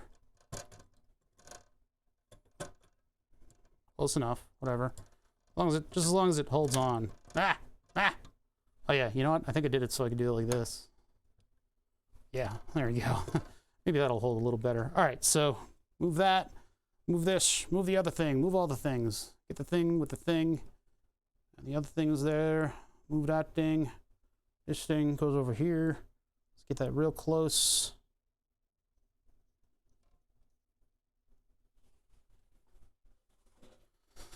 Okay. We're doing it. We're doing it. It'll work out. Don't worry.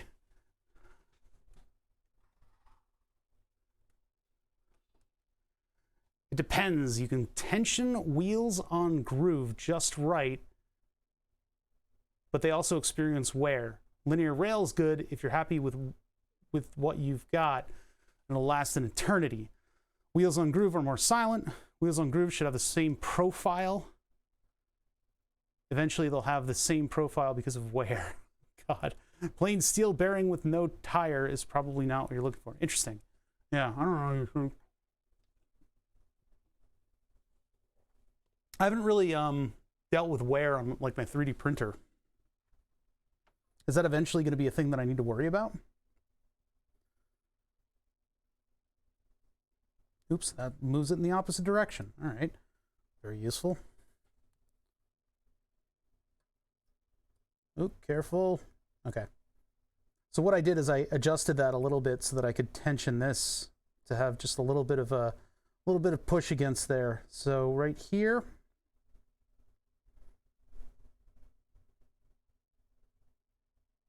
bring that to 0, and then I bump into it. Perfect.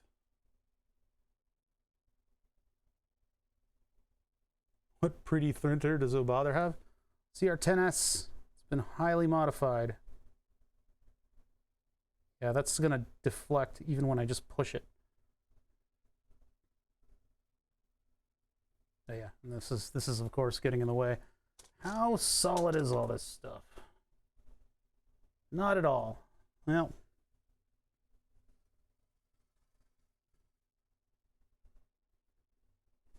yes, that's a little crooked. Oh no, it's the opposite way. The problem with this setup is that I can't. Well, it's all over the place, but yeah. There's some pictures of the V groove being damaged, probably from too much tension. Whoa, that's got to be a lot of tension.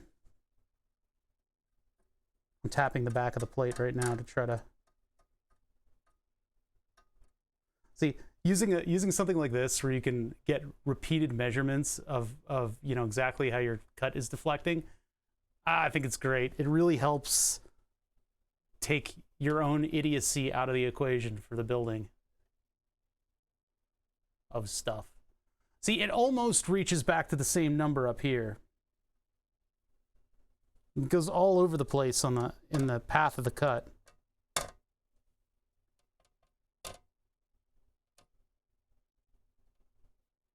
I mean, the hold down method of this is just 2 angle plates on the ends pinching it. So it's not great, but it's basically something that I can push down on and then move this back and forth in a linear fashion. So it'll give me a cut that's just about what I need it to be.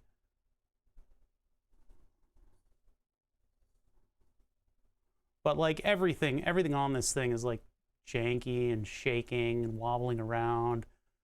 So, I mean, really, I don't know. How close do we want to get this? Let's zero it out.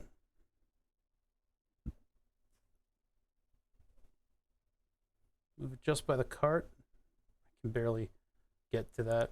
Nope. Oh, I just felt it move. I think I moved it. Well, that's cheating. That thing went all the way back to 0. Went all the way back to 0. But it was like all over the place.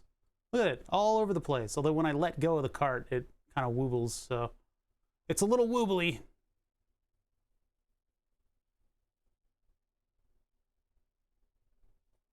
I mean, that's just about at the same number, right? We're a couple off of 0 there.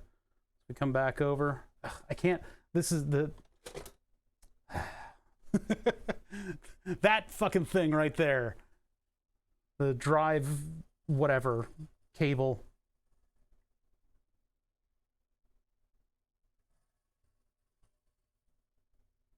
It really looks crooked to me, especially considering that I'm on the line there and then off the line here. I don't really want to trust my own line. I'd rather trust this. Well, if this is the cut that this machine made, it should still be a very good line. My dad and brother is a machinist. This would not be acceptable. Listen, I'm not a machinist. I'm cutting a panel for a computer. I'm no longer panicking to make the computer because I was going to do this whole thing on stream because I have a LAN party coming up, right? But last minute, as usual, one of them canceled. So we're no longer doing the LAN party. But I still want to do all these modifications to my computer, so. And I don't have the kind of stuff to do these kinds of cuts, right? No, I'm trying to cut this bit off. I'm trying to cut this end off. And I just want to align the plate as well as possible so I can get a nice clean cut. Because this thing will cut it nice and clean. You guys didn't know, I've already used this machine to make one cut in the plate. and it's like a perfect cut. It did a really nice job on it. You can almost not tell which side is the one that I cut. Like here. Come on, mouse. Okay, my mouse is like half on the mat. It's a machine. What do you want? Technically, it's a jig. Yeah, which end was cut? I don't know. But anyway, that's just, yeah, that's just previous stuff happening. Both. I know, one was originally cut. You guys, I can't get any details past you. You're so fucking smart. You guys, you're so smart. Everything I say is a counterpoint because you guys are so good at what you do. All right, yeah, anyway, I'm just trying to get a good cut out of this thing.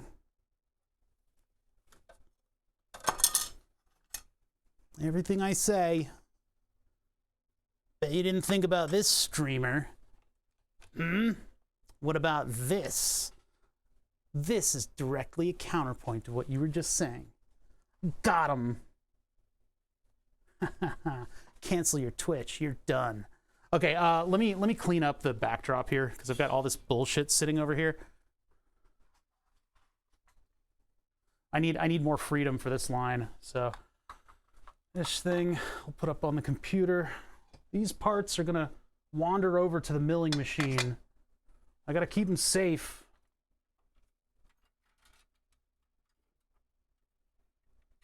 Got him. Cancel your Twitch. Now everybody knows I'm better than you. This I'm gonna put somewhere else. This fairly expensive and also complete different computer that I cannot use right now because it needs to have a much larger cooler on it. I could have gone AMD. I could be using an AMD system right now. Top of the line. Top of the line. Really fast RAM. Pretty decent specs. I could put my 1080 FTW on it. And it would be 1080 would be like a huge bottleneck for that thing. But it's not like I can source a modern graphics card.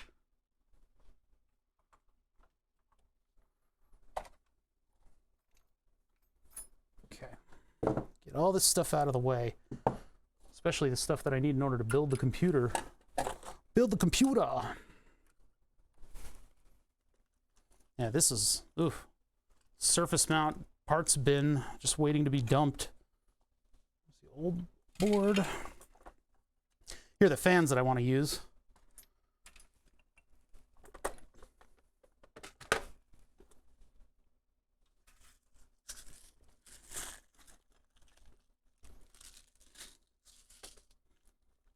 That stuff over.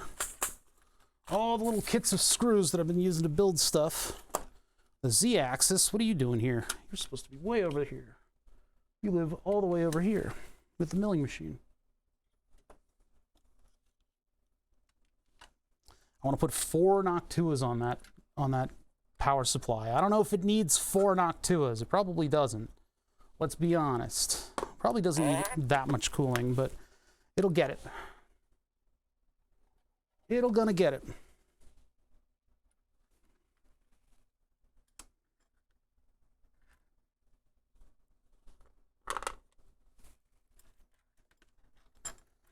All right, there we go. That's looking a bit more functional. Because, yeah, I'm about to get dust everywhere, so. I get by with a 970. That's what's in here. It's fine. The rest of my computer's from a dumpster.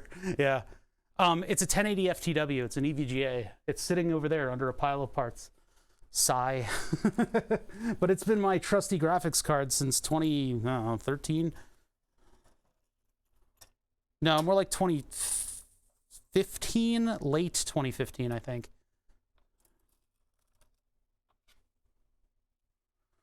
Can you believe that people have new graphics cards? I can't. Sounds like science fiction to me.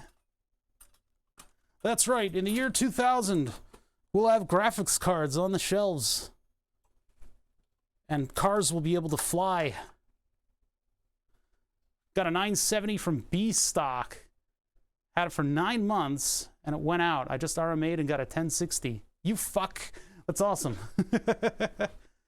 1080 was released in 2016. Okay, so it must have been late 2016 or something. I think I looked up the receipt at one point. I just don't remember the number. Maybe it was 18. I don't know. I swear, officer. It was 2018. These are actually what's inside those Vicor modules, and it's pretty high quality engineering. Paid retail? I forget what I paid for mine. I have the receipt. I have like the whole receipt. I got it through EVGA, so I can just look it up. It was one of those lotteries that I've entered for the other graphics cards too. I'm having a bit of a crisis. I got the water block for the 6900, right? But I can't fucking find one.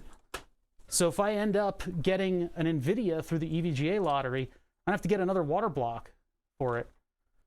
It sucks, but I guess I'll do it, you know? And yes, it's a hard requirement. I need to water cool the computer. Do I have anything that I can throw down that would maybe limit the insidious fucking dust that this thing is gonna throw all over the place? No, I don't. Last time I did this, I cut it on the bench like this as well, and there was just dust. There's just dust everywhere. Water. I don't know. What, put water down on this? I don't want to make my setup in a soup again. Aren't you not supposed to use a vacuum with carbon fiber dust?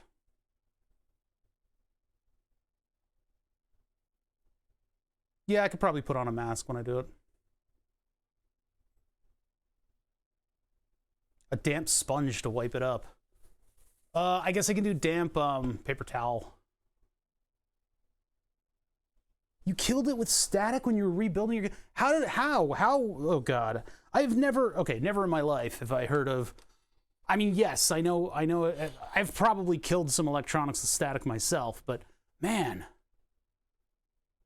you're like a statistic. You're like a rare statistic. Statistic.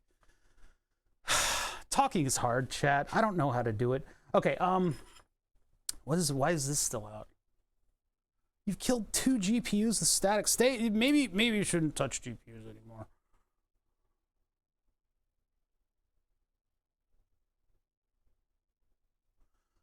Yeah, the vacuum cleaner, everything's gonna get through the filter on the vacuum. All right, we're not making the cut yet, guys. Calm down. I will put a mask on, don't worry. Don't worry your pretty little chat lungs. I will put a mask on. So this whole thing is so janky, it's hard to get a good reading from it. I mean, look, I can just flex it like that. So what I'm trying to do is put this just out of the way so I can get a decent measurement. I wish I had like a shorter cable version of that, or I don't know. And yes, it's not wrong for me to call this a machine. You can scoff all you want at my sensibilities, but it is still a machine. It's a mechanical thing.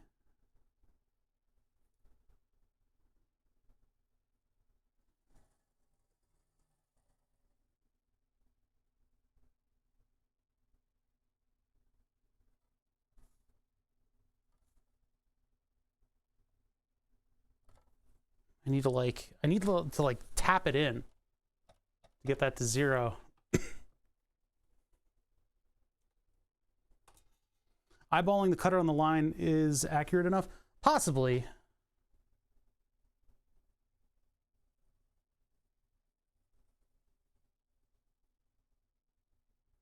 Now, the line might be crooked. The line might be completely crooked. I don't think it's squared up.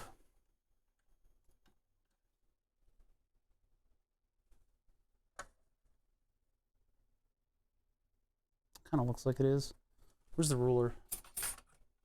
Try to give myself every advantage here before I do this. Jesus Christ. That was overly loud. I'll put these in caliper first. Put them away caliper first instead of the other way around, so they don't take a fucking nosedive on everything that I was doing. Jesus. If that's not out of true now.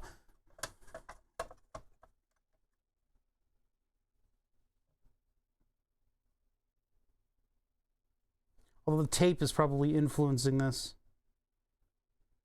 It does seem like the line is crooked.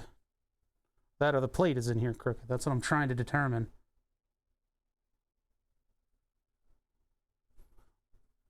But, you know, none of this matters because it needs to be true to the cutting element. All right, so let me go back to this. And I'm trusting whatever line is there to be straight and flat. So...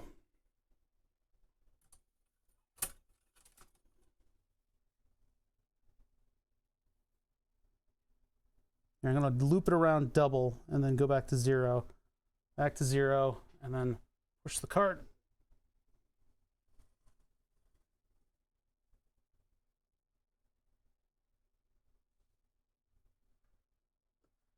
Yeah, the problem is this can influence where the measurement is. It is that janky. It's that far off, huh? That needs to go in, right? Needs to go this way. Fuck. That went around a bunch of times. I heard it.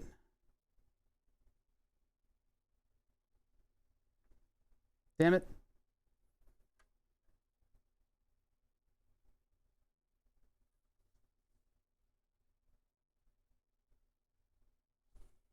Okay.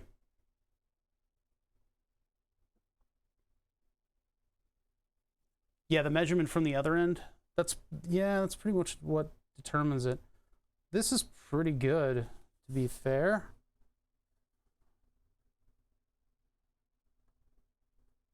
TBF. Oop, that was the wrong direction. Shit, that means everything is out of adjustment now. Everything is wrong. Everything is awful. All right, like that. This thing is too sensitive. Too sensitive.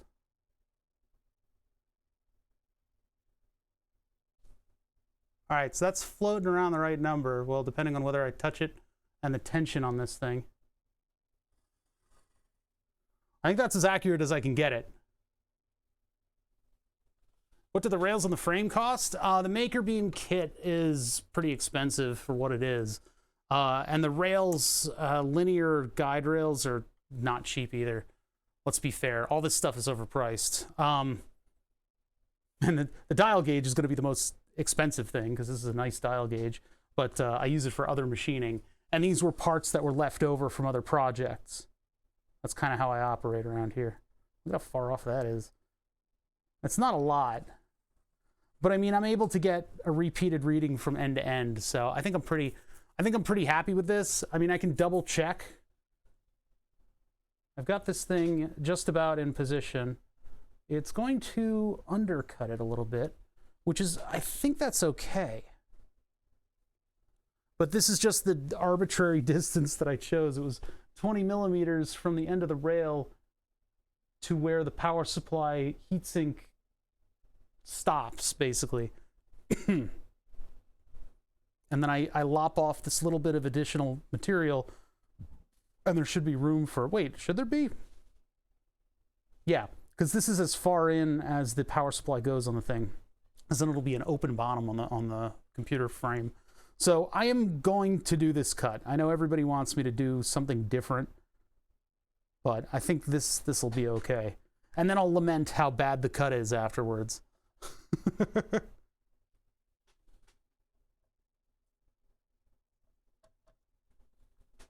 Yeah, I know the cord's going to influence the cut. I just want to make sure that I'm just parallel to this thing.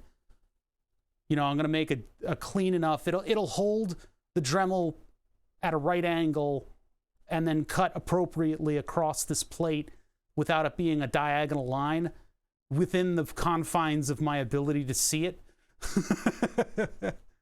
As much as I would love to be able to just tell a CNC machine to do it for me, because CNC machines are way better at doing clean cuts than I am. Who makes this? Yeah, Turlin. This is a Turlet. It's a Turlet gauge. I splooged, if I'm allowed to say that on Twitch anymore. I splurged. That's the word.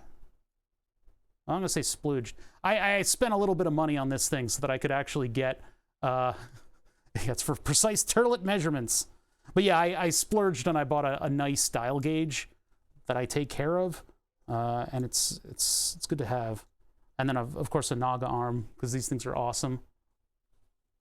I bought 2 Naga arms, one for this gauge, a miniature one, and then the other one is holding up the microscope. And the magic arm that I had on the microscope would cause, there was like a lot of shaking and stuff, and I just upgraded it to the Naga, or however you say that, and it actually destroyed a whole lot of the shake that we got. Greetings, friends of a well-perpendicular calibrated chainsaw. How you doing? Okay, so let's put that away. There's just going to be a lot of dust. That's just how it's going to be. That's just how it's going to be. Now, the other thing is to make sure that I've got the cutting element at the right spot. I think it's a little too far to the left. If this were to cut, then our length would be... Is this going to be long enough? No, it's not. Darn it. I was hoping I could use that. I wonder... I don't think my calipers are going to do it. Let's see if the calipers span it. I just want to do like a final measurement check here. Make sure I'm not a crazy person. Why are my calipers... It's because everything on the shelf moved over. And now the area that I put my calipers is like being infiltrated by a bunch of stuff. I don't think these will go far enough. No, I can't measure it with the calipers.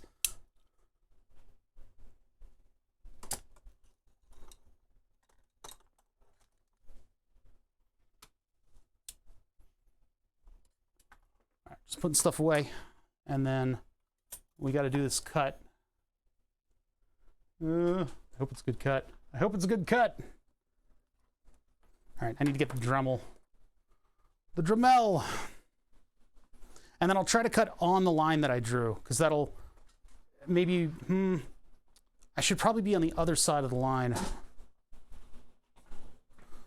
What do I do with the Dremels around here? I think they're still, yeah, still in the case. Okay. They were literally right under where I went and walked around like an Alzheimer's patient looking for my son, but turns out they were right here all along. There are no Dremels in there. What the fuck? Wait a minute. There's no Dremel. Where's my Dremel? What did I do with it? Oh, I put it up on the wall. That's right. It's on the wall hanger. Both of them, in fact. Up on the wall. Grab it over here. Come back. My subconscious knew where it was. Dremel. All right, so let's adjust the cutting head. I'll get a mask.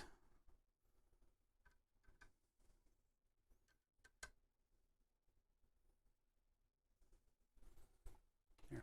It's hard to see. It's actually hard to see.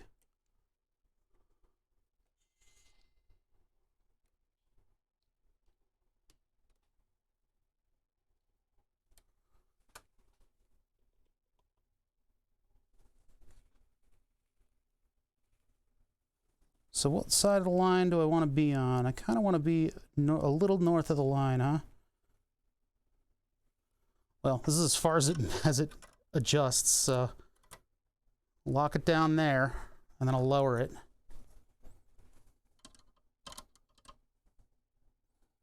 Because yeah, that's right. That is right on the line, which is pretty good. It is really hard to see the line. This tape is too shiny. Tape is way too shiny.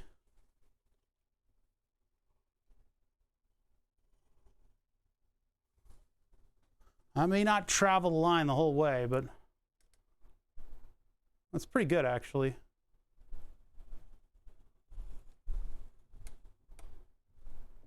Okay.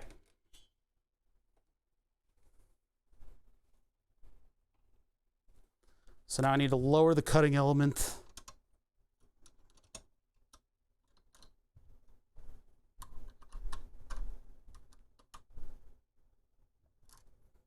Where it won't bash into the thing. Come on. What?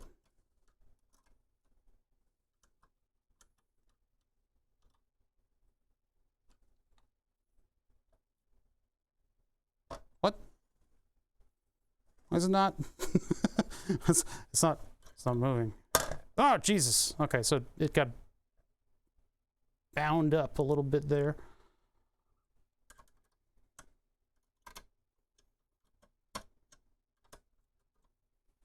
Is that gonna cut through? No. Fucked it up. I fucked it up.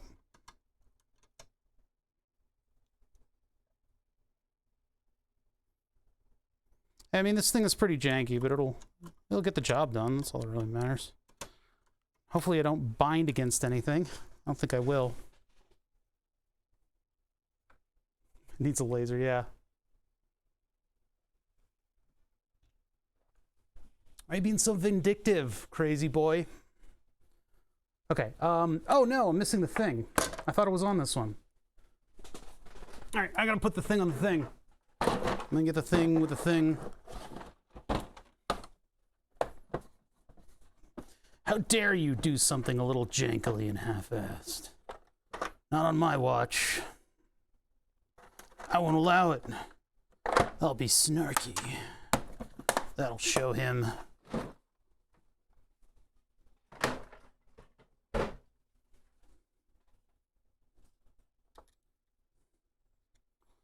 All right, we're gonna make some noise. We're gonna make some dust. Then I'll finally have a bottom plate for this computer. Finally. I'm putting this thing on right now. This is for the computer. It's still for the computer. What CPU? I forget. I actually forget what CPU I have on the computer. It was a good one back in the day, but not anymore. The new one is going to be a 5950X or whatever. The old one is a... I don't know. It had an even number. It's an Intel. All right. Hook this thing up.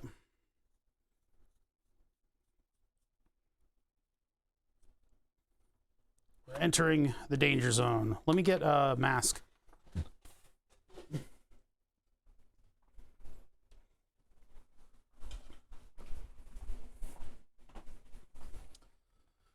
How did I hang this on the wall? How is this thing stuck on the wall? Come with me. Oh, there's a big hook. That's how I did it. All right, there we go. All right, all right, all right, all right. This is probably going to contact the mic, so. i5-7600. I think that's this computer. That's this computer. I don't know what the other one has.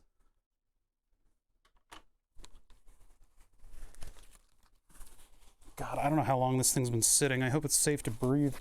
Probably. Who knows? Who knows if this thing is safe to breathe through, but it should be fine. Make sure my chin is in the frickin' thing. Man, can you believe some people would wear these out? It's like ridiculous. It's completely ridiculous. Anyway, my hope is that this thing will be enough to stop carbon fiber dust from being a concern. Why are you guys being so judgmental about my CPU? What's up with you people? Man, it's never ending. You guys are so negative about everything. All right, anyway, let's make this cut.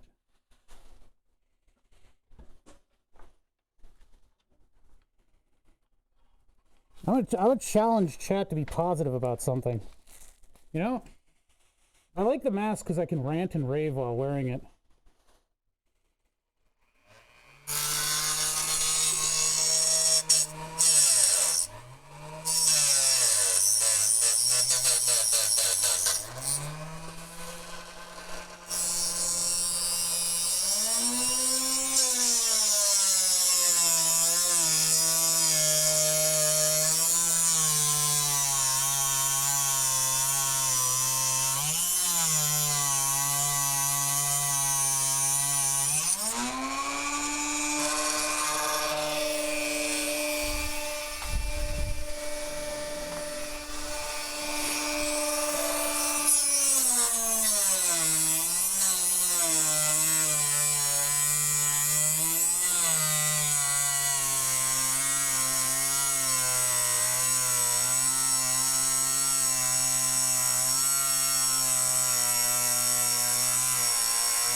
The wheel fucked me.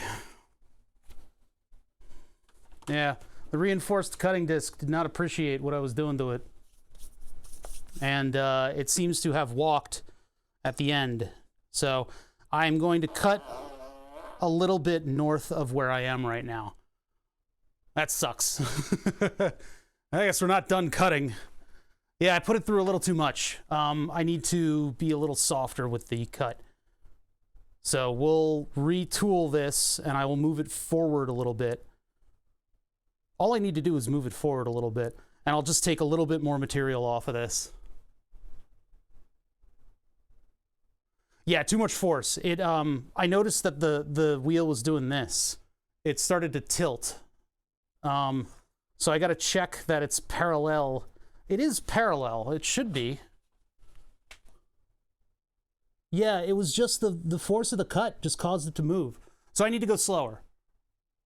I know, more dust. Just what I wanted. Just what I wanted is more dust. But yeah, all right. Take 2. And it also means less plate, which is annoying. So let me get another wheel out of here. New cutting wheel, who dish? I really want to control that. I brushed the fan off to the side while I was cutting because I wanted to keep the dust local. But it seems to be moving all over the place. I don't know if maybe it probably wouldn't be contained in. No, if this thing works properly, the edge is actually really clean. It's a very, very clean edge, if it works properly. Look at that. The very end, it just walked. I also noticed that I seem to be pretty far away from the line, so I think I might have overcut, which I guess means I can move the power supply a little closer, but...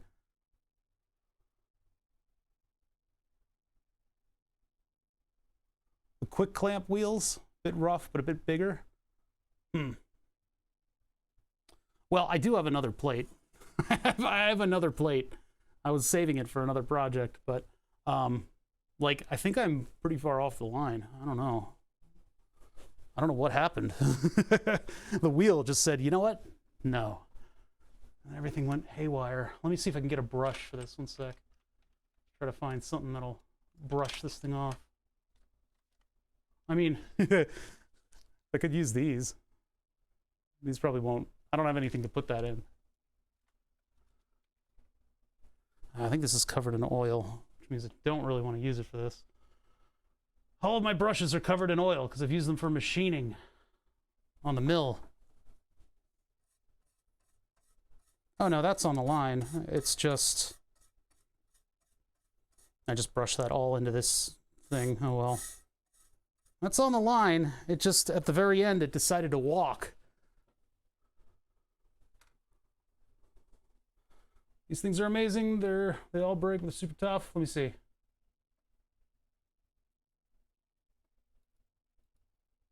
Oh, those. Yeah, I think my dad has those on his. That's okay though.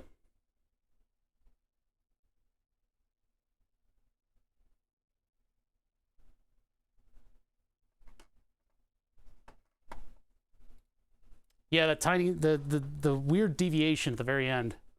That's okay though, we'll get it. So, it'll just be a little bit more cut than I wanted it to.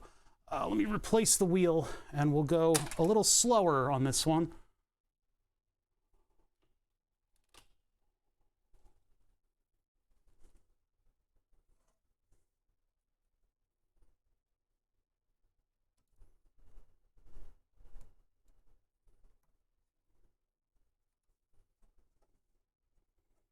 Replace the wheel. What sucks is that I would have been done this by now and would have totally all worked.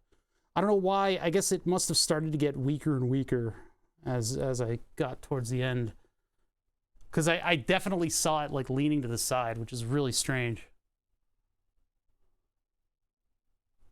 Yeah, I don't know. Something just pushed its way through, I guess. But I'll use a brand new one. These are the fiberglass reinforced discs, and I have pretty good luck with these. These work pretty well for me.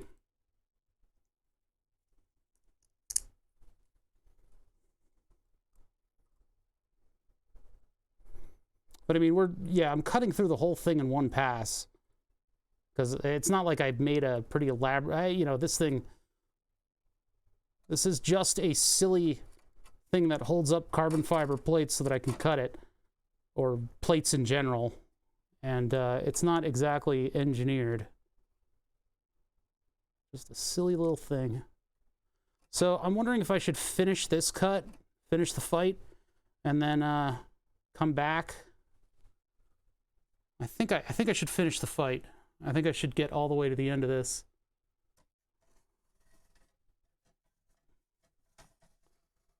Oh boy, that's gonna be tough. It might be that the edges were like pinching it or something. Maybe not, maybe not. But let's see, can I get... Well, let me put the mask back on and we'll get to this. All right, hold on. Get that, get this. Don't want to breathe this carbon fiber dust. This stuff is insidious. And I'm going to mute the mic. You guys aren't going to be able to hear what I'm doing from now on.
Man, that was super loud. That was super duper loud. Super duper loud. But it seemed to everything moved at the end. I don't know what's going on with that. Oh, and I even cut a little chunk in the very end. Ugh. Isn't that terrible? Why did everything move? Everything seems to be in the same spot. Did the piece of material walk? It might have. It might have walked. Oh man. Oops. Back to here. All right. Well, that time the disc didn't die, but the edge is still bad. You know, I made such a wonderful cut with the other rig. I feel like maybe I need to take this one outside to use it next time, because I don't like dealing with this. And I've got this terrible cut over here. Look at that. Ugh. Maybe I can just file that off and I can try to like cover it up with something. Because I mean, let's, you know, this setup and the carbon fiber plate and everything, it's sort of like a dry run of what I'm going to do when I actually water cool the PC. So it would have been a decent cut. Stupid thing. Yeah, I'll sand it. Oh boy, let's not aerosolize that. Now the question is, what do I do with all this dust? And the advice was wet sponge. So I'm going to do wet paper towel.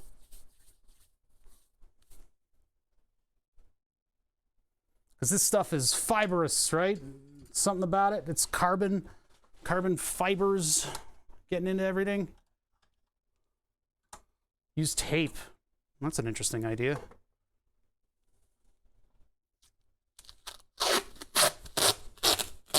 I don't know if you were serious, but...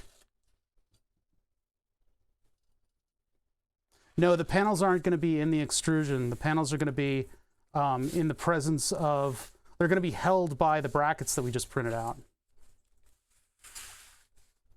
That kind of works.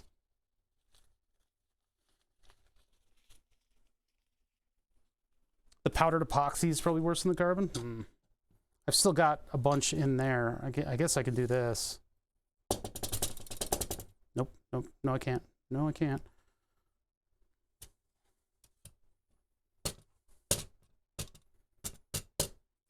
I'll just use compressed air. Surely that'll clean it all up.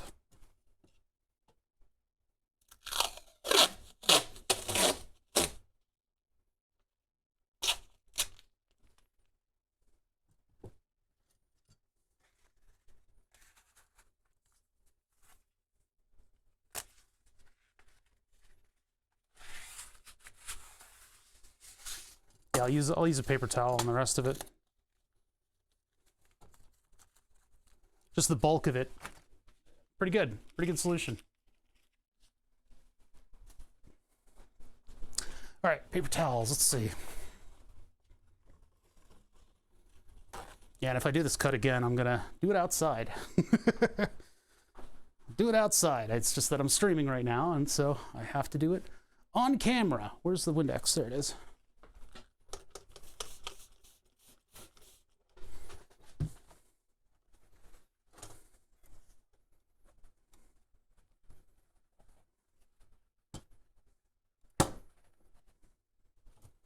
What's a little ammonia between friends, huh?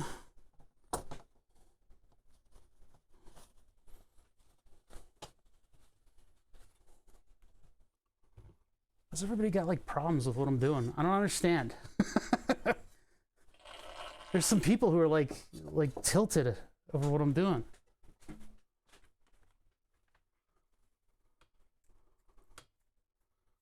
Look at your hands in a couple days under the scope. I bet there's still carbon on them. I know, right? I really need to wash my hands. Microparticle and carbon fiber vacuum cleaner may get the job done. What do you guys want me to go out to like Edmunds Scientific and buy out their stock of extremely expensive specialty equipment to do everything I did to make one cut in a panel of carbon fiber? That's what I'm talking about. My dad works at Nintendo, and you should buy a Nintendo.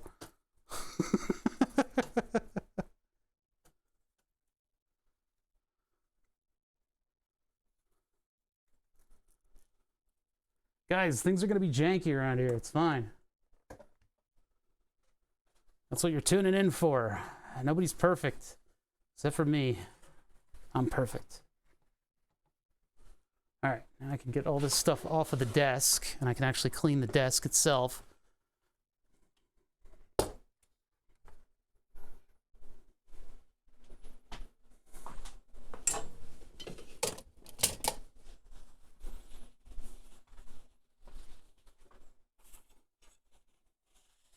What you need is a flower from the Himalayan mountain that grows on the south side. It's cheap to get. You need it to cut carbon fiber properly. It's the only way.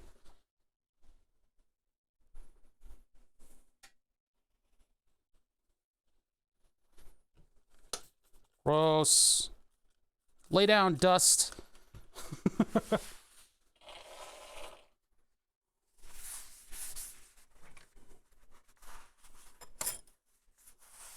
There's still going to be little bits of dust particles all over the place.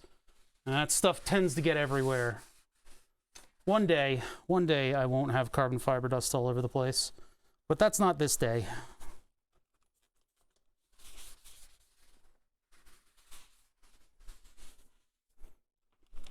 It'd be cool if I had, like, I don't know, painter's plastic that I could put down.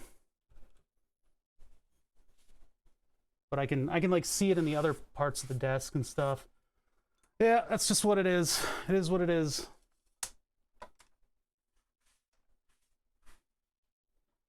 I do dust around here, so I'll get it eventually. So I gotta go wash my hands. I gotta go wash my hands because they're nasty.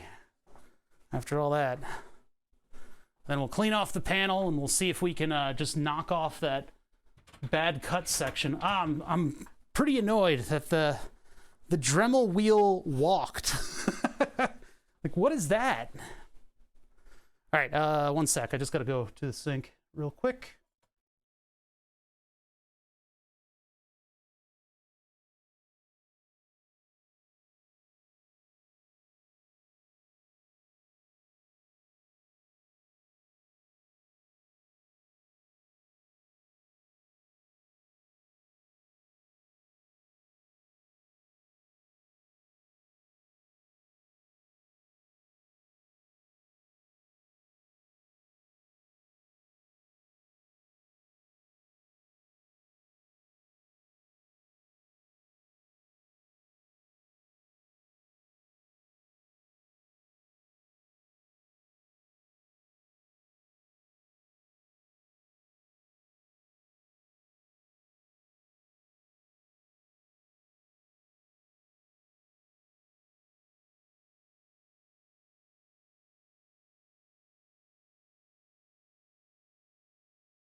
it's not that the bit slipped, it's the screw in the center broke out of the cutting wheel. And I don't know exactly what was the mechanism behind that. Probably me pushing too hard, but one thing that I could do in the future is if I'm gonna make a cut like that, get a Tupperware bin and fill it with water, and then put that whole rig in that, and then, you know, I have an aquarium pump, so I could make something that would just puke a little bit of water onto the cutting bin. And I think that's what Gonad probably wanted me to do. I wanted to get that cut done though. So unfortunately it wasn't a perfect cut. That machine made a perfect cut the last time I used it. Maybe I turned the speed up a little bit more.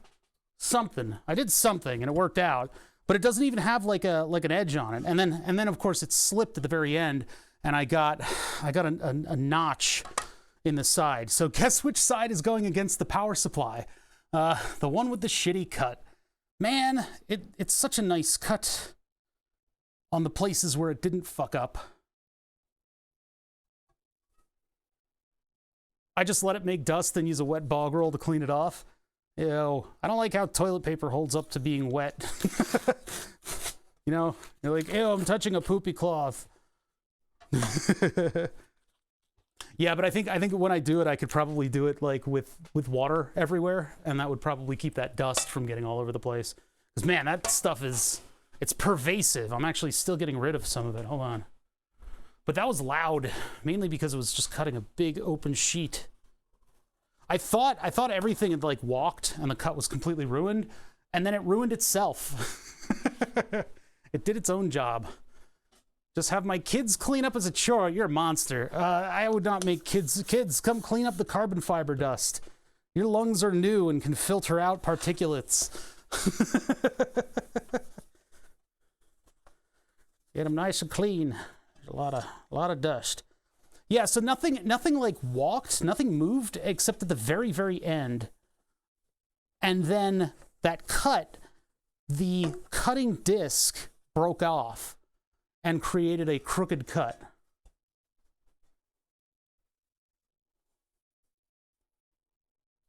So I'm a little annoyed at that.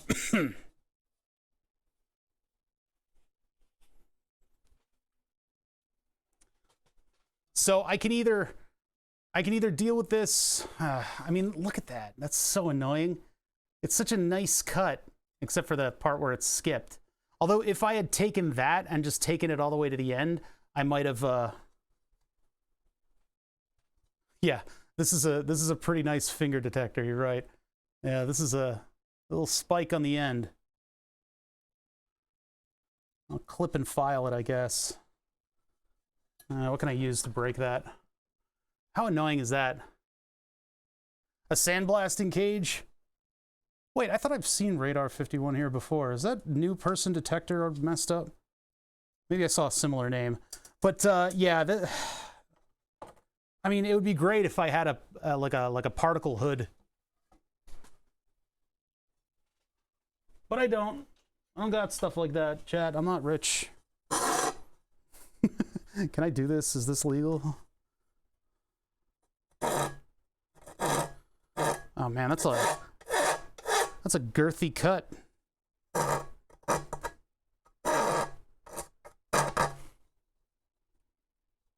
Must have been Radar 50 last time. Banned again. Time to add another number to the pile. God damn it. It's weird because yeah, I saw the cutting disc do this, and then it finally came off. So it's a big nail file. It does mostly file your nails when you use it. All right. So anyway, the shitty edge, unfortunately, needs to go towards this thing, towards the power supply, where it's going to be invisible.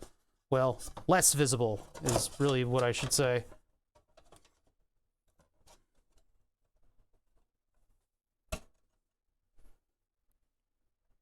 Yeah, seems it's a little crooked.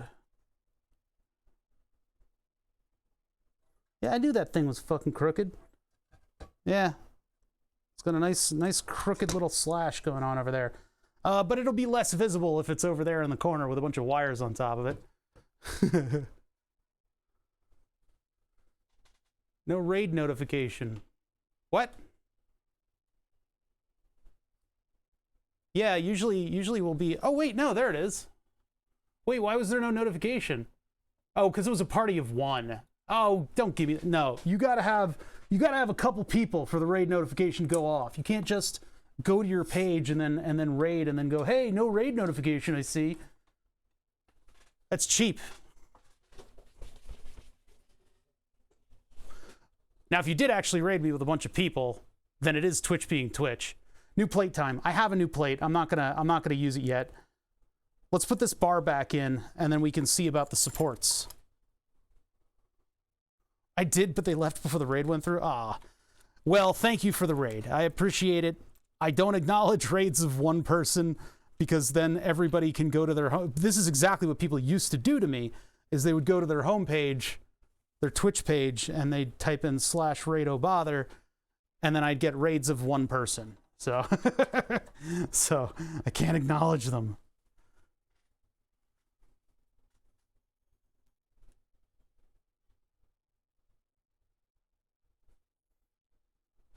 All right, so we're putting together a computer, and I just completely bodged the carbon fiber base plate cut, which honestly, that's okay. I can take another stab at this, and I can cut it a little shorter, and then there will just be like a gap there, or I can move the power supply up a little bit.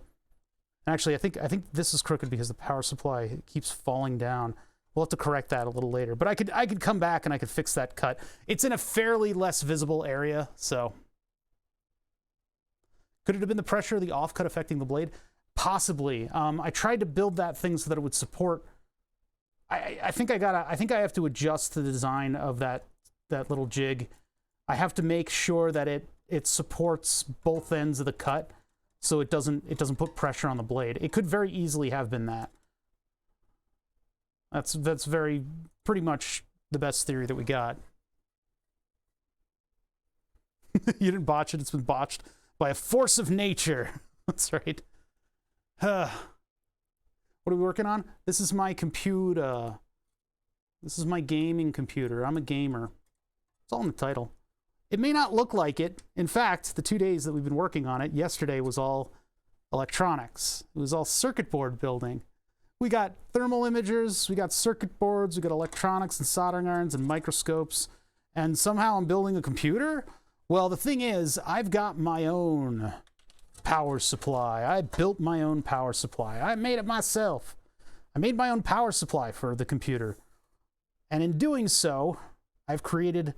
Basically, I was a trendsetter. Back in 2013, I was like, hey, I don't want to have any other voltages on this computer. I just want to make 12 volts because I know this company makes these cool modules and I want to try doing a project with them. $1,000 later, I had this, which is 3 voltage conversion modules in a trench coat, acting like a human. No, it's three voltage converter modules. One is 120 volts AC to 300 volts DC. The reason they do that is for efficiency reasons, and you can have smaller traces with higher voltage and all that stuff. So that runs to these 2 modules here, what turn 300 volt DC into 12 volts DC. They do it very efficiently, and they talk to one another. They communicate between each other, and they coordinate who's providing what amount of current for the frequency switching stuff. So it's extremely efficient stuff we're talking about here. The DC comes in, it's switched by a bunch of transistors in order to make it into AC. It's put through a transformer, and that frequency is again adjusted by the smartness of the module, and then that transformer on the other end is going to make much lower voltage at higher current, and then it's got a couple more transistors in order to turn it back into DC. And so that gives us a buttload, a metric ass load of DC current to work with in 12 volts. It makes up to 52 amps with this small package. So 12 volts, the lion's share of it goes to the graphics card. What's left will go to the motherboard. And the motherboard has a module in it that turns 12 volts into all of the various voltages that the motherboard needs. It can do that for 140 watts. So that's been my computer since 2013, but I have a LAN party to get to. It actually was canceled. But I had a LAN party to get to. I don't have a LAN party to get to anymore. Chad. So anyway, I had a LAN party to get to, and I was going to do all these modifications to the computer to get to the LAN and have the power supply be quieter, because the power supply bleeds off quite a lot of heat. I mean, these modules are very efficient, but anything additional that they have, yeah, it's a Pico PSU. Yep, 140 watts. I love it. It works really well. The fan that I had on this power supply was a Dell laptop pusher fan, and it was powered by 5 volts, but then I had to replace it because the bearings went bad. So I replaced it because the bearings went bad, and I replaced it with a 12-volt fan. So I made a modification to the board to put 12 volts out to the fan. And then the bearings went bad, and I replaced it with a 5-volt fan, but I forgot to undo the modification. And so when the power supply got hot, even playing like Valheim, you know, it was like, oh my God, I need more current. And so this thing got hot as it changes the switching frequency and is able to provide more current to the rest of the system. This heatsink would get really hot. 12 volts and a 5-volt fan. That thing was screaming. I tried to show you guys it screaming, but apparently that didn't work out. It would sound like a little vacuum cleaner. And you guys have probably heard it when I did the Generation Zero stream with 3Mares. But it's a bit of a screamer, you know? It gets pretty toasty. It gets pretty loud when it gets toasty. So my solution is to put multiple Noctua fans on this thing. I want to keep it cool because I want these modules to last a long time. And I don't want to burn myself when I touch the side of the computer. There were times when the fan failed, that this thing was running just on the heatsink, and it got so hot that it, like, the rails on the outside metal here were like hot to the touch, like hurt. So what I'm going to do is put a couple things. 140 watt Pico doesn't actually do 140 watts on minor rails in total. Might be good to 90 watt or something, and then blah, blah, blah, blah, blah. Listen, I've been using it since 2013. The Pico PSU can run an entire motherboard, man. It's good. It works really well. All right. I'm getting a little salty. I'm getting a little salty. You guys make it easy to be salty. It says it's 140 watts. Whatever it is, it's running my computer. That's all that really matters. Okay, so we got to figure out where we're going to put the standoffs. I can't believe how janky that fucking cut is. Look at that. It's like, first of all, it's off, so there's a gap.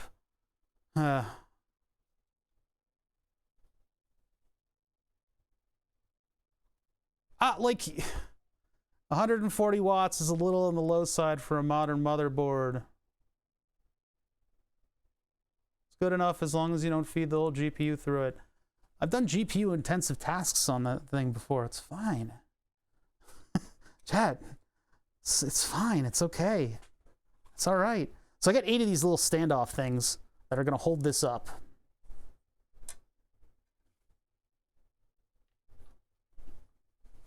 Yeah, the GPU is a separate 12-volt device. See, I would show you guys this upright. It just keeps falling out.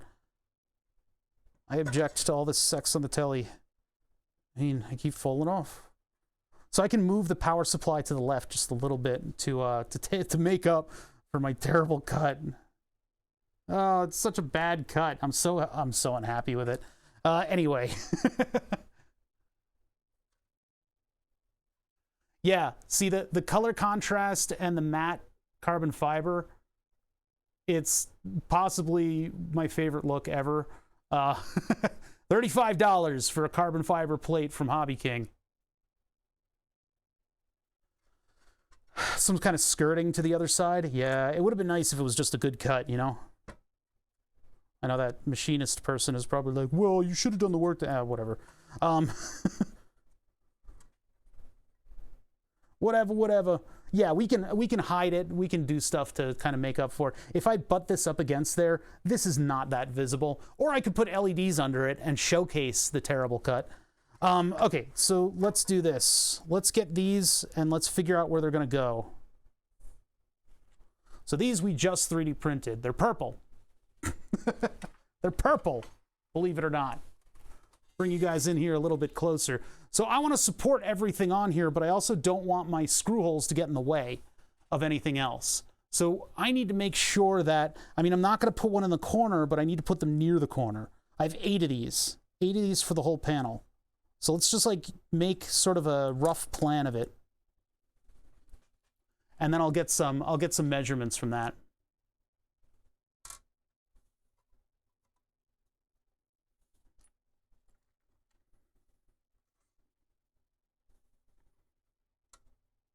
And these will be countersunk, but they will be rather bright, actually, to be honest.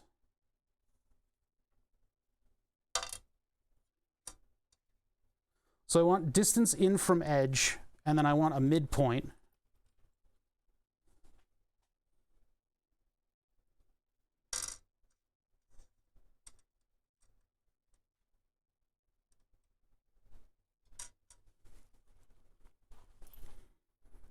Just like that, that. I got 2 more. So I'll probably have to put tape down on this again to mark where these holes are going to go.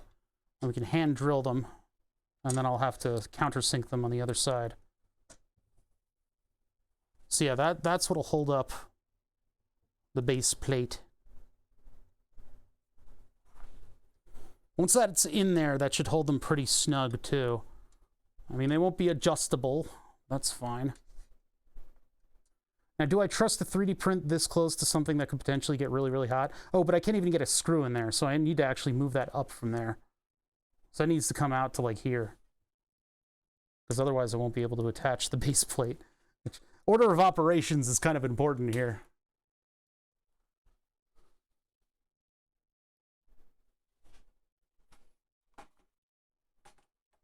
Okay, so yeah, let's get an approximate idea of... Now, those are going to be 5 millimeters from the edge, I believe, because we did 10 by 10.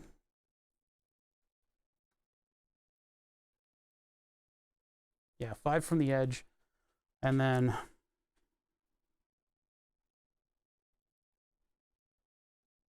30. Do 30 from the edges, and then I guess I can determine what center is and do a center line.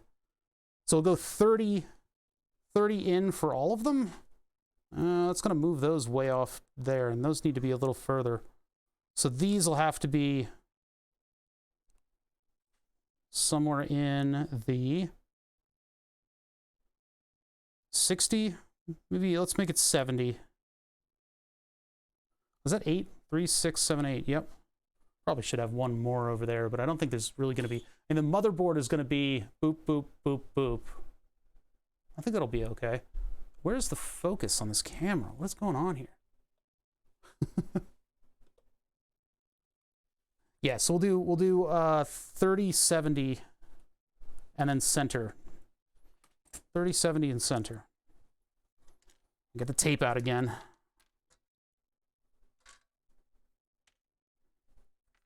Problem is figuring out what 30 I'm doing on this side. It doesn't matter that much, but as long as everything is 5 millimeters from the edge.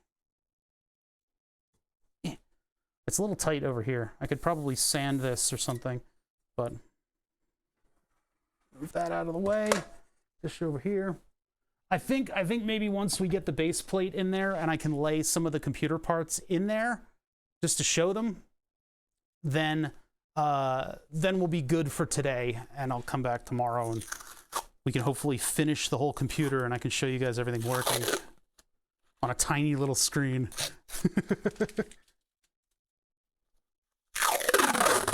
Oh yeah, there's that noise. How you like that, chat? How you like that noise? Big tape noise. Big taping. It's too bad I can't drill into this, because I could just lay it down like this and then go from there. But yeah, we're not gonna stream till midnight. I probably could. Could I take it? Could I bear streaming until midnight? I'm looking over at my desk over there, and I'm seeing carbon fiber dust in the wood. I'm just like, oh.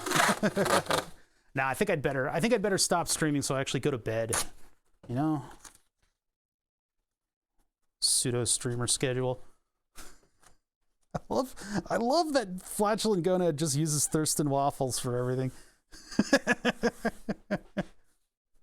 Like Thurston's still doing good, right?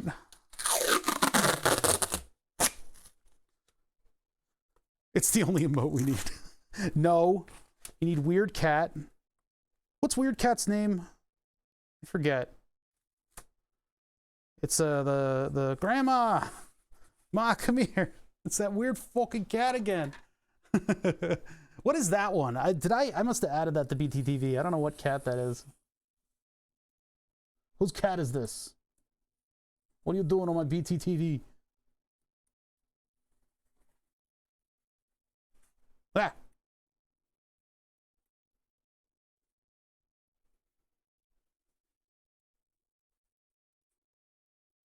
My favorite is the JoJo version of the It's That Fucking Cat Again, where it's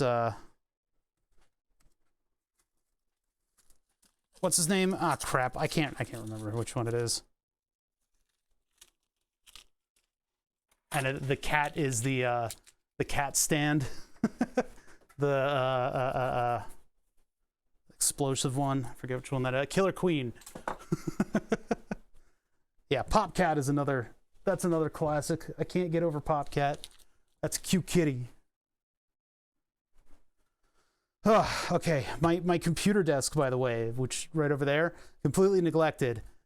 It's like, I don't know, I feel bad. Okay, so we gotta measure 5 from the edge all around the outer perimeter. I need this not to get in the way. Yeah, he's an essential emote. I'm glad. Yeah. I don't like that it's called Yay. It should be called Hypers. But back then, and I might rename it to Hypers. Be warned, everybody. I am a terrible and vindictive god when it comes to the way emotes are presented and used. I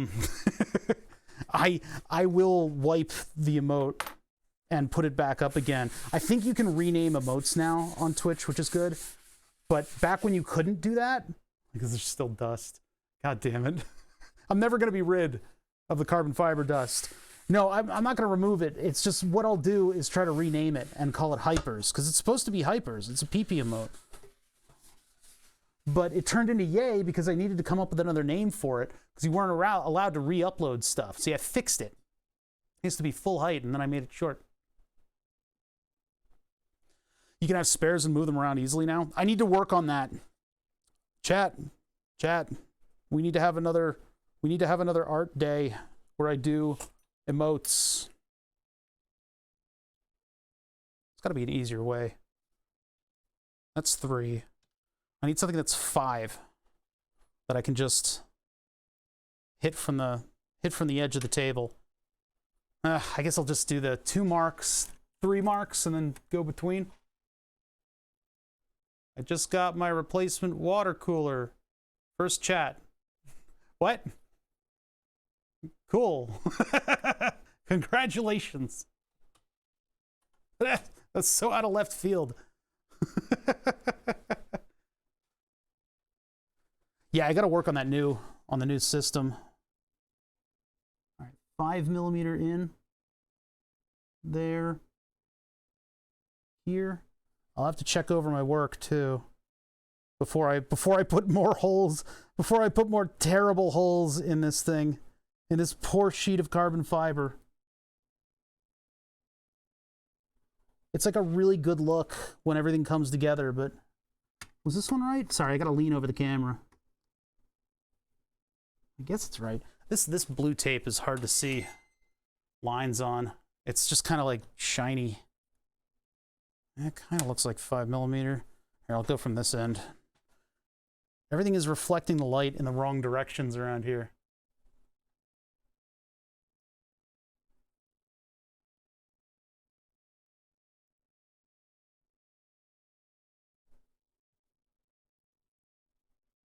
Should have used good blue tape. I used this shitty blue tape. This thick blue tape that I got off of Amazon. Who the fuck knows if this stuff is any good? Everything sucks. Everything I do is terrible. Chat was right. Shouldn't even be a streamer. All right, 5 from the edge. Let's do it this way.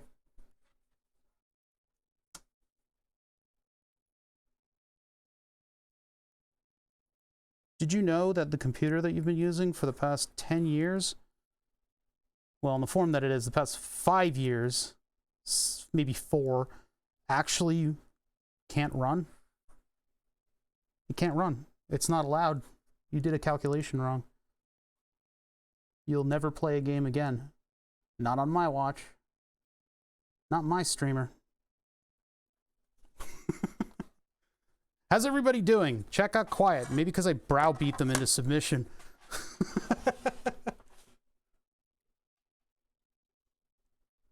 We're on to the measuring and complaining portion of this build. Yep, I agree. I agree.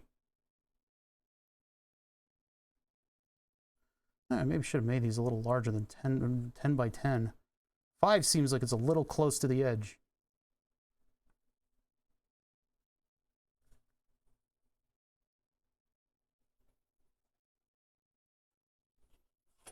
Okay, and then another 5 by 5 by 5.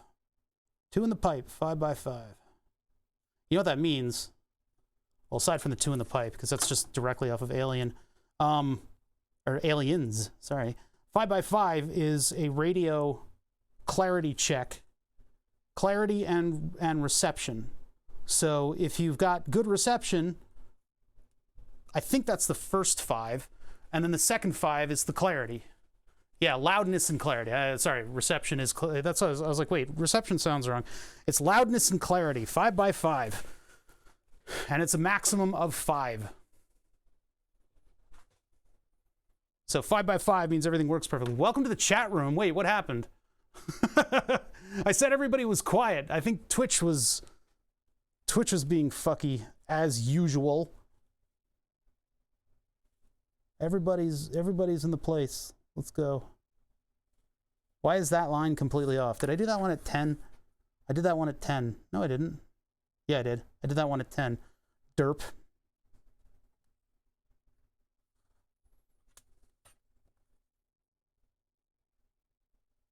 It was Twitch that was wrong.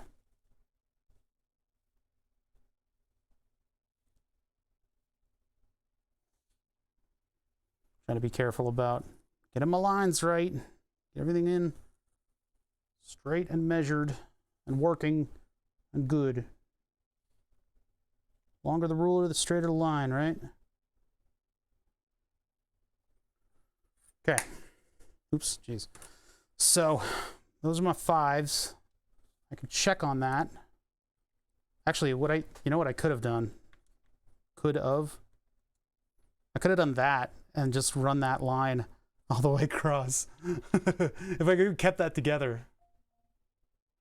Okay, welcome to the chat room. Many different streams, so often very annoying. What is going on? I just got a bunch of bonking noises from my phone.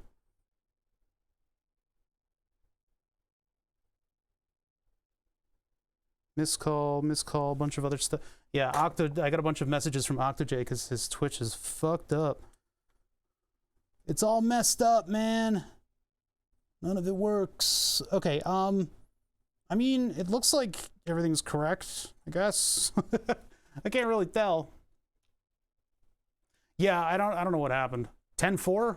I don't really know what 10.4 means. You guys know what 10.4 means? Because I don't. All right, that's 5mm on there. So it was 30 on this span, and then 70 on this one. So dial in 70. Maybe need the ruler to be on the top part, not the bottom. It's okay to be a little approximate on this, right? A little bit approximate. Never killed anybody. Well, it did ruin that cut, so whatever. We'll move it up then.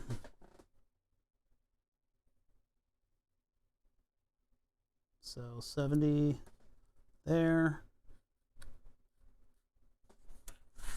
Good enough. I don't want to slide it on the work surface because I'll put scratches in it.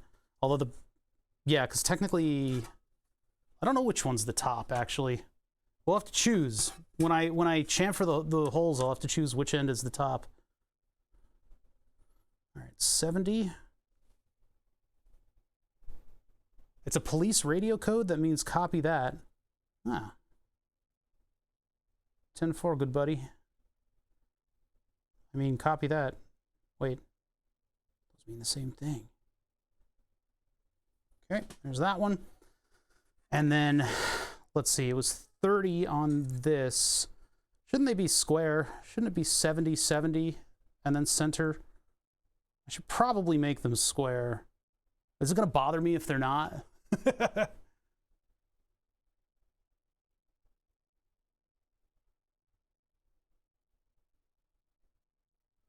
First English stream where I've seen somebody use a K-Koda. Ah, people use it all the time. People use it all the time. It's there for you to use. Yeah, we'll do 70-70. Why not?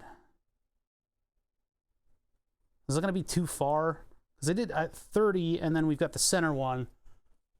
And that was just me putting it in a place where it makes sense. I would see it when non-Americans talk about U.S. folks. Man, you guys have a lot of complaining that you do about Americans. I don't think it's really healthy.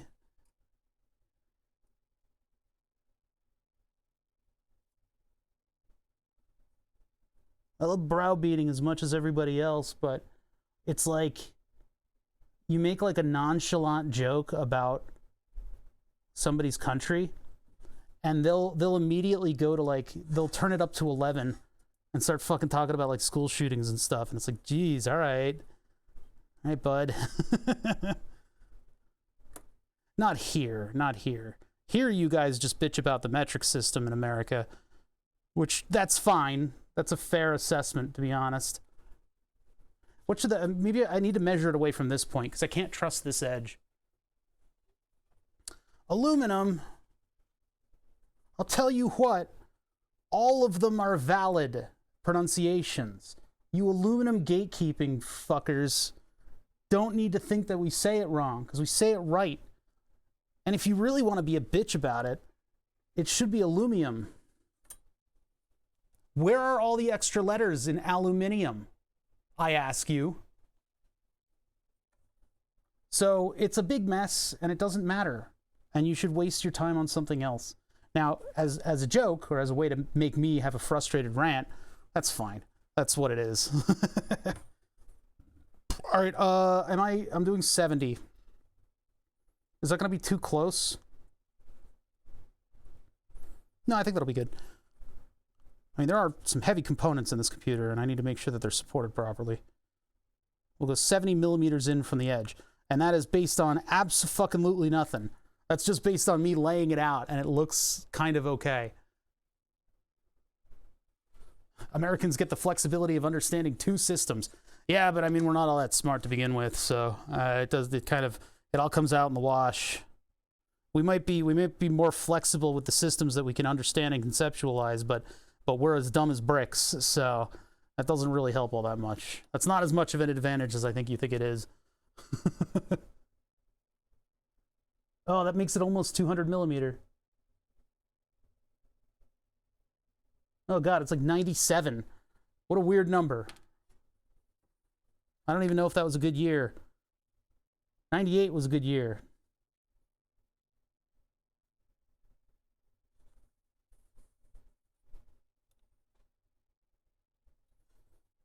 And then, okay, what's half of 97 millimeters? No, we're just going to make it at 100. So at about 100, right here is where the next hole goes. Now these can be off right and left, because I mean, it's fractional rail, right? Europeans gonna blah, blah, blah, blah. I don't think you guys are so dumb. It's not like there aren't engineers in the States. Hey, you know how it is.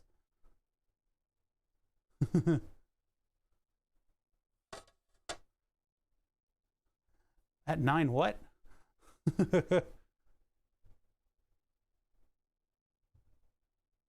Lead should be called plum bomb. Oh man, that should have been my channel name. I should have been the Plum Bum channel. I would have just sat here giggling like an idiot the whole time. I wouldn't have been mature enough to name my channel that. Do you do a, what do you call it? The thing where you, the little tap center for the hole. What the hell is that called again? Jesus Christ, I can't even remember that.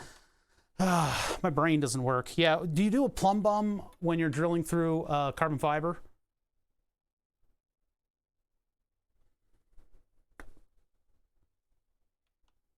The guide, whatever it is, you just drill it normally. Gonad, I feel like everything that you build is made out of like tarps and like binder clips and like rubber bands, and like you just kind of like wang holes through it wherever they are.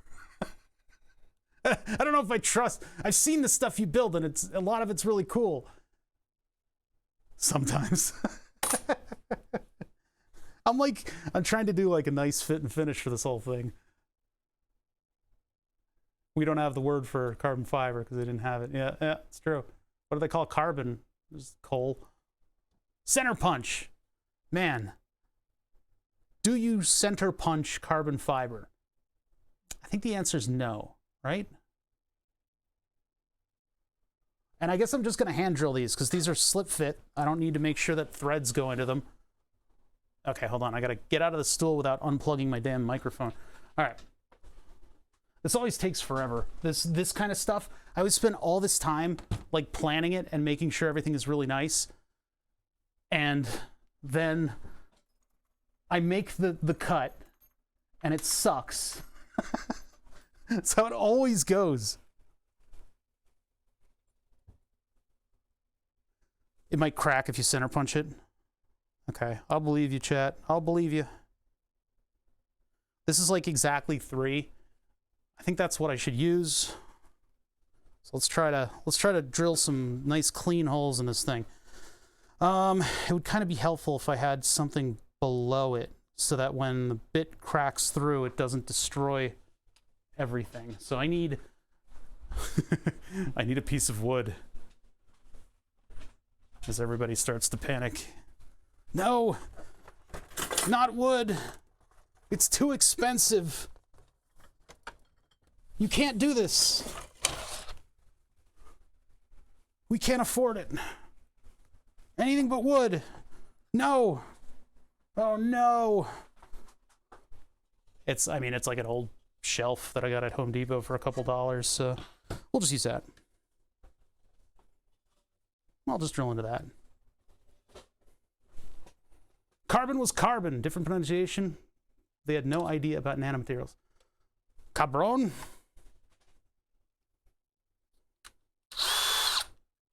Is lumber more expensive in Europe? I actually don't know. I heard lumber prices were going to come down. Used car prices are actually also coming down. Test drill in the offcut? The offcut's going to fucking cut my hand off.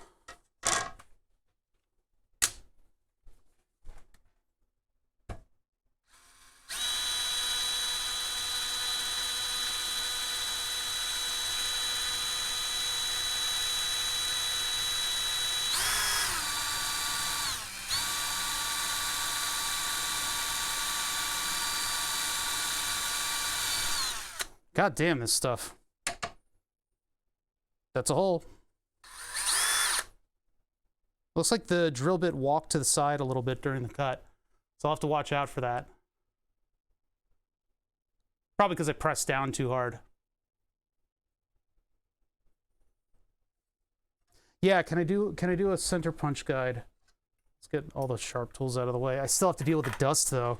This fucking shit. This stuff right here. All right, let's see. Where's that center punch? Where'd it go? It was right here. It's right here. By my amazingly machined dice. You want to see edges so sharp, they'll kill you.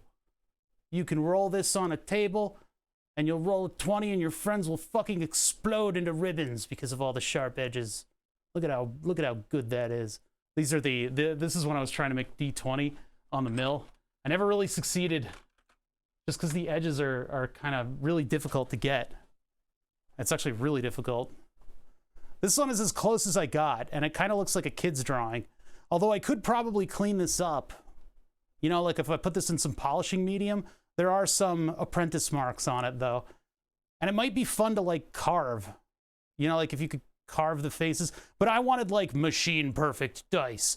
A bunch of people beat me to it. But I was figuring out how to get the angles right on my milling machine in order to cut the faces, and then I had sort of an order of operations that I would go through. I need to make a lot more like tooling jigs in order to get it right. But yeah, this is my super balanced, and I guess if I had a bunch of mercury, I could drop it in the mercury to see if it's balanced. But I wanted to do EDM machining in order to make the faces. So I could carve like a carbon thing that had like an ornate number on it, and then EDM machine it onto the face. That's an old project, man. This is like a little bit before I started streaming. Only just a little bit. Shame though. It would have been neat to sell them, but I couldn't get them perfect enough, you know? Like you get in your own head about that kind of stuff, and machining the dice, they all look like a kid drew them. So, like a, you know, like a kindergartner drew the dice. Would have been cool to be able to like send them to streamers and stuff. Didn't crack. Let's get real close to the edge. I can see it pushed out the edge a little bit. You guys might not be able to, but I saw that it pushed out the edge just a little bit. But that does give a guide hole. How easy is it to use? Well, maybe not the one near the edge. I need one of those tools that like ClickSpring has, and he has this tool that like he uses to ream out the guide hole. It looks like the guide hole is more dangerous than anything else, because this slips off of it very easily. There it is.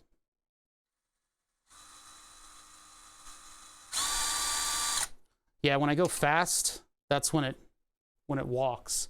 So I gotta be really careful about that.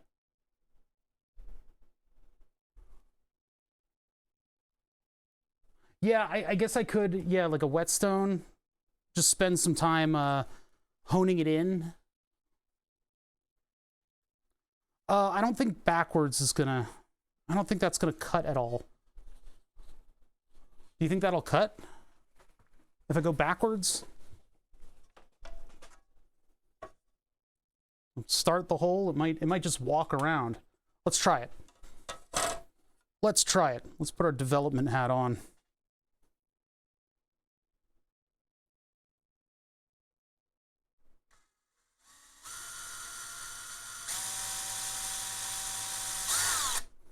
I need like a level on the back of this thing. That actually did work. And it created a nice little dimple that I could use. And then that's easy to find with the drill. I can just boop right onto it and then go forwards, and that'll do the rest of the cutting. Will it be less dust with the lower speed? I don't think so. I think anything in that 3 millimeters hole diameter is just going to become dust. That's just the nature of the beast. All right, so, and by the way, if it walks horizontally, that's not that big of a deal. But yeah, let's get this done. I want to get this done. So I can use the center punch, and I guess I will. My center punches are always off. I don't know how to get a good center punch. I guess this technique where you go on the side and you point towards it, and if you've got scribe marks, you can actually find the scribe marks with the punch. And you can find one and then trace over to find the other where they intersect. And then that'll give you a really nice scribe. I've also got a center punch that has a little sight glass. Not a sight glass, but it's got like a plastic thing that goes in there and it magnifies. And so you put that on there, find your hole. It's got a crosshair in the middle. Remove that, put the other one in, hit it with a hammer, and that gives you the center punch. But hitting it with a hammer, whenever I go to hit it with a hammer, it's like, brrr, and it goes somewhere else. How's the rebuild going? Slow, but we can go slow now because the LAN party got canceled because my friends have adult things that they need to do.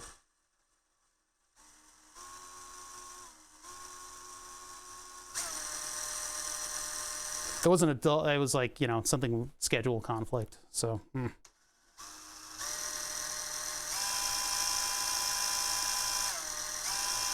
I gotta go slower or else it walks over to the side. So I just gotta be patient for once in my life.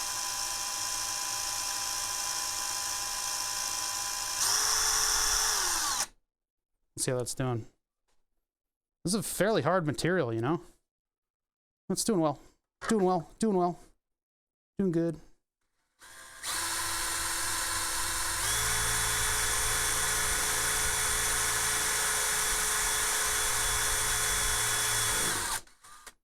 Okay. It's one. Ugh, I'm not going to lift it. Just leave it down there. Don't talk about it. All right. Slow at first.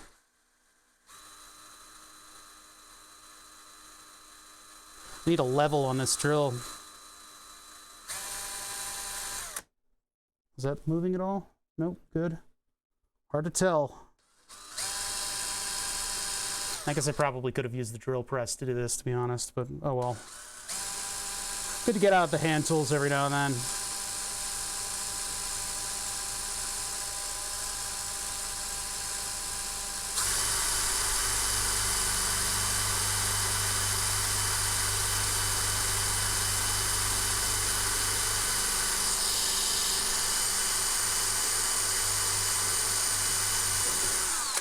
Jeez, man, this thing fights. Whew, it's almost like it's an extremely strong material. Thank you for the punctuation, Joe, fart, rather. Patience is a virtue for nothing, yeah. Huh, okay. Yeah, I have time to do the rebuild now, I guess. That means we're not marathoning today. I am already over time. We're going to finish putting the platen down, and then I'll put the parts on top of it, and we can get an idea of what this thing is going to be like. Okay, I got to be careful. I got to be real patient. I got to be patient zero. Because I think this is already walked. Yeah, the hole's there, but then I started drilling, and it went all the way over here. There's a little bit of wiggle room in this, so... No back-to-back 12-hour streams. We are at 5 hours and 47 minutes, so I don't think I'm going to get to 12 today. I meant for yesterday to be 12, but it was more like 8. But I started at noon. Wait a minute, I started at noon and I ended at noon. Okay, so maybe it was... Oh, Jesus. Listen, you get into a groove with projects.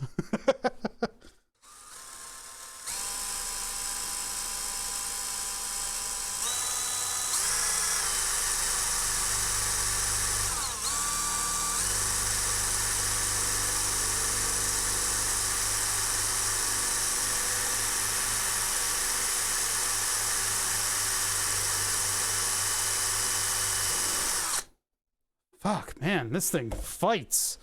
Fight. At least it comes through clean on the other side. I mean, yeah, I do have that. I do have that hyperfocus sometimes.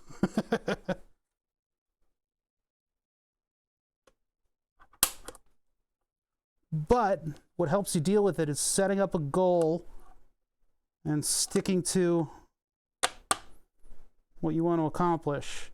So I'm intentionally breaking this up to keep myself from working on it for too long. I mean, I've had like one break this entire stream. I've been going at this for 5 hours straight. But that's working on projects, right? You get into a thing. I've had that happen with programming too, where you look up and it's like 4 o'clock and you're like, wait a minute. That is just walking away. Please stay right there.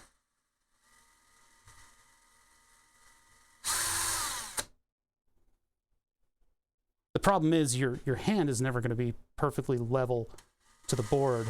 And so because the carbon fiber is pretty smooth, it'll start moving.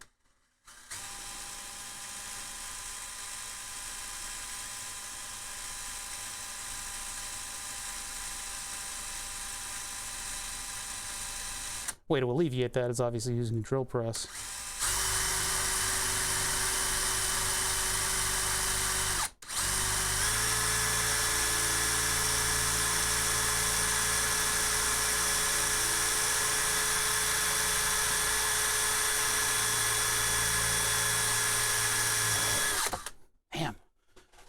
This thing fights. The sheet is, is it a millimeter? I think it's 2. It's a good sheet of material, man. This stuff is strong as hell. Yeah, it's 2 millimeter. 2 millimeter. Let's go on groove. I'm letting my hand rest. My hand's super tired from 3 holes. All right. Next.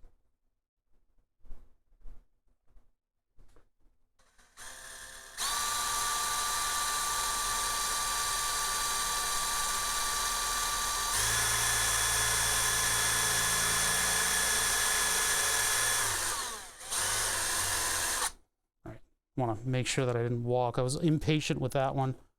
Yeah, it looks like it might have moved. That one might have moved over. That's going to self-select which one is the top and which one's the bottom. Yeah, it moved. Oh God, it moved over a lot.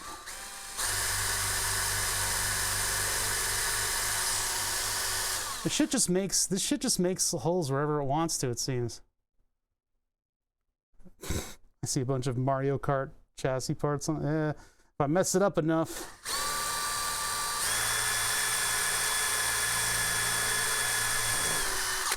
Jeez, man. Whew. Destiny. Thank you for following. Appreciate that. It's not the Destiny. It's somebody, you know, there's underscores, but you know how it is. This is just going wherever it wants, by the way. If I'm off by a little bit, the force of it going diagonally will just move it diagonally. It doesn't seem to care all that much. This is not wood. It's not that big of a deal. There is a little bit of wiggle room in this part of it, but I'm kind of annoyed at the fact that it's so inaccurate to drill, and I should probably be using the drill press. Yeah, or start with a small hole. Yeah.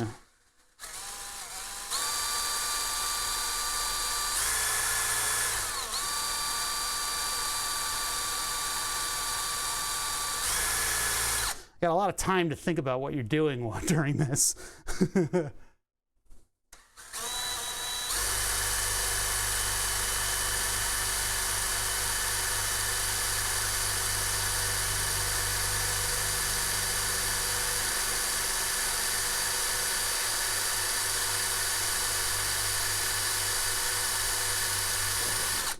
Jesus Christ.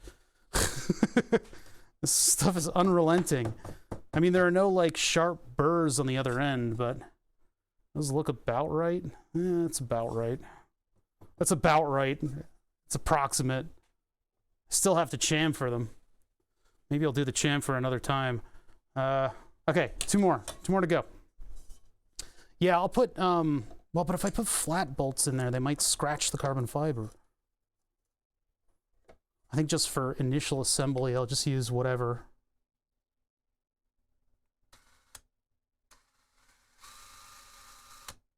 I didn't even, was there, oh, I didn't even punch that. Oh, whatever.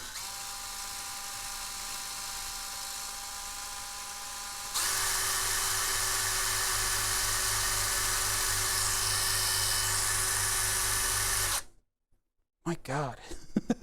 If this stuff isn't a bitch to cut, holy crap. Fiber washers?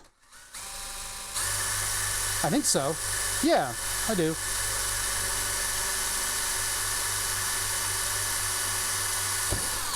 Jesus fucking Christ. It's so hard to cut. This is a good material. It was cheap. Cheap. For what it is, I mean, it is just a carbon fiber blade, but man, this thing, it's like it. I like the matte finish. That's the only reason I'm really using carbon fiber here. I just like the finish. Oh, come on. There it is. I don't know what it is about these center punches that they always go bad. Wait, that's right near the seam of the tape? Wow, that's that's throwing me off. Oh, I got it directly. Wow, that couldn't have done better there.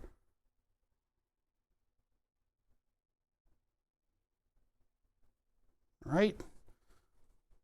Force straight down.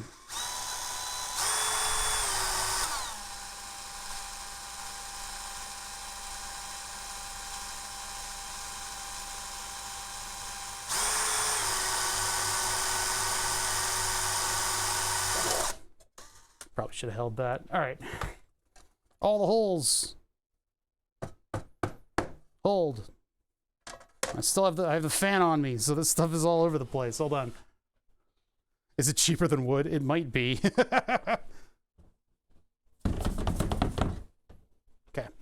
Let me get a paper towel to get rid of all this horrific carbon dust. Roommates probably think I'm dead. All right, let's get this over there. I had a second Red Bull for today that I didn't even open. I'm only partially through my soda. It's almost like I'm concentrating on something. Weird. It's weird.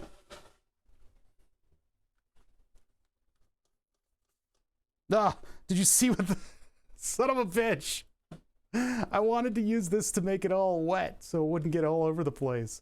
But the blast of air that it created spread the dust all over the place. Oh, man. This sucks.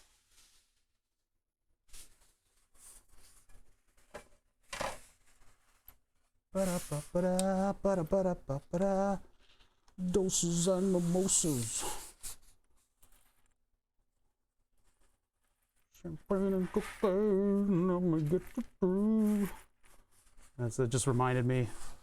Baton said carbon fiber cocaine, and it reminded me of Doses and Mimosas, which is a fun song that I like. Ba-da-ba-da-ba-ba-da. Black tar cocaine. Oh,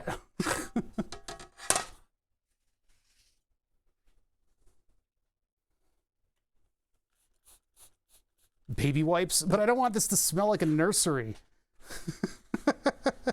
Hey bro, cool computer, but it smells like my it smells like a freaking baby. Okay, I might as well do the countersink while we're here. But we got to choose which is the top and which is the bottom. No jokes. Unscented baby wipes? All right, maybe. Maybe. Ooh, man. Yeah, okay. So the side that I drilled through is definitely the bottom because almost all of these walked. And by walked, I mean the hole skirted over to the side. Although if I do countersink this side, it will cover over the bad holes. Plus, I want the horrible cut right here to be at the back of the computer. So if that's at the back, and we got two choices here. All right, so I guess I'm countersinking this side. This is going to be the top, even though this side has had kind of a rough of it. It had a rough go of it. Although I could do, this is the top piece. Yeah, I think this should be the top. TBF. We'll do this as the top. All right, so I'm going to make more dust. Great. Maybe I can get it on the paper towel first. And I'm going to countersink it so that this falls all the way to be nice and flat against the board. Now, the countersink that I've got one countersink that I always use for everything, and it's really, really aggressive. And then I have another set that are just cheapy countersinks, but there's a bunch of different angles. So I don't know. I guess we'll use the really aggressive one with the 4 flutes on it, the 4 blades. This is more. That's 5. That's 5 blades, and it's meant to be a hand tool. In the drill, it's a pretty powerful adversary. So I gotta be careful about how I use it. But then again, this material is like fighting me, so this hole is just crooked. Whoa. That's a sideways hole. Jesus Christ. I really should have used the drill press for this.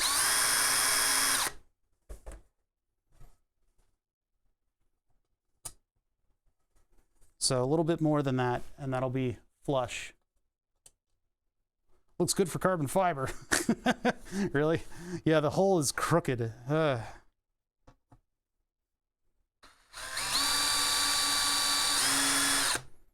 want to go too far with this.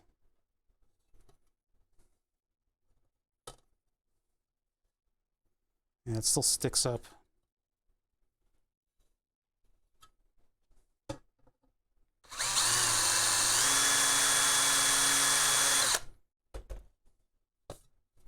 Then if I overdo it, then the hole will have like a circle around it. Just a little bit more. Just a little tiny bit more.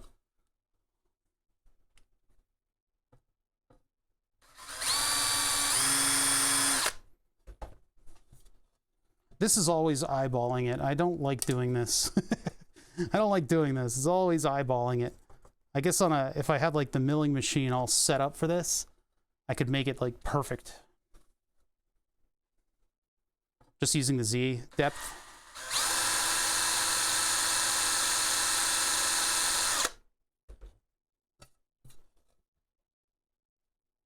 Aluminum just like explodes when you do this to it. A little bit more. I mean, I could have them stick up a little bit. That would be all right.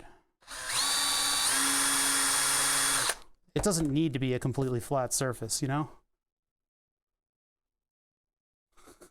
Eyeballing with an I. A letter I. That is so close. Not quite, though.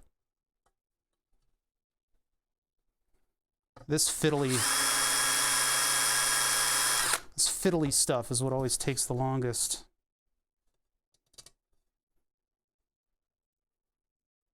I mean, it's just not flat yet. It's not quite there. It's so close, though. Do I accept it and just use it like that? I don't know.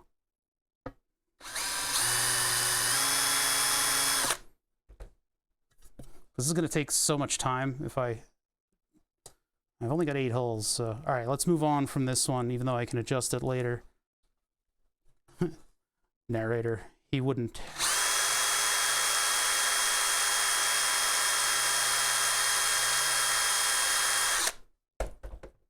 I was off by a little bit.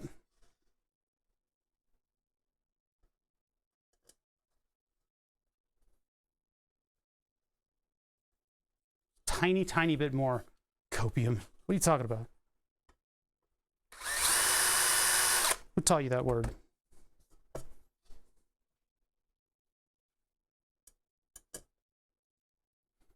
Yeah, eyeballing BAWL is what I do later, when I realize my work is really sloppy.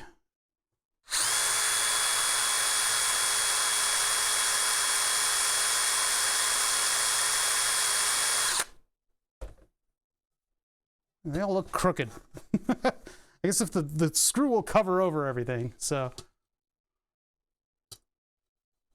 What's up, Cat Keycaps? Cat Keycaps. That one's actually almost, that's almost perfect. It still sticks above the plate a little bit, but I'm not gonna sweat that right now.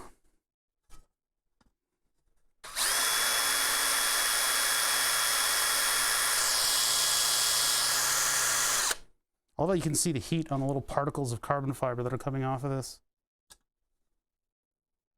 Good enough.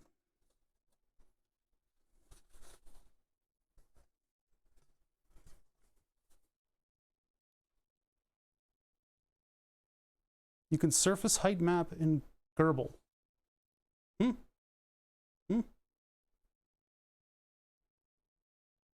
Oh, switched from cat keycaps to liking MT3 profile, but Twitch makes us wait months. Ah, okay.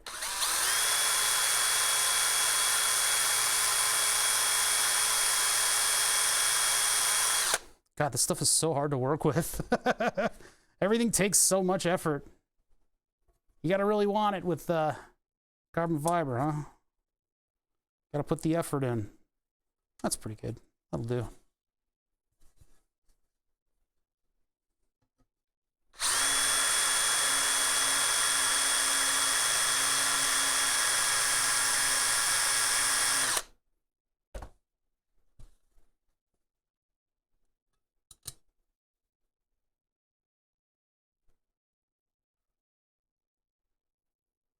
Yeah, yeah, good enough. After all, these screw into a friggin' 3D print, so.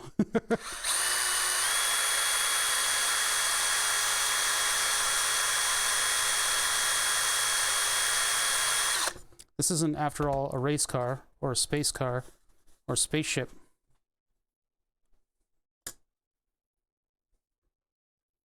That was actually very close to being flush. Last one.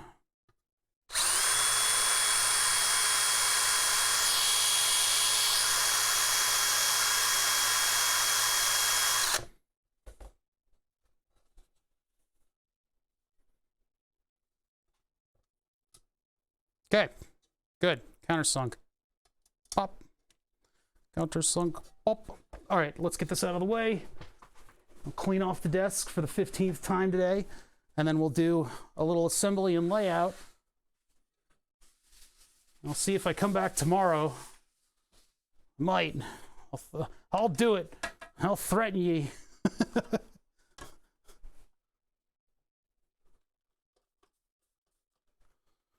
Clean it all off. Now, technically, if I was doing this for like a showpiece, if I wanted to like go to the computer show at the King of Prussia Mall, look at Intel's Pentium CPUs, all new laser printers. Anyway, if I wanted to actually like take this to like a case mod contest or something like that, I'd probably keep tape on this whole piece the entire time that I'm building it. And I would have used the drill press. I would have used the milling machine to make everything a little cleaner. I would have gotten a lot slower.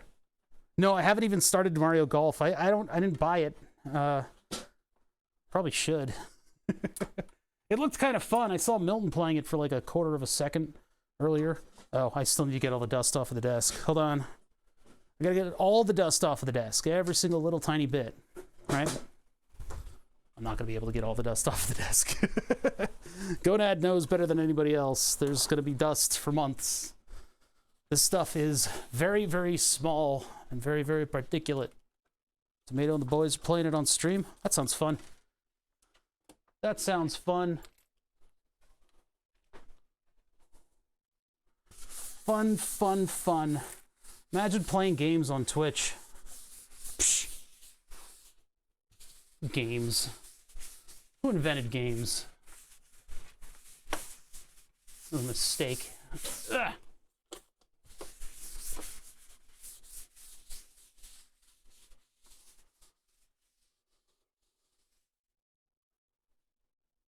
Yeah, Shorty, his Discord picture is from Everybody's Golf. I wonder how it compares to the gold standard. All right, look at my computer. Beautiful. All right, we get the frame back over here with the power supply. Get the carbon fiber plate that we just did all the treatment on. Everything's raring to go. Then I get the fasteners that I'm going to need in order to hold it down.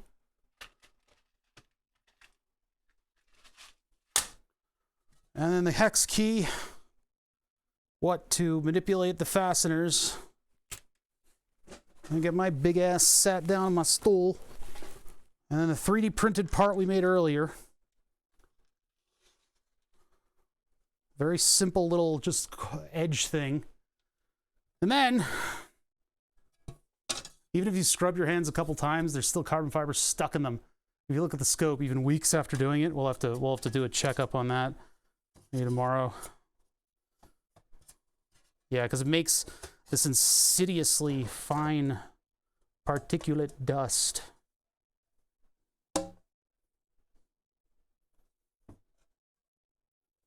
We're going to ignore the mistake from the frickin' cutting tool. I'm really annoyed at that. Okay, so these have these fasteners. Goes in like dish. And through here. And I need to start these into the threads. Probably should use the T-handles for this. Yeah, this will work.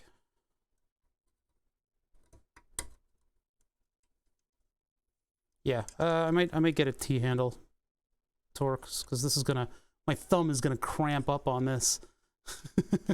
let me go get it. It'll give you that much more leverage. Oh no, that one's so far away. Ah, damn it. I might have to like modify those to make them work properly.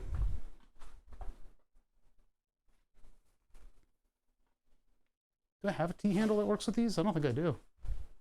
I think this is the smallest that I have. That one's in English. Where's the metric one? 2.5. I think that's right. That looks a little big. For the Makerbeam stuff. Yeah, I think I can only use the key.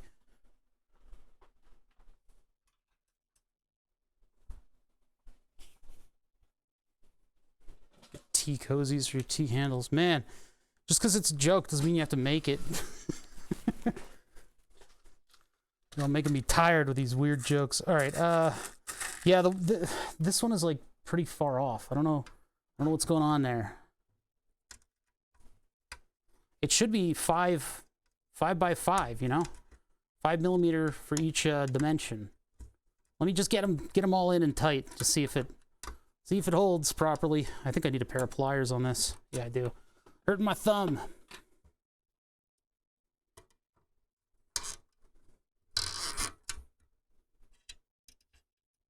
Creaks its way in.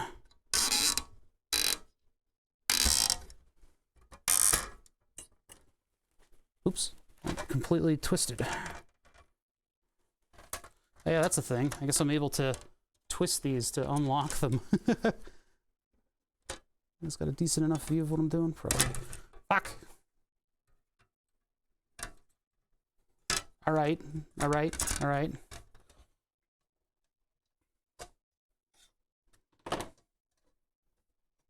Stay there. Stay right there. Try to get a couple of these in so that it kind of holds it in place. Partially. Oh man, this whole thing just messes up and everything doesn't work and then I'm sad. Let me find another one of these. I need to find more of the countersunk bits. Countersunk bolts, rather. Once I do up this test, we will be released. We will be able to move on with our day. Because I'll probably have to tweak the 3D print a little bit, especially in places where it didn't quite work out, where the holes walked. Stupid things.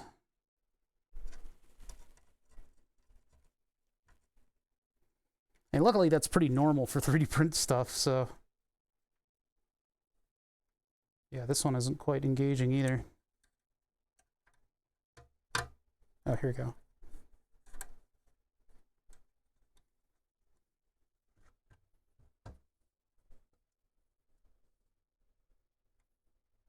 Smart way to do this would have been to attach them first and then slide it in. Ah, well. Whoa! Send that one flying.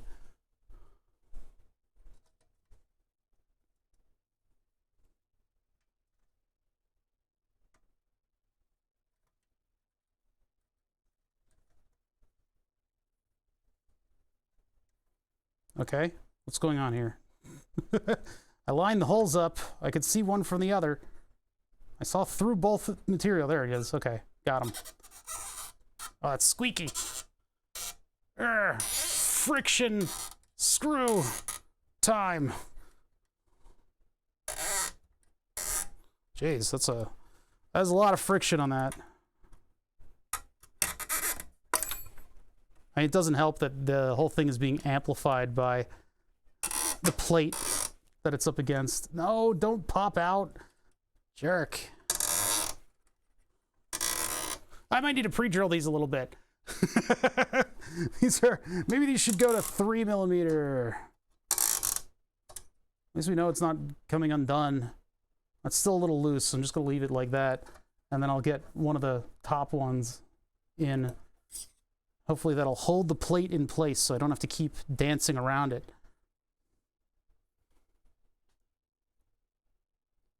There's a reason they make cellos out of carbon fiber, it seems. Man, yeah, this stuff. Cool material. I really like it. Go.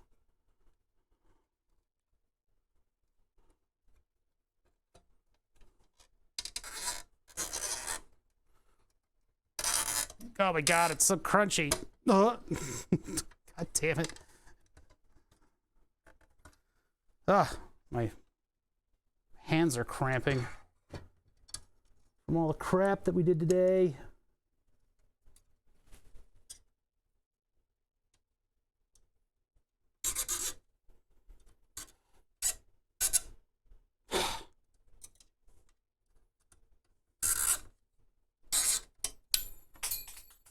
And of course I drop it because my hands are tired. Perfect. Need to put it on the drill so I can just zip it in. What is this piece? What is a distance sensor doing all the way down here? Huh.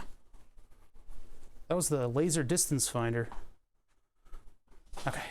Yep, that was indeed a drop. You got it. Yeah, this is, I should have made the holes 3mm, and if I was working on this on my own, I probably would reprint all this stuff because it only takes an hour, but I kind of want to get these like in here and done so I can give you guys like an idea of what this stuff is going to look like.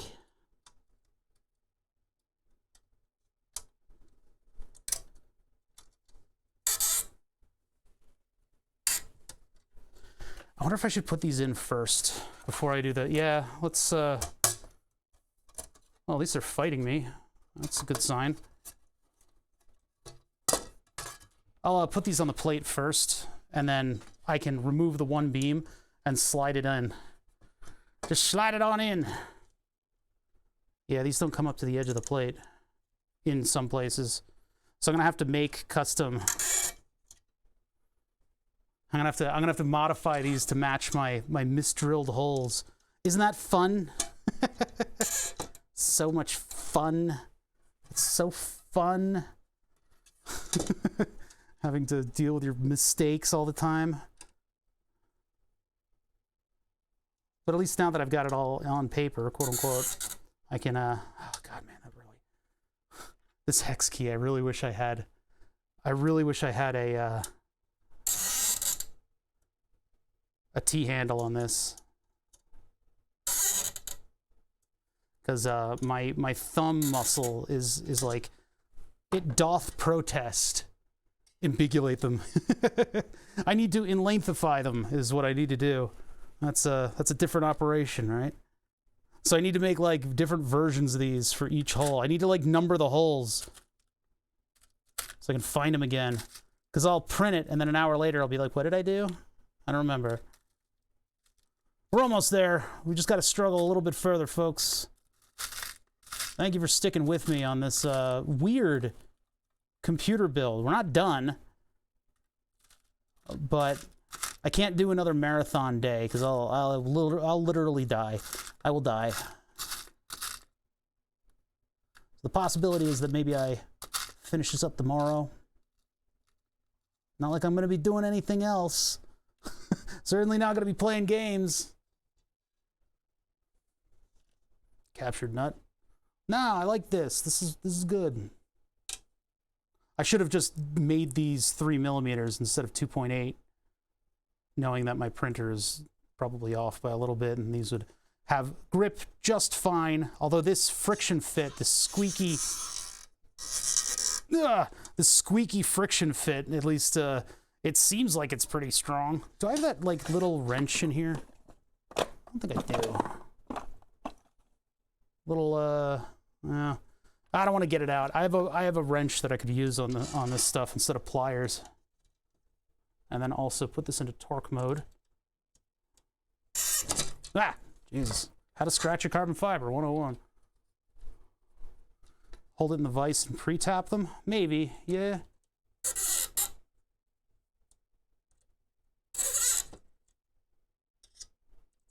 The problem with torque mode is that you can't hold it in place.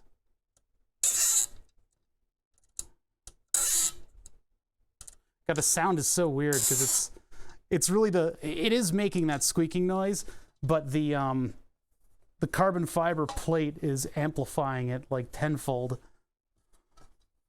I think these all need to figure out what the average extra length that they need is.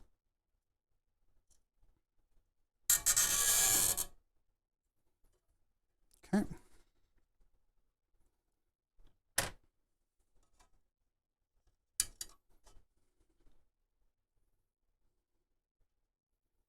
Hands are tired after today and yesterday.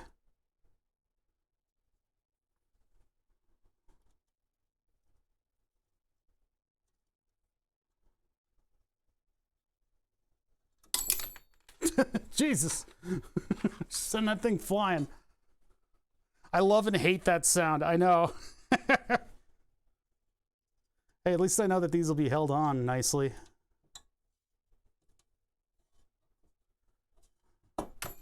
Nope. That's probably torque mode. Sends everything flying.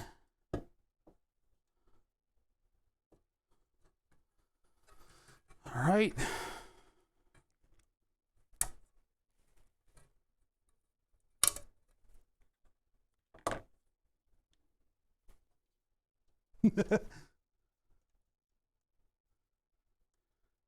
If you've never looked for a hex key that flew across the room on your hands and knees, are you really building stuff?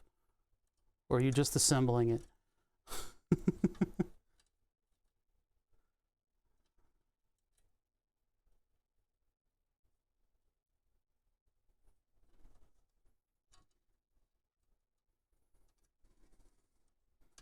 Yeah, definitely gonna have to enlargeify these things. Ow! Okay, fine, fine, fine. We'll use the pliers. Ah, I didn't know these would be such a pitch to get on. Good God. Good God, y'all.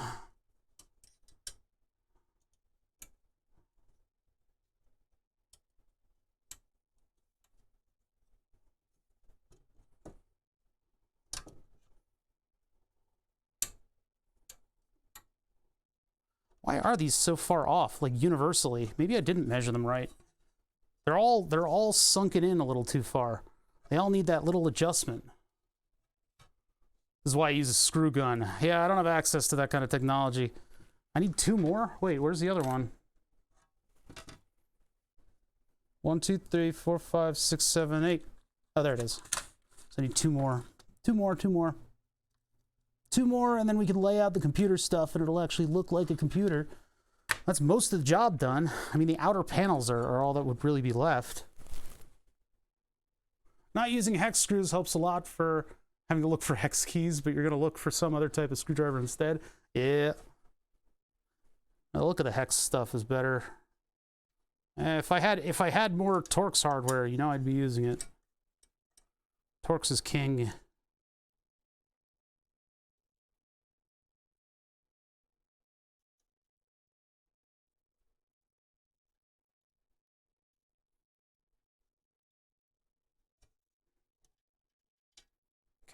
Grab it with the pliers.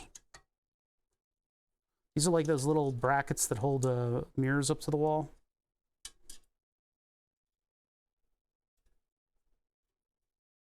See, I want to do a full 180 with this thing, but it's going to fall out. Try it. Try it.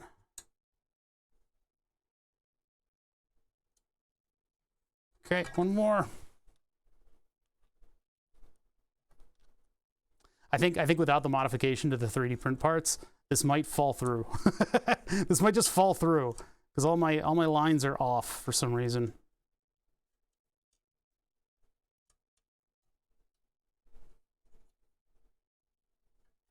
It looks like they're all too far away, which is odd. Maybe it's not 5 millimeters to the center.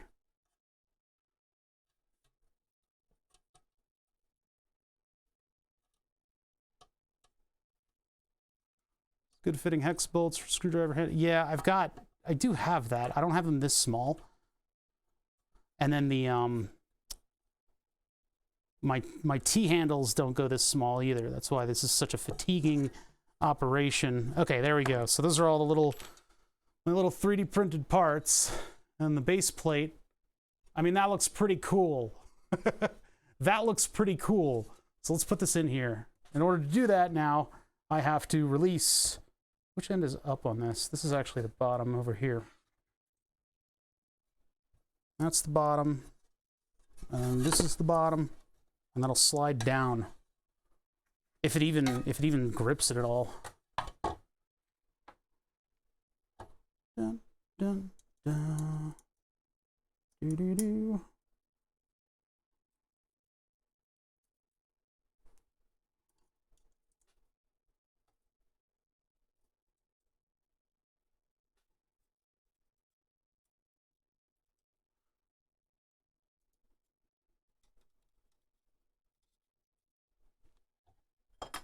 Okay, like that.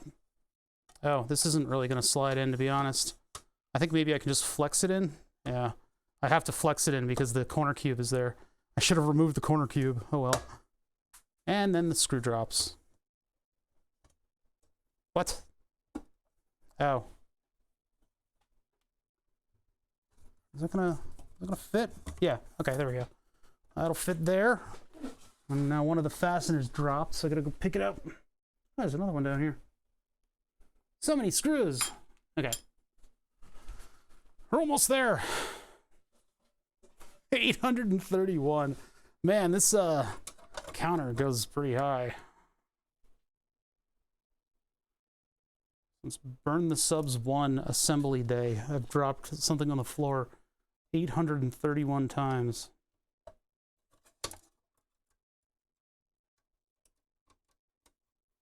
I have no grip strength left. That's why I'm struggling with all this hardware.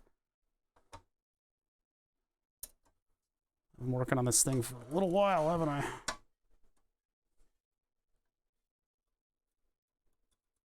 No, no. Get out.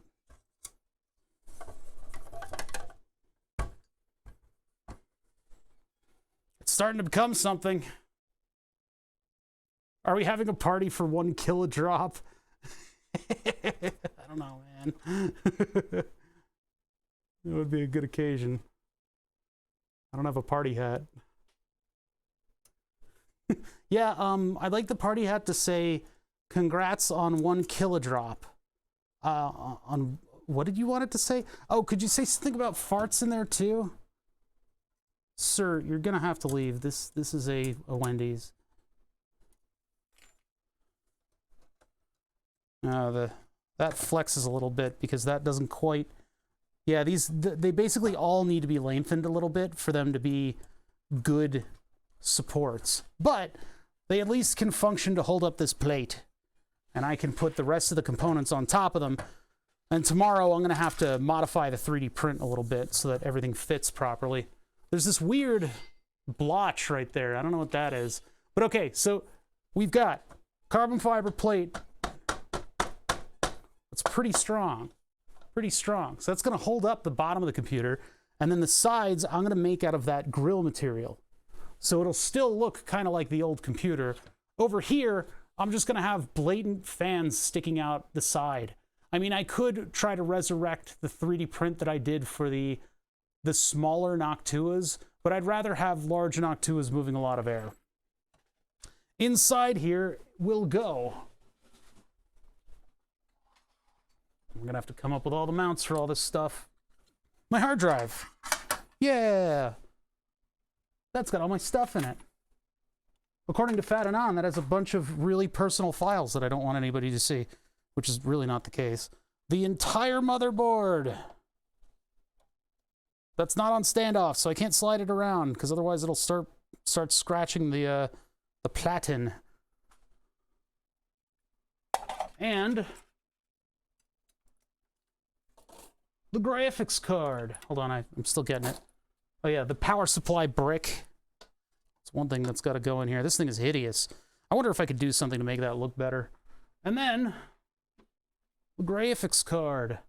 Okay, so I got to be careful with this thing because this is going to damage everything. I can't really fit it with this thing on it. So let me get this off of the graphics card.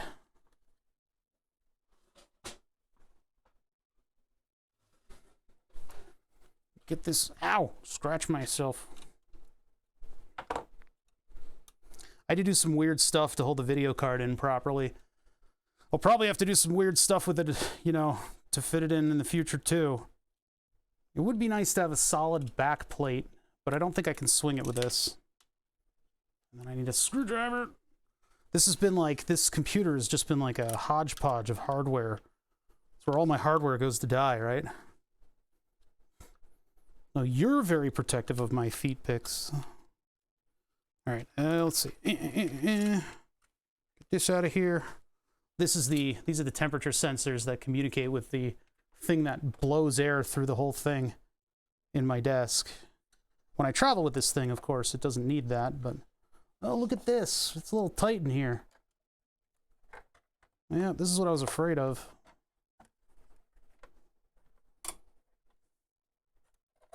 This is what I was afraid of. I was afraid I wouldn't have room for everything.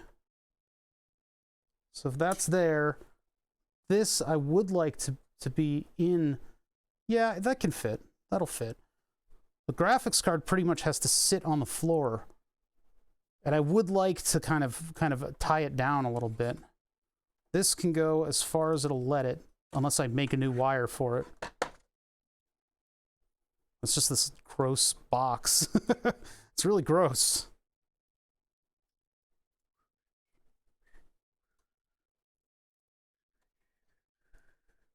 I think this is the maximum distance that I can move that.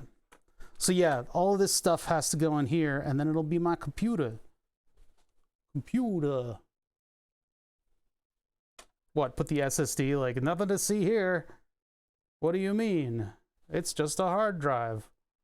I really wish I could do an M.2 on this thing, but I think, I don't know, the SSD, I wish I could, like, you know it doesn't need to be this big.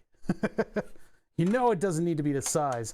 This will probably just get double-sided taped down to the plate wherever. But yeah, this thing is gross looking. It'd be nice if I could find, like, panels that I could put on it. What's the power brick for? You have the power supply? It needs giant capacitors in order to function. I don't know. That's just how it is. So yeah, this is gonna be the redux of my little tiny computer. I still need to work on those 3D prints. I need to find good-looking standoffs, and I want to have the standoffs on the carbon fiber. The way I had it before, this actually was pushed into the rest of that thing, but I've got plenty of space, so I can have this sit back and on the carbon fiber. And that'll just be nice. That'll just be nice. It'll just be nice to have.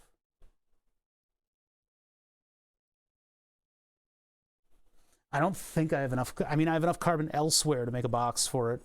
I have other pieces of carbon fiber, but I don't think I'd feel good making a...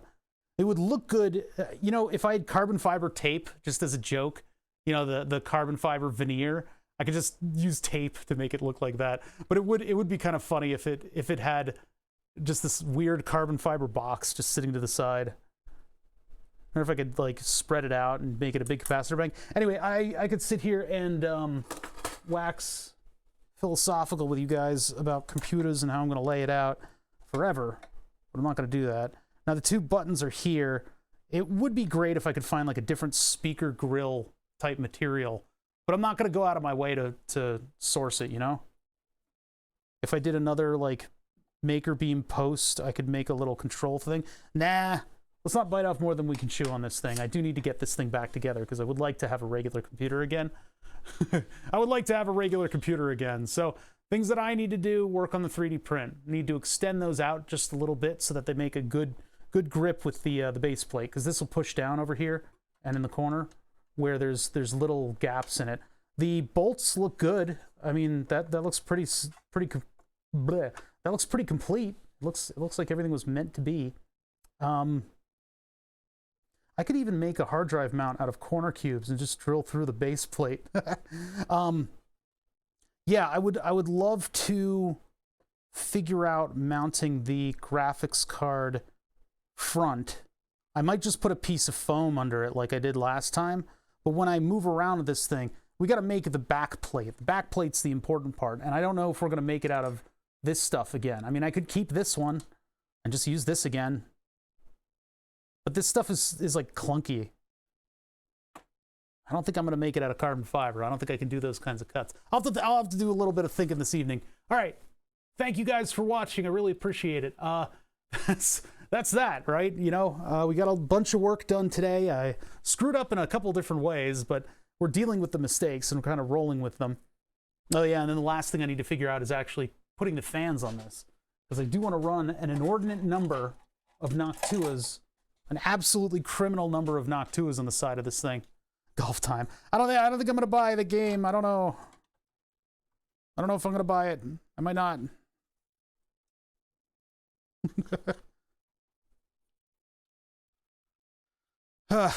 Maybe. Yeah. Yeah, because I don't have a gaming computer, so I can't hide from you guys. I don't have a gaming computer, so I can't hide from you guys. So I guess I am back doing this tomorrow. It'd be funny if I could do like a cage on the side to hold these, but yeah, these unfortunately are gonna have to go on this. These 60mm fans are gonna have to go on the outside of this thing. I'll have to find those other panels, see if we accept ourselves in a world where those exist. All right, anyway, I'm done for today. It's coming together though.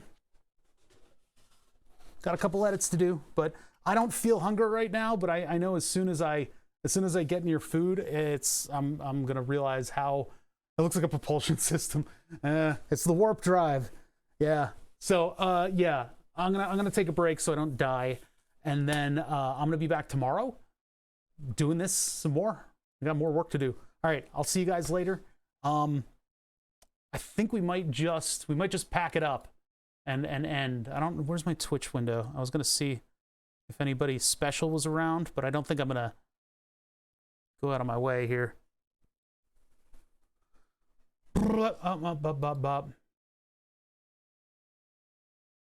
Yeah, OctoJ, somebody, like I predicted, somebody backed out of the LAN party and it got canceled.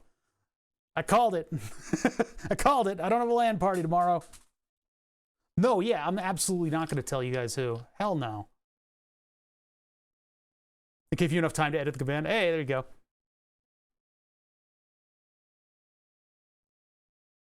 Djibouti is golfing. Is Davies golfing? Davies is my summer carring. Sick Ab is doing World of Warcraft. Kid Boga's running a rerun. Gmart. Detroit Become Human. What is he doing? So if you want to watch Mario Golf, literally just open a random stream on Twitch. Have a good one, everybody.